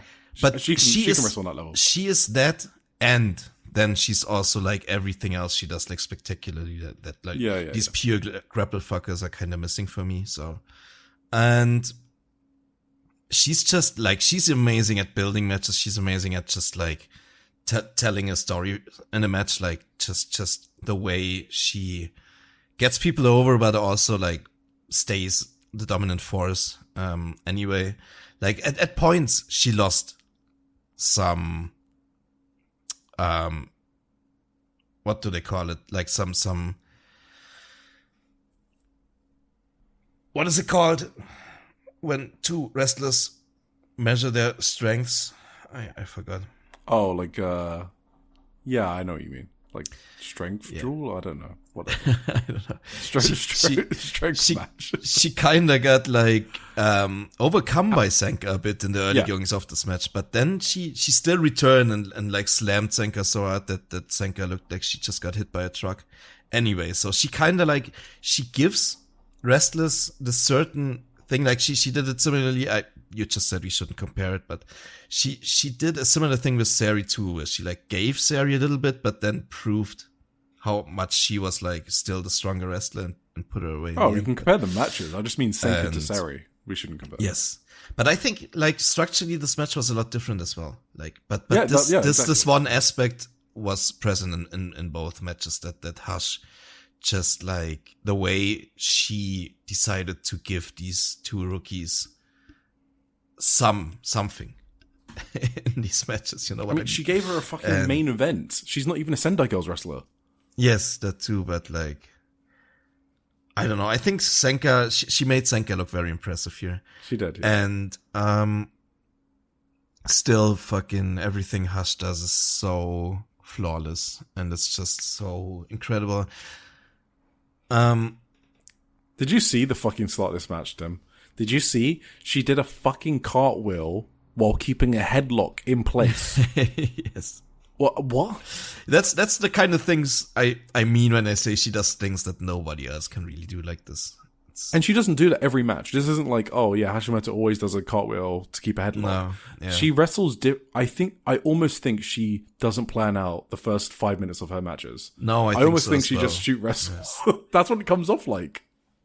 She maybe like goes out there with a person before the show and like they roll for a bit and then they say maybe let's do this and this, but I don't think they have like a finished how can you script move this for move script or whatever. Yeah, but that's also what I mean. Like she knows how to keep these different holds on a wrestler without ever losing it, and that's what I mean with her like where her like amateur background probably comes into play as well. Sure. Because it looks so fluent and like just incredible the way she like just transitions between moves, and like whether it's with a cartwheel, which is obviously super flashy, but she does transitions like rarely anybody else does in the world, I think. No, so 100%. That's just what makes her so incredible, and one of the things. No, I totally agree. There were so many cool spots in here, like Senka like struggling to get Hashimoto down on one knee. And then when she gets the headlock on Hashimoto, the whole crowd fucking reacts. Yes. Like they were like locked in, waiting to like see who would win out on the transitions. Yes. And they did react when Senka got the headlock in. That was awesome. That is obviously the other thing for me, right? The crowd being so locked in for the grappling. I thought that enhanced it. Like you could literally hear like the gear of the wrestlers, the noise it makes, because it was so drop dead silent in that room, because everybody was fucking watching with I don't know, within yeah, I mean they're just focusing on the intensity. They're just being focusing respectful on the match. Yes. I feel like Japanese crowds and are always locked in respectful. as fuck. Yeah, during grappling. Grappling is like the one thing they're always quiet on, like at the start of every big match, and you know, the first 5-10 minutes or whatever. Yeah. And this match was mostly that. But yeah, Senka's selling in this match, I thought was, so we've spoken a lot about Senka's like moveset, I guess, and you know, how she's offensively like limited, I guess.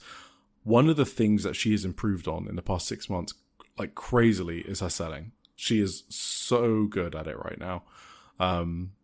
So that's one thing. Hashimoto, that was a ridiculous spot where Hashimoto was doing a headstand from a lion tamer and then kicked Senka in the chest to break out of it. That I don't think I've ever seen that before. Yeah, I mean, that was sick. Yeah, and then Senka walking with Hashimoto on her in an octopus stretch, and then Senka's tree trunk thighs just moving her forward. It was just so good. The clubbing forearms as well. Like like Hashimoto. So okay, basically Senka slaps Hashimoto around the face, which is a big no-no, and Hashimoto just delivers clubbing knockout forearms. They were so fucking loud. I thought Senka was going to get KO'd there. And if Senka was selling, then it was incredible because the way she sold these forearms was like not rookie level selling. Like she had to be rolled over to be pinned by Hashimoto, and she looked like she was sandbagging it, right? Like she was like dead weight. So if she was selling, it was incredible. If she wasn't, then those were some pretty hard forearms, but yeah. Yeah. No, awesome match. You know what this reminded me of? This the Boston Crab block. Yeah. When she blocked it basically with like sheer willpower or like strength of her body. It reminded me of Miyu Watanabe last week or 2 weeks ago. I don't remember. When she blocked the sharpshooter from Yuki Arai with like sheer leg strength. Like those are two counters to submissions in a similar way that I've not seen like done like this before, and it looked so impressive and amazing from both that kind of stuck with me. Yeah, just a great match. Big lariat finish. It's awesome too. And yeah, awesome match. Highly recommend. Everything you expect from this match, you got from this match, I think. So Red Energy are challenging Bobo Momo Banana, and Manami is challenging Hashimoto. So damn. That's happening on the 27th of March in Sendai Pit. I have no idea why they're doing that, to be honest. Like, yeah, Manami was apparently, she's on the documentary, she's constantly gunning for getting the big title match at the... When do they have their big show? Wait, the Budokan? Yeah. Oh, that's in like 2027. Yeah, that's next year. Oh, that's next year. And it's not even... I don't know what date it is. They haven't announced a date. Oh, okay. Yeah. She's got time to build that up then, I guess. Yeah, I mean, I guess. Good luck to Manami. I don't know why they're throwing this away on a Sendai Pit show. At least put it in like Shinkiba or something. Anyway. Yeah, that's true. Cool. Then we had Marvelous on the 23rd of February, and it was Soriyame's 20th birthday. I thought this show was great. I just liked the vibes. I thought there were a lot of fun matches. I wouldn't say there was like a standout recommended match. I just liked the show in general. First off, we had Kaya Nishimura's second pro test. She's 16, and she failed on the 28th of January. She was failed by Takumi Iroha, and what she failed at last time was her stamina. So she got to the rope running and the break falls where you have to like take bumps by yourself. She was totally fucking gassed last time. So first off, the squats, she did much better on this time than she did last time. She did get tired later on. Still struggled a bit. Yeah. She struggled towards the end, but last time she was struggling from the start. So that was the start. It was kind of nerve-wracking because like Saori was there, Mio was there, Takumi, Chigusa, Tommy, Itsuki Aoki was even Itsuki Aoki, Mika Iwata. So yeah. By the way, Itsuki Aoki looked beautiful. Just want to say that. Then she did fine on the headstand and the bridge. She did the 10 bridge kickovers. That was fine. Now the running, this time it was like she kind of saved everything for the running, and it was a lot better than last time. But you could see she was struggling towards the end of it. She was kind of getting exhausted already again. Yeah. Yes. And then the fucking sparring. So it was one against Senka, which is the same as last time. Then Miyomomono. Last time, it was Mihiro, right? Yes. The other rookie that just passed. This time, it stepped up to Mio. And there were like murmurs from the crowd when Miyomomono got in.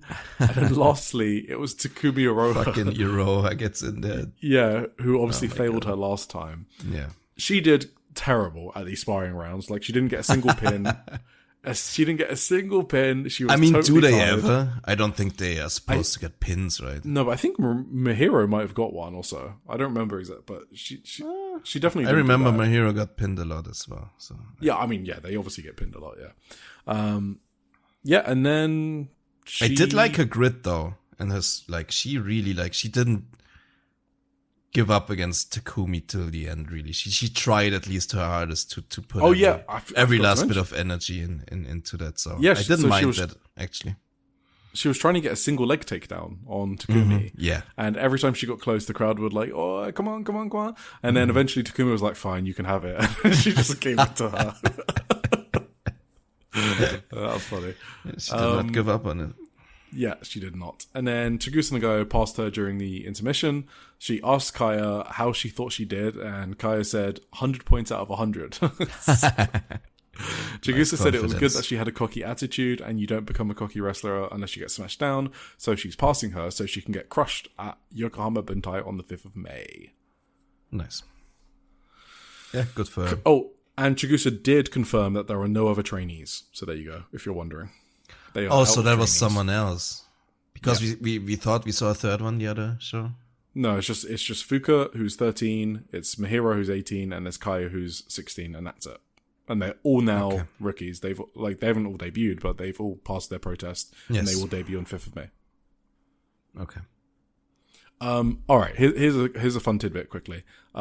So she's only 16, by the way, and this is what she said. So she's from Hyogo Prefecture. That's where Kobe is. Her sports background is basketball. She says, I moved into the dorm last April, and the wrestlers I aim to be like are Chigusa Nagayo and Takumi Iroha. I got into pro wrestling after I saw Chigusa Nagayo's Electric Explosion match on YouTube, and I went, whoa. And then I started watching from there. During the protest, the time felt really long. My knees have hurt since I've been playing basketball, and I've been going to rehab for it. Oh No. She's already like a broken 16. NIL athlete. Whatever. Oh, I hope the best for her, but I did not like reading that. That sounds Anyway, let's see. iffy. All right, let's get on with this show. Maria versus Yosuke Santa Maria. You know, Chigusa Nagayo booked this match. The whole crowd chanted Maria because they're both called Maria. Blah blah blah. The stipulation was that if Maria beat Yosuke Santa Maria, then Santa Maria would have to dress like a Magenta member on the next show and shave their eyebrows. So that's probably happening. Huzan and Takumi Iroha versus Echika Miyavi and Riko. So this is continuing the storyline where Riko is trying to recruit Echika into Magenta. Takumi, I thought, was great in this match. She beat the fuck out of Riko. Yes, she did. She was funny with Echika's baseball pitching chop. She just dodged it and then launched her with a German suplex, which I thought was hilarious. I thought this match had like the right amount of comedy and hard-hitting strikes for me. Then Echika hits the fucking chop on Ai-chan, and I literally jumped in my chair. I mean, she missed first, right? She missed the first one, and then she was like, she hit the hard. It was even harder the second time. Yes. I was like, that's a fucking shoot. Like that has to hurt. Absolutely. Yeah. Like, for sure. yeah. So anyway, Ai-chan's face. It's not about not hurting. It's just you hope it's in a safe place, you know. Yeah. No, that's what I mean by shoot. Always hurt. No, but that's chops what I mean by always legit hurt. Yeah, for sure. But I was worried that like it could, I don't know, do some real fucking damage beyond just like stinging your skin. Yeah, maybe. Her chokeslam looks sick, by the way. Chokeslam looks very good as well. Love some Echika Miyavi. She's like one of our indie SLGs as well. Yeah, we got a few, but Misakaga's at the top. Echika Miyavi's up there. We love Echika Miyavi. Yes. Then the semi-main event was Itsuki Aoki and Senko Akatsuki versus Mika Iwata and Miya Momono. This was another fun match. Obviously, the story was Mika and Mio struggling with working together. They're rivals. They traded their first ever pins on each other. They're feuding in Sendai Girls over the Sendai Girls tag team titles, which Miya Momono holds. So, yep. I had a whole thing about Senka, and I'm not going to do it, so we'll just do it next week. Let's do it next week, yeah. I thought there was a fun finish. So it was like the axe bomber into the Zenjo style pin. That's Senka's finish, but then Miya Momono kind of like reversed it into a flash pin. Yeah, the finish was very cool. I like the finish. So main event was Saori versus Sora Iyame, because it was Sora Iyame's 20th birthday, and she received a beating from one of the best wrestlers in the world. So happy birthday. And Hope then you enjoyed it. Sora Iyame literally, as the bell starts, tries a crossbody and then just gets flattened. She tries a shin kick and then Saori just dodges it and then forearms Sora. That was so funny. The way Saori dodged it so confidently. It's so funny, yeah. She's like, what the fuck are you doing? Sora was in, I think, what is the longest Mutalock Saori has done. I don't think I've ever... It was torture, man. She just stretched her the entire time. Saori was having fun with this one. Yeah. And then she finished her off, I guess, with a level 1 finish. So we've got, just a reminder, we got level 0 is a forearm. Level 1 is diving double foot stomp or octopus hold. So this was a diving double foot stomp. Level 2 is the single uranage, no wrist clutch. Level 3 is multiple uranages, no wrist clutch. Level 4 is multiple uranages and a wrist clutch uranage. That's normally how Stardom big match finisher. Yeah. Level 5 is a headbutt into a wrist clutch uranage. And then level 6 is a running jumping headbutt into getting German suplex by Hashimoto. And losing. Yes, and then losing, yes. Wow. In the post-match, Saori offered her hand to Sora Iyame, and Sora just replied with a series of shin kicks. I didn't. Okay, that popped me. So. Didn't even see that. I had to get to the next match. Yeah, That's funny though. Then we had Ice Ribbon. So, gonna skip all of that. Yes. Okay, so Hikaru Minami returned against Riko, who is an 11-year-old. So, talk about your return. So, her first run was 2005 to 2012. So, she was part of the original Ice Ribbon. This is Hikaru Minami. Okay. So she debuted under Emi Sakura. Well, not debuted, but she wrestled under Emi Sakura. And then she retired. She came back for a run in 2015. And then another short run in 2023. And now she's back again. So, she's had really long gaps in between her wrestling. I saw her on the Actress Girls show on the 4th of January, the Venus show. She looked pretty good, to be honest, but I can't fucking judge her against 11-year-old, so it is what it was. She did have a nice bridge, though, and she literally has a very good QT special. The second match was Karu Yonyama and Masahiro versus Shiona and Yuka. I just have to make this note. Kurashio Tokyo Japan has managed to offload 2 of his rookies to Ice Ribbon. I don't know how the fuck he's done it. He debuted these 2 rookies on the 10th of September, I think, in Uptown, and now they're in Ice Ribbon. They are green as hell. Green as hell. And now Yuka is in this match, and I don't want Yuka in a match with a green rookie. So this card wasn't the best Ice Ribbon pay-per-view card, if I'm honest. I don't know. We'll see how long they're there for. But, in Ice Ribbon, we're nice to each other. So let's hope they do well. Masai was awesome trying to work the crowd. I think she's a fucking genius. Are they not churning them out over there in Uptown? I think they're not, and I think they don't have a dojo, so they'll just like, Ice Ribbon, can you take care of them for now? Fucking Ikemen, whatever. Yeah, fucking Ikemen, yeah. And then his other rookie, so this was Uptown rookie number 2, Saito, was teaming up with Kararu Wakana versus Kaho Matsushita and Moahiro. I mean, what can I say? The semi-main event was Kiku versus Tsukina Umino. So Kiku is she's part of Hot Shushu. She did debut in Ice Ribbon in 2021. She's 47, so she debuted when she was 42. So she's one of the older wrestlers. She does not really get wrestling like Himiko and Diana does, for example, who's 54, and she started wrestling when she was 50. She's actually good. Kiku is not as good. Let's just say I've never seen her have a good match. Yeah. And this match was fucking long. I felt bad for Kiku, just because what they were trying to do. Oh man, what type of story is it? It's like Tsukina is like trying to beat up Kiku, who's like hopeless at wrestling almost, and she's trying to be like the big old baby face wrestler. And I was just laughing, and that's not what she was going for. Because I guess she was trying to make me cry, and it just didn't work for me. It was just tough because I don't care about Kiku, but they were trying hard. Blah blah blah. Okay. Basically, the story was Tsukina didn't want to put Kiku away. She kept on like feeling bad about hitting her finisher on her. So anyway, it was what it was. Main event. You watched this? I did. Yeah, let's go. International Ribbon Tag Team title. Vicky were defending, so that's Victoria Pinky, Minami Katsu, and Misa Kagura against Makoto and Sumika Yanagawa. So I thought Sumika. So I guess the result is, I'm very sad at the result, which is Vicky lost the titles and Makoto and Sumika Yanagawa won. I thought Sumika was great in this match. I really liked this match. Given how few times they've defended, I figured this might be a title change. Like maybe they just can't defend as often as they wanted to or whatever. I keep having a paranoid feeling that Minami Katsu is going to retire. So maybe it's because she's my favorite, but I just keep getting scared. The fact that she's dropped both titles in the space of a month and that she had a super emotional post-match promo at the show I was at on the 11th of January makes me a bit nervous. The only thing that makes me confident that she's staying is that they put her banner up for sponsorship for next year, which I might buy next year. I told Tim about. I was like randomly, hey, do you want to spend £260 on a banner? And I'll probably do it next year. Let's do it next year. Yeah, the fact that she's got the banner up makes me think she's staying, but this did make me scared. Do you want to talk about the match? Yeah. Yeah, I thought Makoto looked good too. I like both. Makoto is a good wrestler. She's underrated. Yes, she is. But Sumika, you're right, look good as well.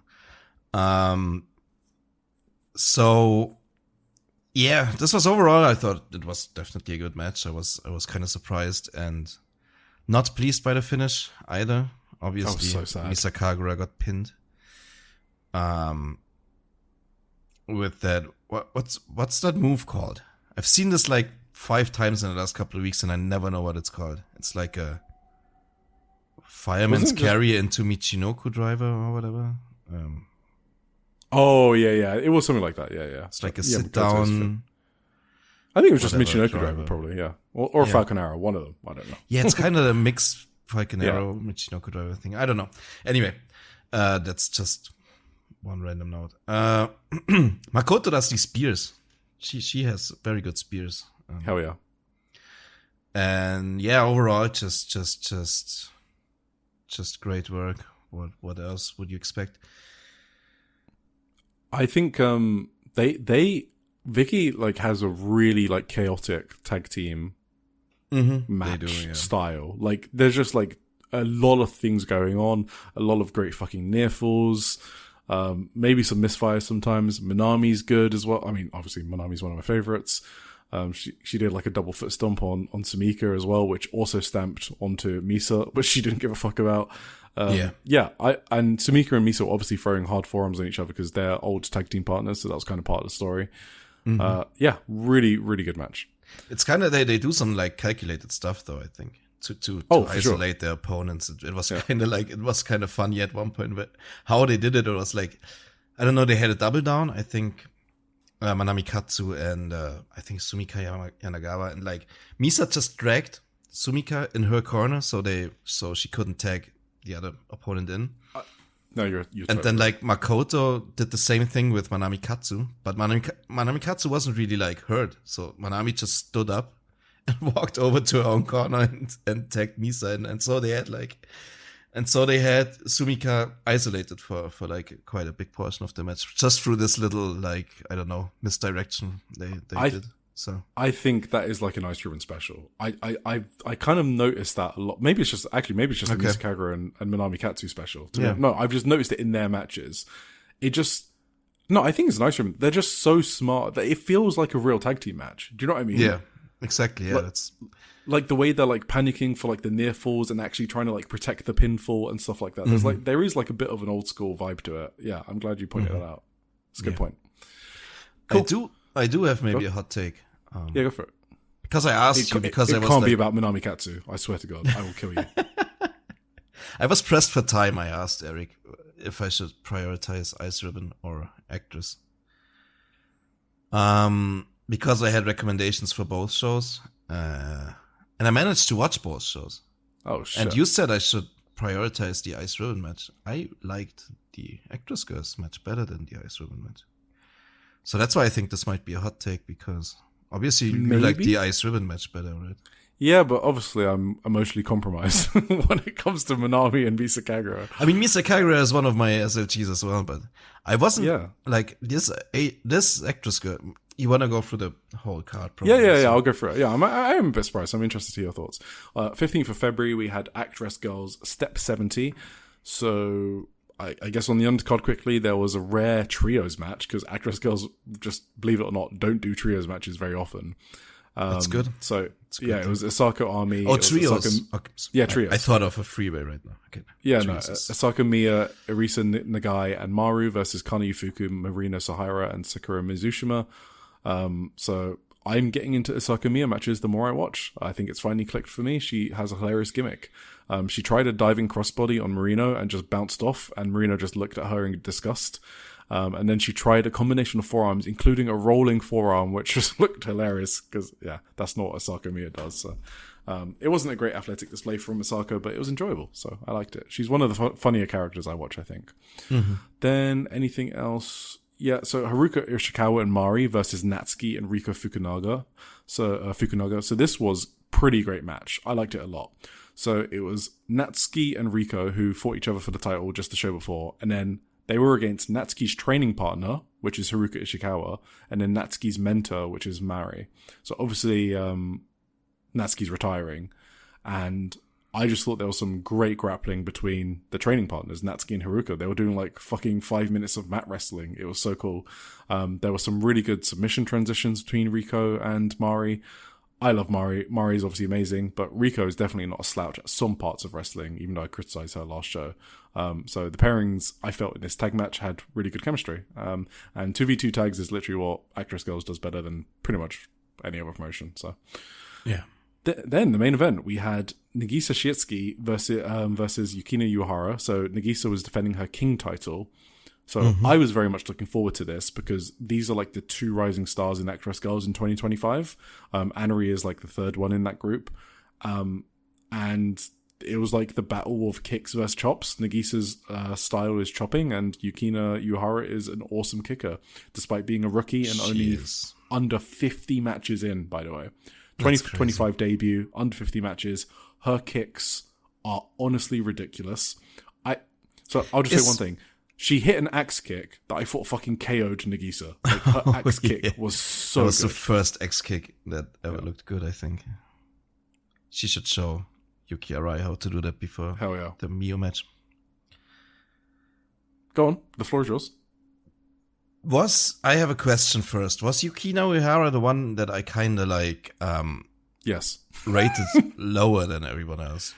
Yeah, you saw her and she was like, I don't know what this person's doing. Obviously, the Velke of the Actress Stage podcast, thinks Yukina is one of the best rookies in the scene. I have come to that opinion slowly.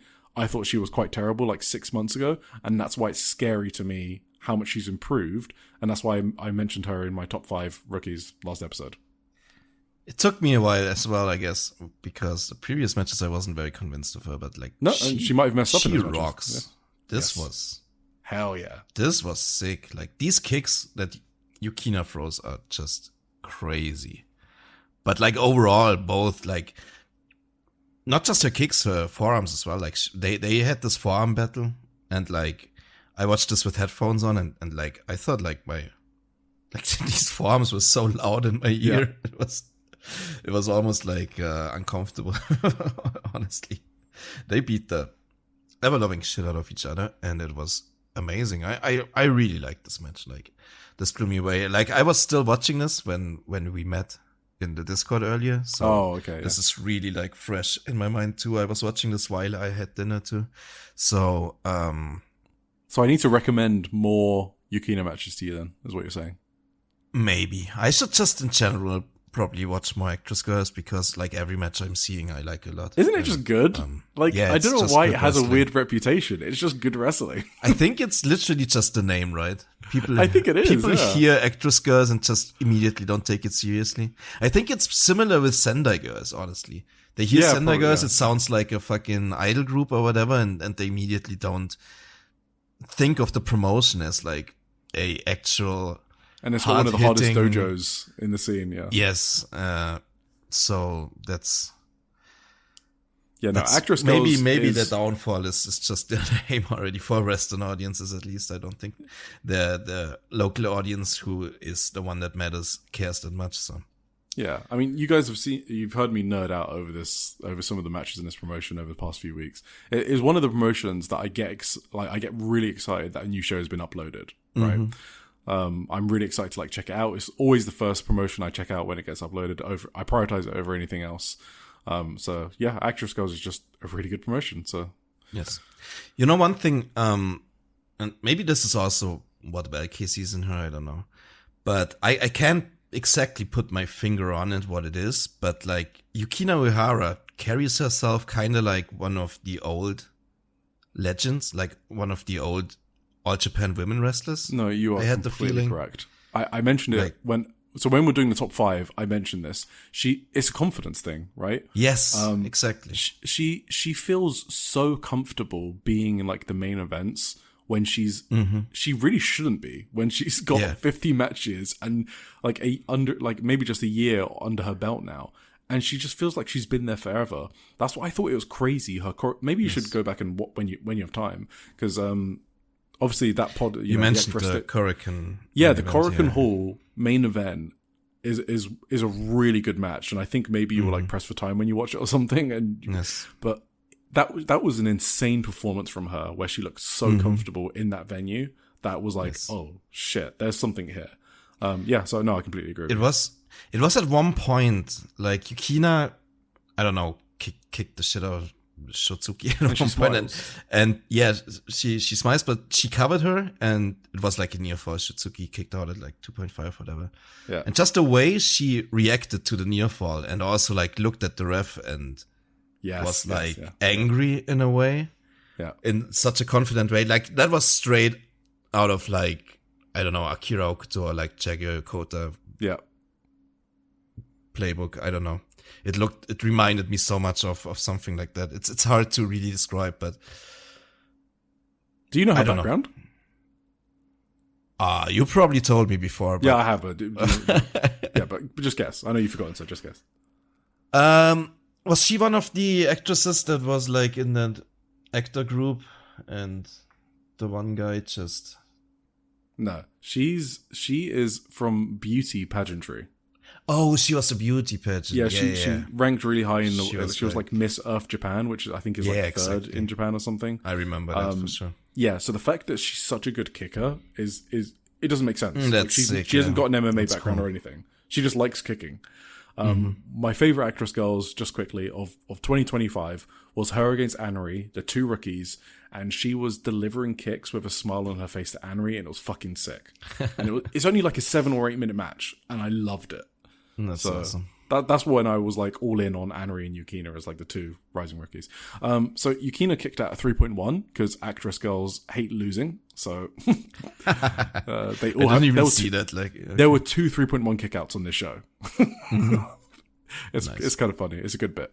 And so Nagisa won, and she wants to face Natsuki, and Yukina wants the AWG title.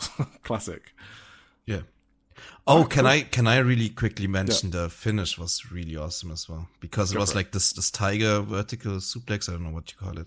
Double underhook vertical. Yeah, she calls it the off the lip suplex. Yeah. Yeah, but they really fought over it for a while. So Yukina wasn't just giving her the suplex. It was really kind of a struggle, but she got the suplex in the end, and it just looked really clean and not. Yeah. Just looked like good wrestling. Cool. Not cooperative, I guess is what I mean. So props to Nagisa and Yukina. Tim was higher on that than I expected. That's good. Just quickly I'm not even going to put this in a timestamp. So Secret Diana in the Actress Girls segment. There was a pretty good match. It was Hanako Nakamori and Himiko versus Haruka Imisaki and Maika Ozaki. So that's kind of it's Invader or Innovator against Grace of Royalty, so that's a unit battle. I just thought it was a really good match. Specifically, I thought Himiko, again, I just want to say it's insane. She is a good wrestler. She's 54, 4 years of wrestling. Just want to put her over. There you go. Awesome. Match of the week. I'm skipping the previews. They don't look that important. We're gonna watch the 01 Rose show. That's maybe the most interesting. We are going to watch the debut of the Rose Joshi. It's like a pre-debut, by the way. They're calling it like a pre-launch, but whatever. We're gonna watch their first shows. Let's check it out. Shit, I didn't even think about this. Maybe it's actually Nagisa Shotsuki vs Yukino Uehara. No, it's probably Mayu vs Rin, right? Hashimoto Senka. Hashimoto Senka too. I was thinking about it earlier and I just had no real answer because I think I watched an AEW show too that were a couple of good matches on there. Yeah, but, Kenny Swerve. Kenny Swerve, right? That's the one. Maybe it should be Kenny Swerve, to be honest. It's probably, yeah. And then Senka, Hash, and then also the Actress Girls. Check it out. Cool. I had to go with a DDT match because it was my DDT special little guys. Kazuma Sumi versus Takeshi Masada at Korakuen Hall semi-main event. It was fucking sick. The runners-up, Kenny Swerve, obviously, Hashimoto Senka, Mayu Rin, Kaisei Takechi and Yuki Uena from the DDT main event. So that was also sick. The girls were just fucking screeching. It was insane, the atmosphere. Because obviously he's like a legit superstar. Yes. The amount of like fans he had in Korakuen Hall, the pitch you would not believe. Like, okay, Tim, it was so old school this match. They were struggling over like a vertical suplex, and the crowd were going mental for it. They're like, they're like fucking screaming their heads off of a vertical suplex. Love it. And that was the other match you said. Oh yeah, Nagisa Yukino was good as well. Yeah, I do have to mention real quick. Mark Davis and Tom Moxley was pretty fucking awesome as well. Is that when he bladed his hand? Yes, the bladed hand. That was such an animalistic type match. It was just, it was really, really good. It was pretty close up there for me with Swerve and Kenny, to be honest. Swerve and Kenny was obviously like this shit high profile, perfect Kenny match, but like, I liked the energy in this Moxley and Davis match a lot. It was so just raw and animalistic in a way that I appreciated it a lot. So that's also. Are you back in on AEW? I don't know. No, I so hate the idea of this Revolution main event that I'm probably not. I mean, we don't know yet what exactly it's gonna be. If it's gonna be a Texas death match for like Hangman's. Hangman is basically doing the Tam Nakano this year for me. Yeah. Just throwing their careers away in March. That's what my favorite wrestlers decided to do now every year. That's great. That's awesome. I love it. And if he not only loses like the stupid ass Cody stuff, but also like loses in a Texas death match against fucking MJF. That's a nightmare on so many levels that I don't think I can be fully back in AEW. I'm sorry. All right. Well, with that, thank you all for listening. Appreciate you sticking around as long as you did, if you did. Yes, if you did. Shout out to you. Yeah, we really wanted to recap the book. We think that maybe not many other people are going to be recapping it like we did, and I think it's. I think we might be the first. I'm almost sure we were the first. Yes, and I also just think it's a really good way to build up to whatever is going to happen at All-Star Grand Queendom. It was like a really good retrospective of Saya's career. I'm Saya pilled now. It was a good retrospective of like Sayaka and like her being brought in by Saya. How deliberate some of the storytelling is between the three. Now we've linked that they're using the same lines, so Tam is pulling some strings. It was just the perfect time to do it, so we wanted to spend extra time doing that while not giving up any of the reviews. So thank you very much. And it makes sense, right? A big Saya retrospective for like the biggest Joshi star around right now. It's interesting, and it made a lot of sense for us to do this. So It's a bit longer, but it's worth it, I think. And agreed. Worthy of our podcast time. So we are the Social Suplex Podcast Network with Kino Strong Story, the Trish and Sarah Wrestling Podcast for Nation Radio, Tunnel Talk, All Things Elite, IMSIT, AW Adventure, Wrestling Out with Chris Things, and the AW Match Guide. Please check all of them out. Check out the new newsletter. It was a lot of work. A lot of work was put into it. We finished it on Friday, and it's been out since then. It's a great edition. A lot of news from all over the world. The cover story is obviously great, where several writers came together to write a Hiroshi Tanahashi retrospective, and then the lovely Trish Spears wrote a great review of the Wrestle Kingdom show that she was at live together with us. She's also got exclusive news drops in different sections, so AEW, Yes. New Japan. So check those out as well. Absolutely. We got some exclusive news to break, so that's awesome. Thank you, Eric. Thank you, Tim. And thank you, everyone else. And goodbye. Goodbye. See you next week. Bye.